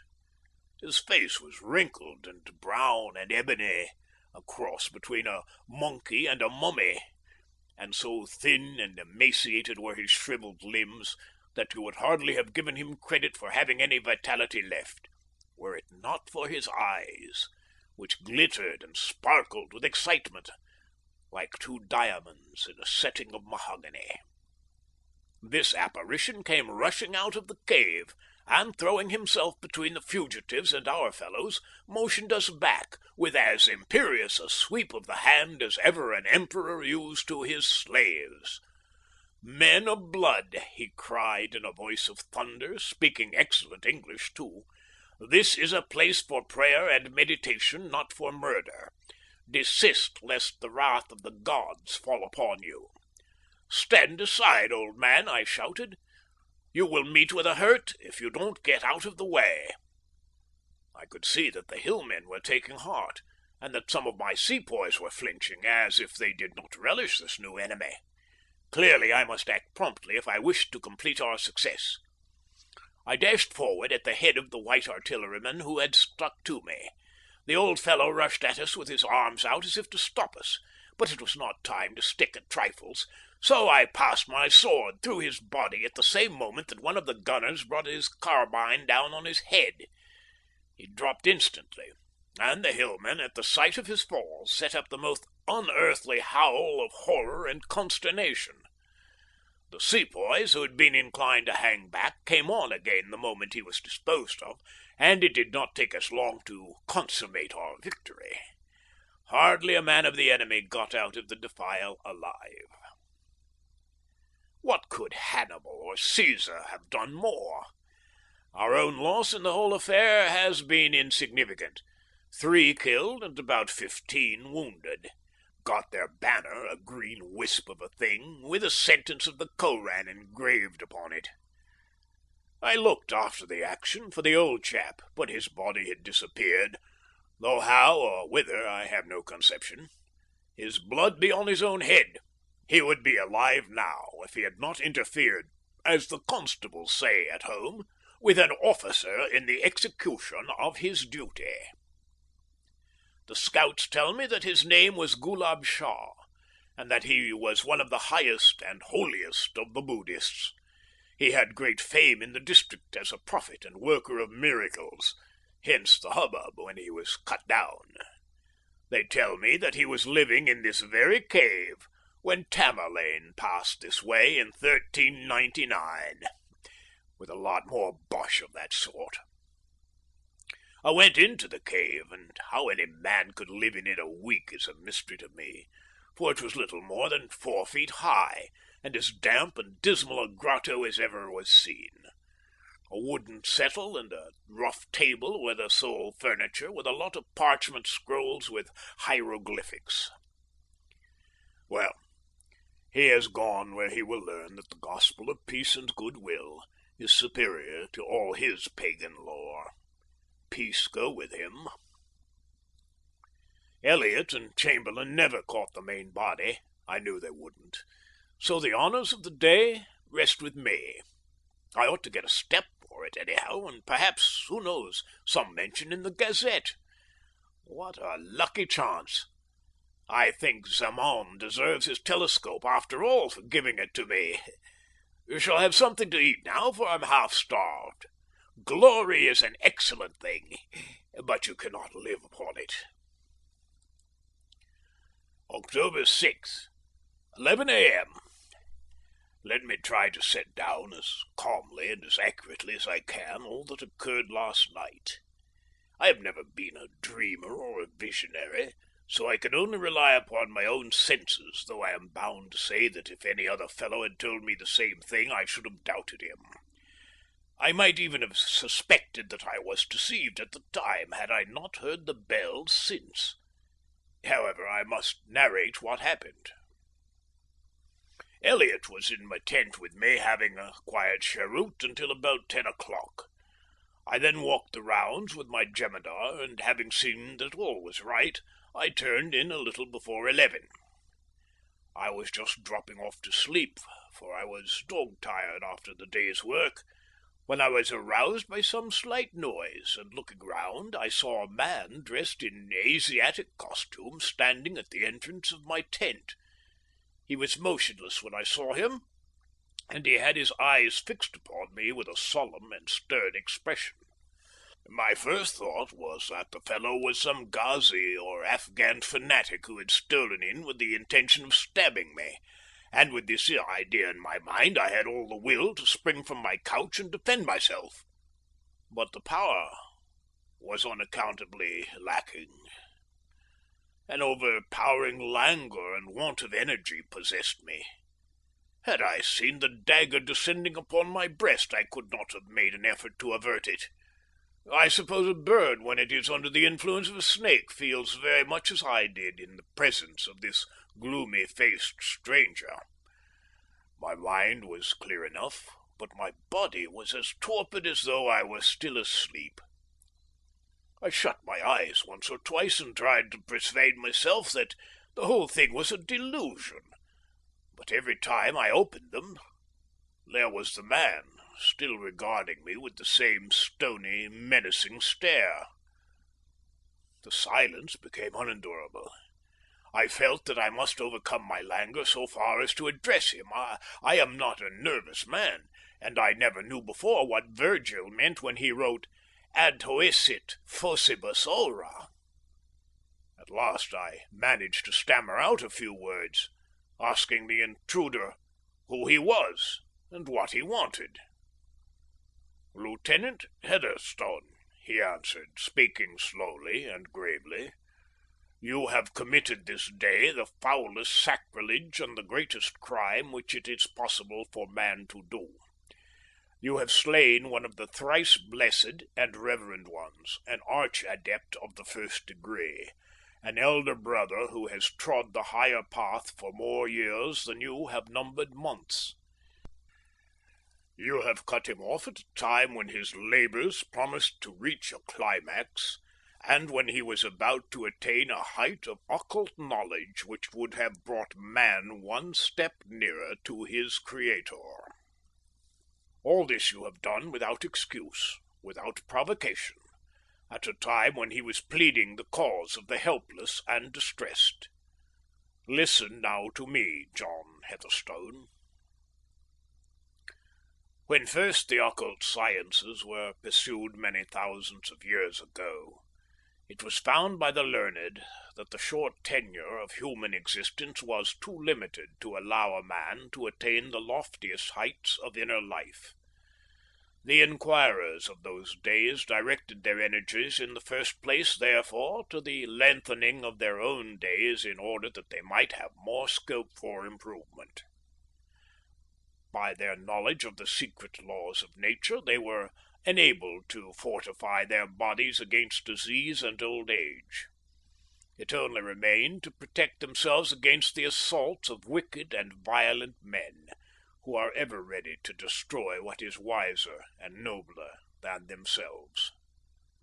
There was no direct means by which this protection could be effected, but it was in some measure attained by arranging the occult forces in such a way that a terrible and unavoidable retribution should await the offender. It was irrevocably ordained by laws which cannot be reversed that any one who should shed the blood of a brother who had attained a certain degree of sanctity should be a doomed man. Those laws are extant to this day, John Heatherstone, and you have placed yourself in their power. King or emperor would be helpless before the forces which you have called into play. What hope, then, is there for you? In former days these laws acted so instantaneously that the slayer perished with his victim. It was judged afterwards that this prompt retribution prevented the offender from having time to realize the enormity of his offence. It was therefore ordained that in all such cases the retribution should be left in the hands of the chelas, or immediate disciples of the holy man, with power to extend or shorten it at their will, exacting it either at the time or any future anniversary of the day when the crime was committed. Why punishment should come on those days only, it does not concern you to know. Suffice it that you are the murderer of Gulab Shah, the thrice blessed, and that I am the senior of his 3 chelas, commissioned to avenge his death. It is no personal matter between us. Amid our studies we have no leisure or inclination for personal matters. It is an immutable law, and it is as impossible for us to relax it as it is for you to escape from it. Sooner or later we shall come to you and claim your life in atonement for the one which you have taken. The same fate shall be meted out to the wretched soldier, Smith, who, though less guilty than yourself, has incurred the same penalty by raising his sacrilegious hand against the chosen of Buddha. If your life is prolonged, it is merely that you may have time to repent of your misdeed and to feel the full force of your punishment. And lest you should be tempted to cast it out of your mind and to forget it, our bell, our astral bell, the use of which is one of our occult secrets, shall ever remind you of what have been and what is to be. You shall hear it by day, and you shall hear it by night, and it will be a sign to you that do what you may, and go where you will, you can never shake yourself clear of the chelas of Gulab Shah. You will never see me more, accursed one, until the day when we come to you. Live in fear, and in that anticipation which is worse than death. With a menacing wave of the hand, the figure turned and swept out of my tent into the darkness. The instant that the fellow disappeared from my sight, I recovered from my lethargy which had fallen upon me. Springing to my feet, I rushed to the opening and looked out. A sepoy sentry was standing, leaning upon his musket, a few paces off. "You dog," I said in Hindustani, "what do you mean by letting people disturb me in this way?" The man stared at me in amazement. "Has anyone disturbed the Sahib?" he asked. "This instant, this moment, you must have seen him pass out of my tent." "Surely the Burra Sahib is mistaken," the man answered, respectfully but firmly. "I have been here for an hour, and no one has passed from the tent." Puzzled and disconcerted, I was sitting by the side of my couch, wondering whether the whole thing were a delusion, brought on by the nervous excitement of our skirmish, when a new marvel overtook me. From over my head there suddenly sounded a sharp, tinkling sound, like that produced by an empty glass when flipped by the nail, only louder and more intense. I looked up, but nothing was to be seen. I examined the whole interior of the tent carefully, but without discovering any cause for the strange sound. At last, worn out with fatigue, I gave the mystery up, and throwing myself on the couch was soon fast asleep. When I awoke this morning, I was inclined to put the whole of my yesternight's experiences down to imagination, but I was soon disabused of the idea, for I had hardly risen before the same strange sound was repeated in my very ear as loudly, and to all appearance as causelessly, as before. What it is, or where it comes from, I cannot conceive. I have not heard it since. Can the fellow's threats have something in them, and this be the warning bell of which he spoke? Surely it is impossible. Yet his manner was indescribably impressive. I have tried to set down what he said as accurately as I can, but I fear I have omitted a good deal. What is to be the end of this strange affair? I must go in for a course of religion and holy water. Not a word to Chamberlain or Elliot. They tell me I am looking like a ghost this morning. Evening. Have managed to compare notes with Gunner Rufus Smith of the artillery, who knocked the old fellow over with the butt of his gun. His experience has been the same as mine. He has heard the sound, too. What is the meaning of it all? My brain is in a whirl. October 10th, 4 days later. God help us. This last laconic entry terminated the journal. It seemed to me that, coming as it did after 4 days' complete silence, it told a clearer tale of shaken nerve and a broken spirit than could any more elaborate narrative. Pinned on to the journal was a supplementary statement which had evidently been recently added by the General. From that day to this, it said, I have had no night or day free from the intrusion of that dreadful sound with its accompanying train of thought. Time and custom have brought me no relief, but on the contrary, as the years pass over my head, my physical strength decreases and my nerves become less able to bear up against the continual strain. I am a broken man in mind and body. I live in a state of tension, always straining my ears for the hated sound, afraid to converse with my fellows for fear of exposing my dreadful condition to them, with no comfort or hope of comfort on this side of the grave. I should be willing, heaven knows, to die. And yet, as each 5th of October comes round, I am prostrated with fear because I do not know what strange and terrible experience may be in store for me.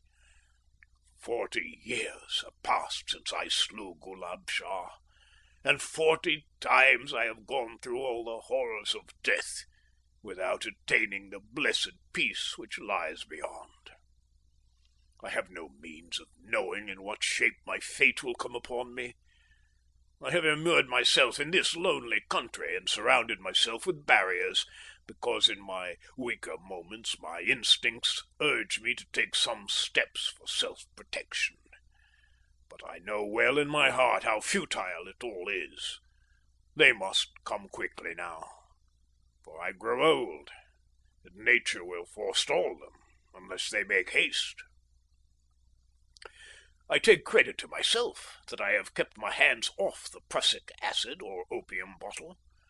It has always been in my power to checkmate my occult persecutors in that way, but I have ever held that a man in this world cannot desert his post until he has been relieved in due course by the authorities. I have had no scruples, however, about exposing myself to danger, and during the Sikh and Sepoy wars I did all that a man could do to court death. He passed me by, however, and picked out many a young fellow to whom life was only opening, and who had everything to live for, while I survived to win crosses and honours which had lost all relish for me. Well, these things cannot depend upon chance, and there is no doubt some deep reason for it all. One compensation Providence has made me in the shape of a true and faithful wife, to whom I told my dreadful secret before the wedding, and who nobly consented to share my lot. She has lifted half the burden from my shoulders, but with the effect, poor soul, of crushing her own life beneath its weight. My children, too, have been a comfort to me. Mordaunt knows all, or nearly all. Gabrielle we have endeavoured to keep in the dark, though we cannot prevent her from knowing that there is something amiss. I should like this statement to be shown to Dr. John Easterling of Stranraer. He heard on one occasion this haunting sound. My sad experience may show him that I spoke truth when I said that there was much knowledge in the world which has never found its way to England. J. B. Heatherstone. It was going on for dawn by the time that I had finished this extraordinary narrative, to which my sister and Mordaunt Heatherstone listened with the most absorbed attention.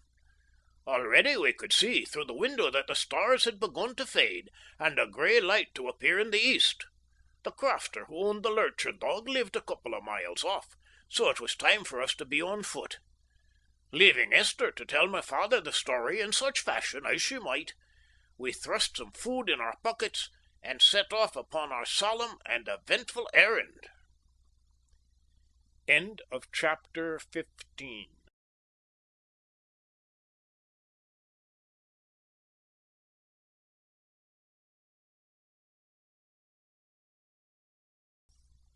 The Mystery of Cloomber by Sir Arthur Conan Doyle. Chapter 16. At the Hole of Cree. It was dark enough when we started to make it no easy matter to find our way across the moors, but as we advanced it grew lighter and lighter, until by the time we reached Fullerton's cabin it was broad daylight. Early as it was, he was up and about, for the Wigtown peasants are an early rising race. We explained our mission to him in as few words as possible, and having made his bargain, what Scot ever neglected that preliminary, he agreed not only to let us have the use of his dog, but to come with us himself. Mordaunt, in his desire for privacy, would have demurred at this arrangement, but I pointed out to him that we had no idea what was in store for us, and the addition of a strong, able-bodied man to our party might prove to be of the utmost consequence. Again, the dog was less likely to give us trouble if we had its master to control it. My arguments carried the day, and the biped accompanied us as well as his four-footed companion. There was some little similarity between the two, for the man was a towsy-headed fellow with a great mop of yellow hair and a straggling beard, while the dog was of the long-haired, unkempt breed, looking like an animated bundle of oakum. All the way to the hall its owner kept retailing instances of the creature's sagacity and powers of scent, which, according to his account, were little less than miraculous. His anecdotes had a poor audience, I fear, for my mind was filled with the strange story which I had been reading, while Mordaunt strode on with wild eyes and feverish cheeks, without a thought for anything but the problem which we had to solve. Again and again, as we topped an eminence, I saw him look eagerly round him in the faint hope of seeing some trace of the absentee, but over the whole expanse of moorland there was no sign of movement or of life. All was dead and silent and deserted. Our visit to the Hall was a very brief one, for every minute now was of importance. Mordaunt rushed in and emerged with an old coat of his father's, which he handed to Fullerton, who held it out to the dog. The intelligent brute sniffed at it all over, then ran whining a little way down the avenue, came back to sniff the coat again, and finally, elevating its stump of a tail in triumph, uttered a succession of sharp yelps to show that it was satisfied that it had struck the trail. Its owner tied a long cord to its collar to prevent it from going too fast for us, and we all set off upon our search, the dog tugging and straining at its leash in its excitement as it followed in the general's footsteps. Our way lay for a couple of 100 yards along the high road, and then passed through a gap in the hedge and on to the moor, across which we were led in a bee-line to the northward. The sun had by this time risen above the horizon, and the whole countryside looked so fresh and sweet, from the blue sparkling sea to the purple mountains, that it was difficult to realize how weird and uncanny was the enterprise upon which we were engaged. The scent must have laid strongly upon the ground, for the dog never hesitated nor stopped, dragging its master along at a pace which rendered conversation impossible. At one place, in crossing a small stream, we seemed to get off the trail for a few minutes, but our keen-nosed ally soon picked it up on the other side and followed it over the trackless moor, whining and yelping all the time in its eagerness. Had we not all three been fleet of foot and long of wind, we could not have persisted in the continuous rapid journey over the roughest of ground, with the heather often well nigh up to our waists. For my own part, I have no idea now, looking back, what goal it was I expected to reach at the end of our pursuit. I can remember that my mind was full of the vaguest and most varying speculations. Could it be that the three Buddhists had had a craft in readiness off the coast, and had embarked with their prisoners for the east? The direction of their track seemed at first to favour this supposition, for it lay in the line of the upper end of the bay, but it ended by branching off and striking directly inland. Clearly the ocean was not to be our terminus. By 10 o'clock we had walked close upon 12 miles, and were compelled to call a halt for a few minutes to recover our breath. For the last mile or two we had been breasting the long, wearying slope of the Wigtown Hills. From the summit of this range, which is nowhere more than 1,000 feet in height, we could see, looking northward, such a scene of bleakness and desolation as can hardly be matched in any country. Right away to the horizon stretched the broad expanse of mud and of water, mingled and mixed together in the wildest chaos, like a portion of some world in the process of formation.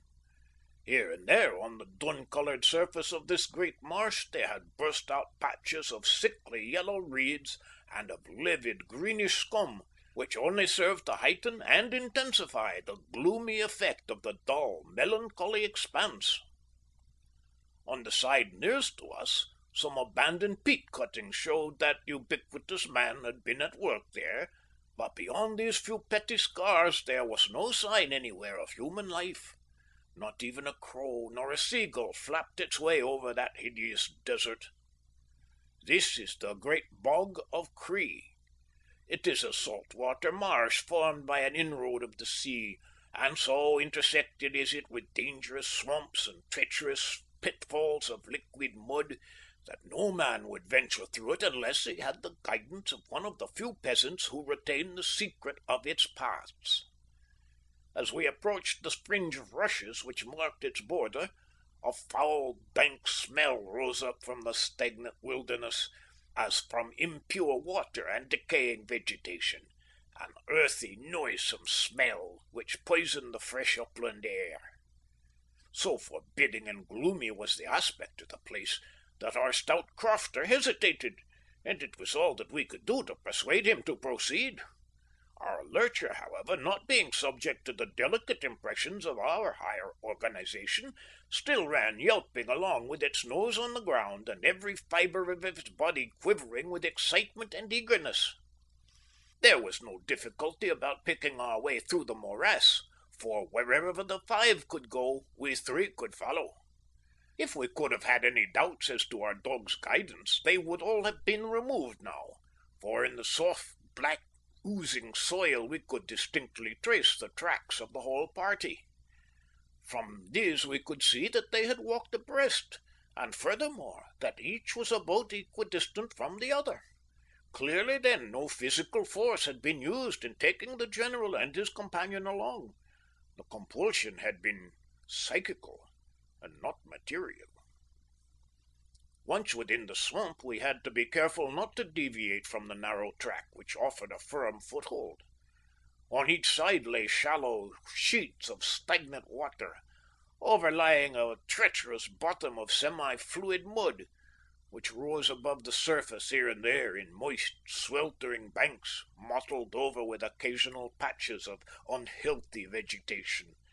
Great purple and yellow fungi had broken out in a dense eruption, as though nature was afflicted with a foul disease, which manifested itself by this crop of plague spots. Here and there, dark, crab-like creatures scuttled across our path, and hideous, flesh-coloured worms wriggled and writhed amid the sickly reeds. Swarms of buzzing, piping insects rose up at every step, and formed a dense cloud round our heads, settling on our hands and faces and inoculating us with their filthy venom. Never had I ventured into so pestilent and forbidden a place. Mordaunt Heatherstone strode on, however, with a set purpose upon his swarthy brow, and we could but follow him, determined to stand by him to the end of the adventure. As we advanced, the path grew narrower and narrower until, as we saw by the tracks, our predecessors had been compelled to walk in single file. Fullerton was leading us with the dog, Mordaunt behind him, while I brought up the rear. The peasant had been sulky and surly for a little time back, hardly answering when spoken to, but now he stopped short and positively refused to go a step further. "He's no canny," he said. "Beside, I ken where it will lead us to." "Where then?" I asked. "To the Hole of Cree," he answered. "He's no far from here, I'm thinking." "The Hole of Cree? What is that then?" "Oh, it's a great muckle hole in the ground that gangs away down so deep that nobody could ever reach the bottom. Indeed, there are folk what says that it's just a door leading into the bottomless pit itself." "You have been there, then?" I asked. "Been there?" he cried. "What I been doing at the Hole of Cree? Oh, I've never been there, or any other man in his senses." "How do you know about it, then?" "My great grandfather had been there, that's all I ken," Fullerton answered. "He was found one Saturday night and he went for a bet. He didn't like to talk about it afterwards, and he wouldn't tell her what befell him, but he was aye feared of the very name. He's the first Fullerton that's been at the Hole of Cree, and he'll be the last for me. If you take my advice, you'll just get the mare up and gang home again, for it's nae good to be got out of this place." "We shall go on with you or without you," Mordaunt answered. "Let us have your dog, and we can pick you up on our way back." "Nay," he cried. "I don't know how my dog's scared with buggles and running down old Nick as if he were a hare. The dog shall bide with me." "The dog shall go with us," said my companion with his eyes blazing. "We have no time to argue with you. Here's a £5 note. Let us have the dog, or by heaven I shall take it by force and throw you in the bog if you hinder us." I could realise the Heatherstone of 40 years ago when I saw the fierce and sudden wrath which lit up the features of his son. Either the bribe or the threat had the desired effect, for the fellow grabbed at the money with one hand, while with the other he surrendered the leash which held the lurcher. Leaving him to retrace his steps, we continued to make our way into the utmost recesses of the great swamp. The tortuous path grew less and less defined as we proceeded, and was even covered in places with water. But the increasing excitement of the hound and the sight of the deep footmarks in the mud stimulated us to push on. At last, after struggling through a grove of high bulrushes, we came to a spot the gloomy horror of which might have furnished Dante with a fresh terror for his Inferno. The whole bog in this place appeared to have sunk in, forming a great funnel-shaped depression, which terminated in the centre in a circular rift or opening about 40 feet in diameter. It was a whirlpool, a perfect maelstrom of mud, sloping down on every side to this silent and awful chasm. Clearly, this was the spot which, under the name of the Hole of Cree, bore such a sinister reputation among the rustics. I could not wonder at its impressing their imagination, for a more weird or gloomy scene, or one more worthy of the avenue which led to it, could not be conceived. The steps passed down the declivity which surrounded the abyss, and we followed them with a sinking feeling in our hearts, as we realized that this was the end of our search. A little way from the downward path was the return trail made by the feet of those who had come back from the chasm's edge. Our eyes fell upon these tracks at the same moment, and we each gave a cry of horror and stood gazing speechlessly at them. For there, in the blurred footmarks, the whole drama was revealed. 5 had gone down, but only 3 had returned. None shall know the details of that strange tragedy. There was no mark of struggle nor sign of attempt at escape. We knelt at the edge of the hole and endeavoured to pierce the unfathomable gloom which shrouded it. A faint, sickly exhalation seemed to rise from its depths, and there was a distant hurrying, clattering sound as of waters in the bowels of the earth. A great stone lay embedded in the mud, and this I hurled over, but we never heard thud or splash to show that it had reached the bottom. As we hung over the noisome chasm, a sound did at last rise to our ears out of its murky depths. High, clear, and throbbing, it tinkled for an instant out of the abyss, to be succeeded by the same deadly stillness which had preceded it. I do not wish to appear superstitious, or to put down to extraordinary causes that which may have a natural explanation. That one keen note may have been some strange water sound produced far down in the bowels of the earth. It may have been that, or it may have been that sinister bell of which I had heard so much. Be this as it may, it was the only sign that rose to us from the last terrible resting place of the 2 who had paid the debt which had so long been owing.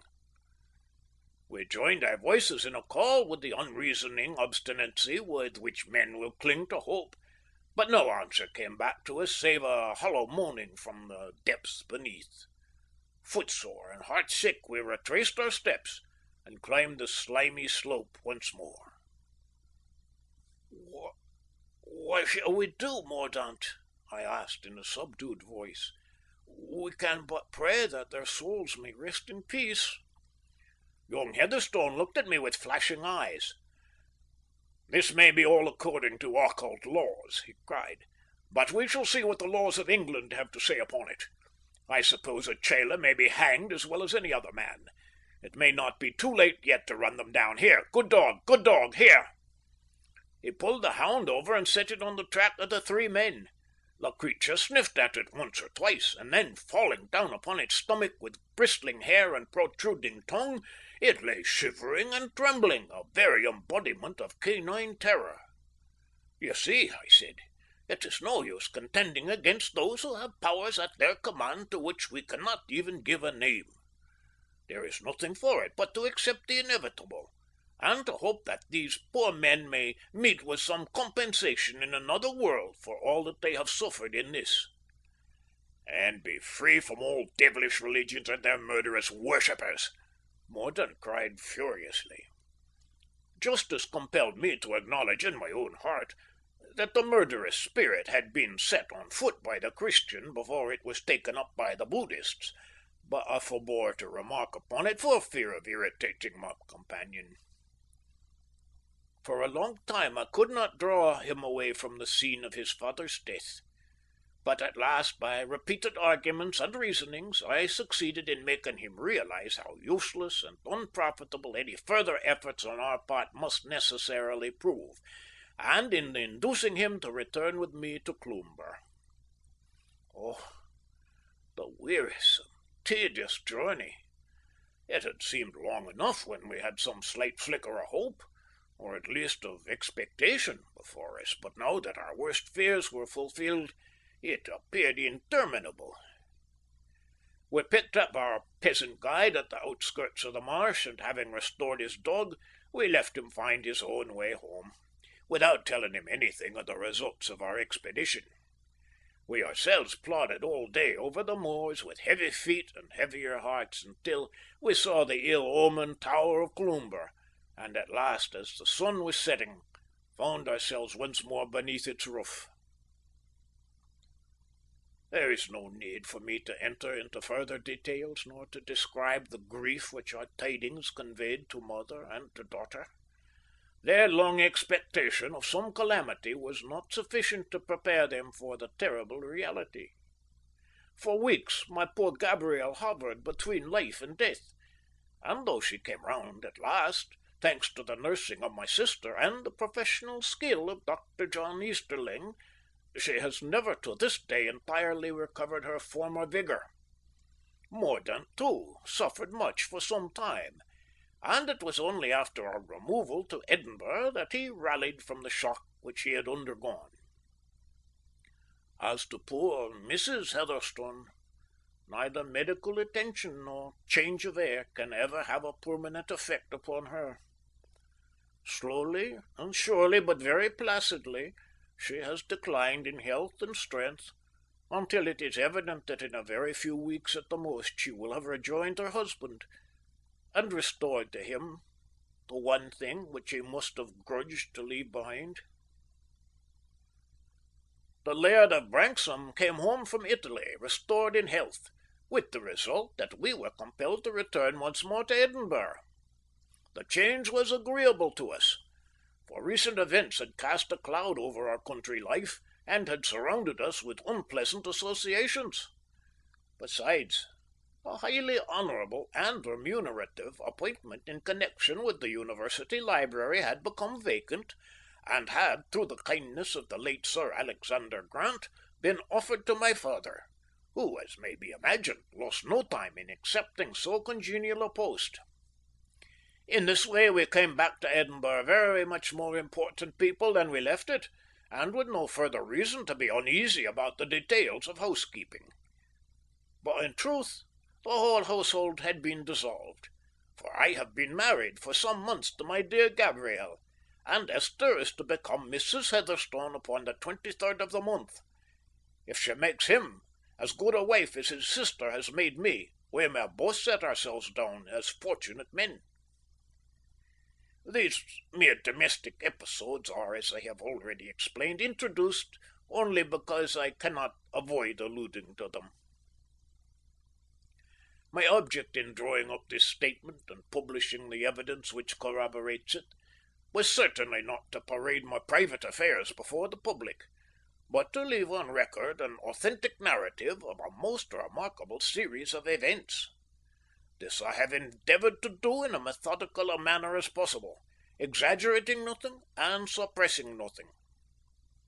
The reader has now the evidence before him, and can form his own opinions, unaided by me, as to the causes of the disappearance and death of Rufus Smith and of John Berthier Heatherstone, V.C., C.B.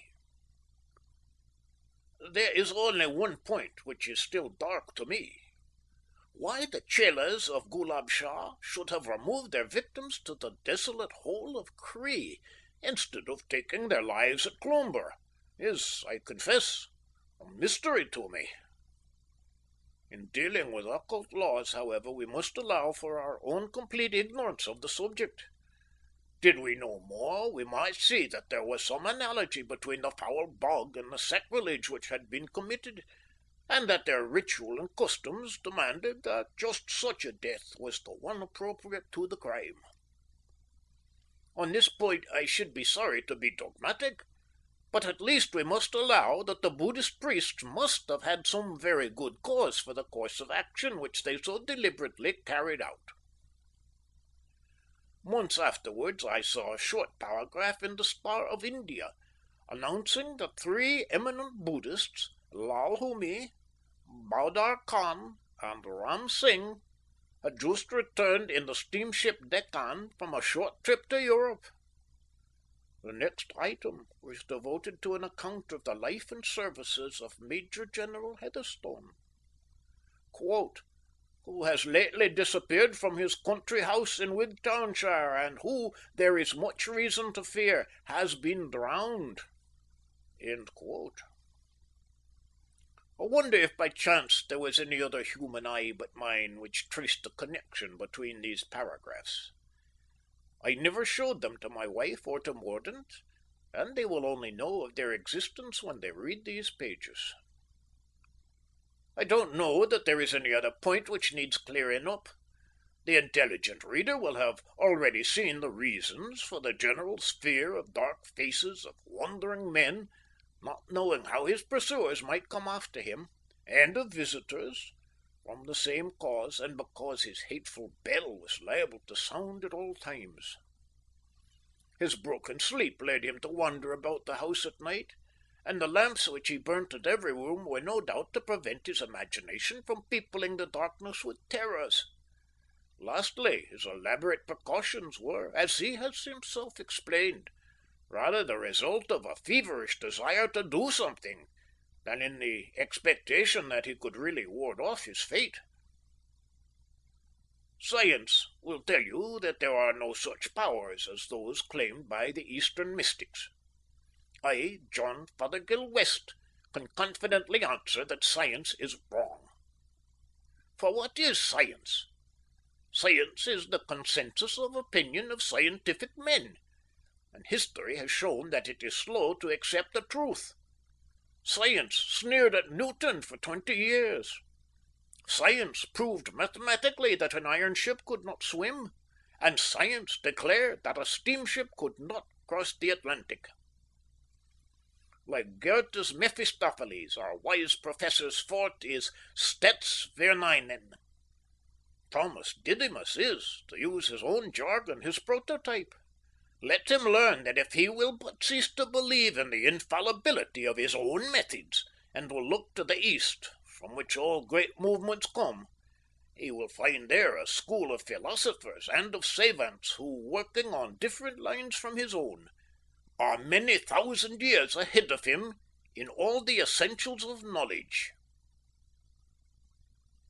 End of chapter 16. End of the Mystery of Cloomber by Sir Arthur Conan Doyle.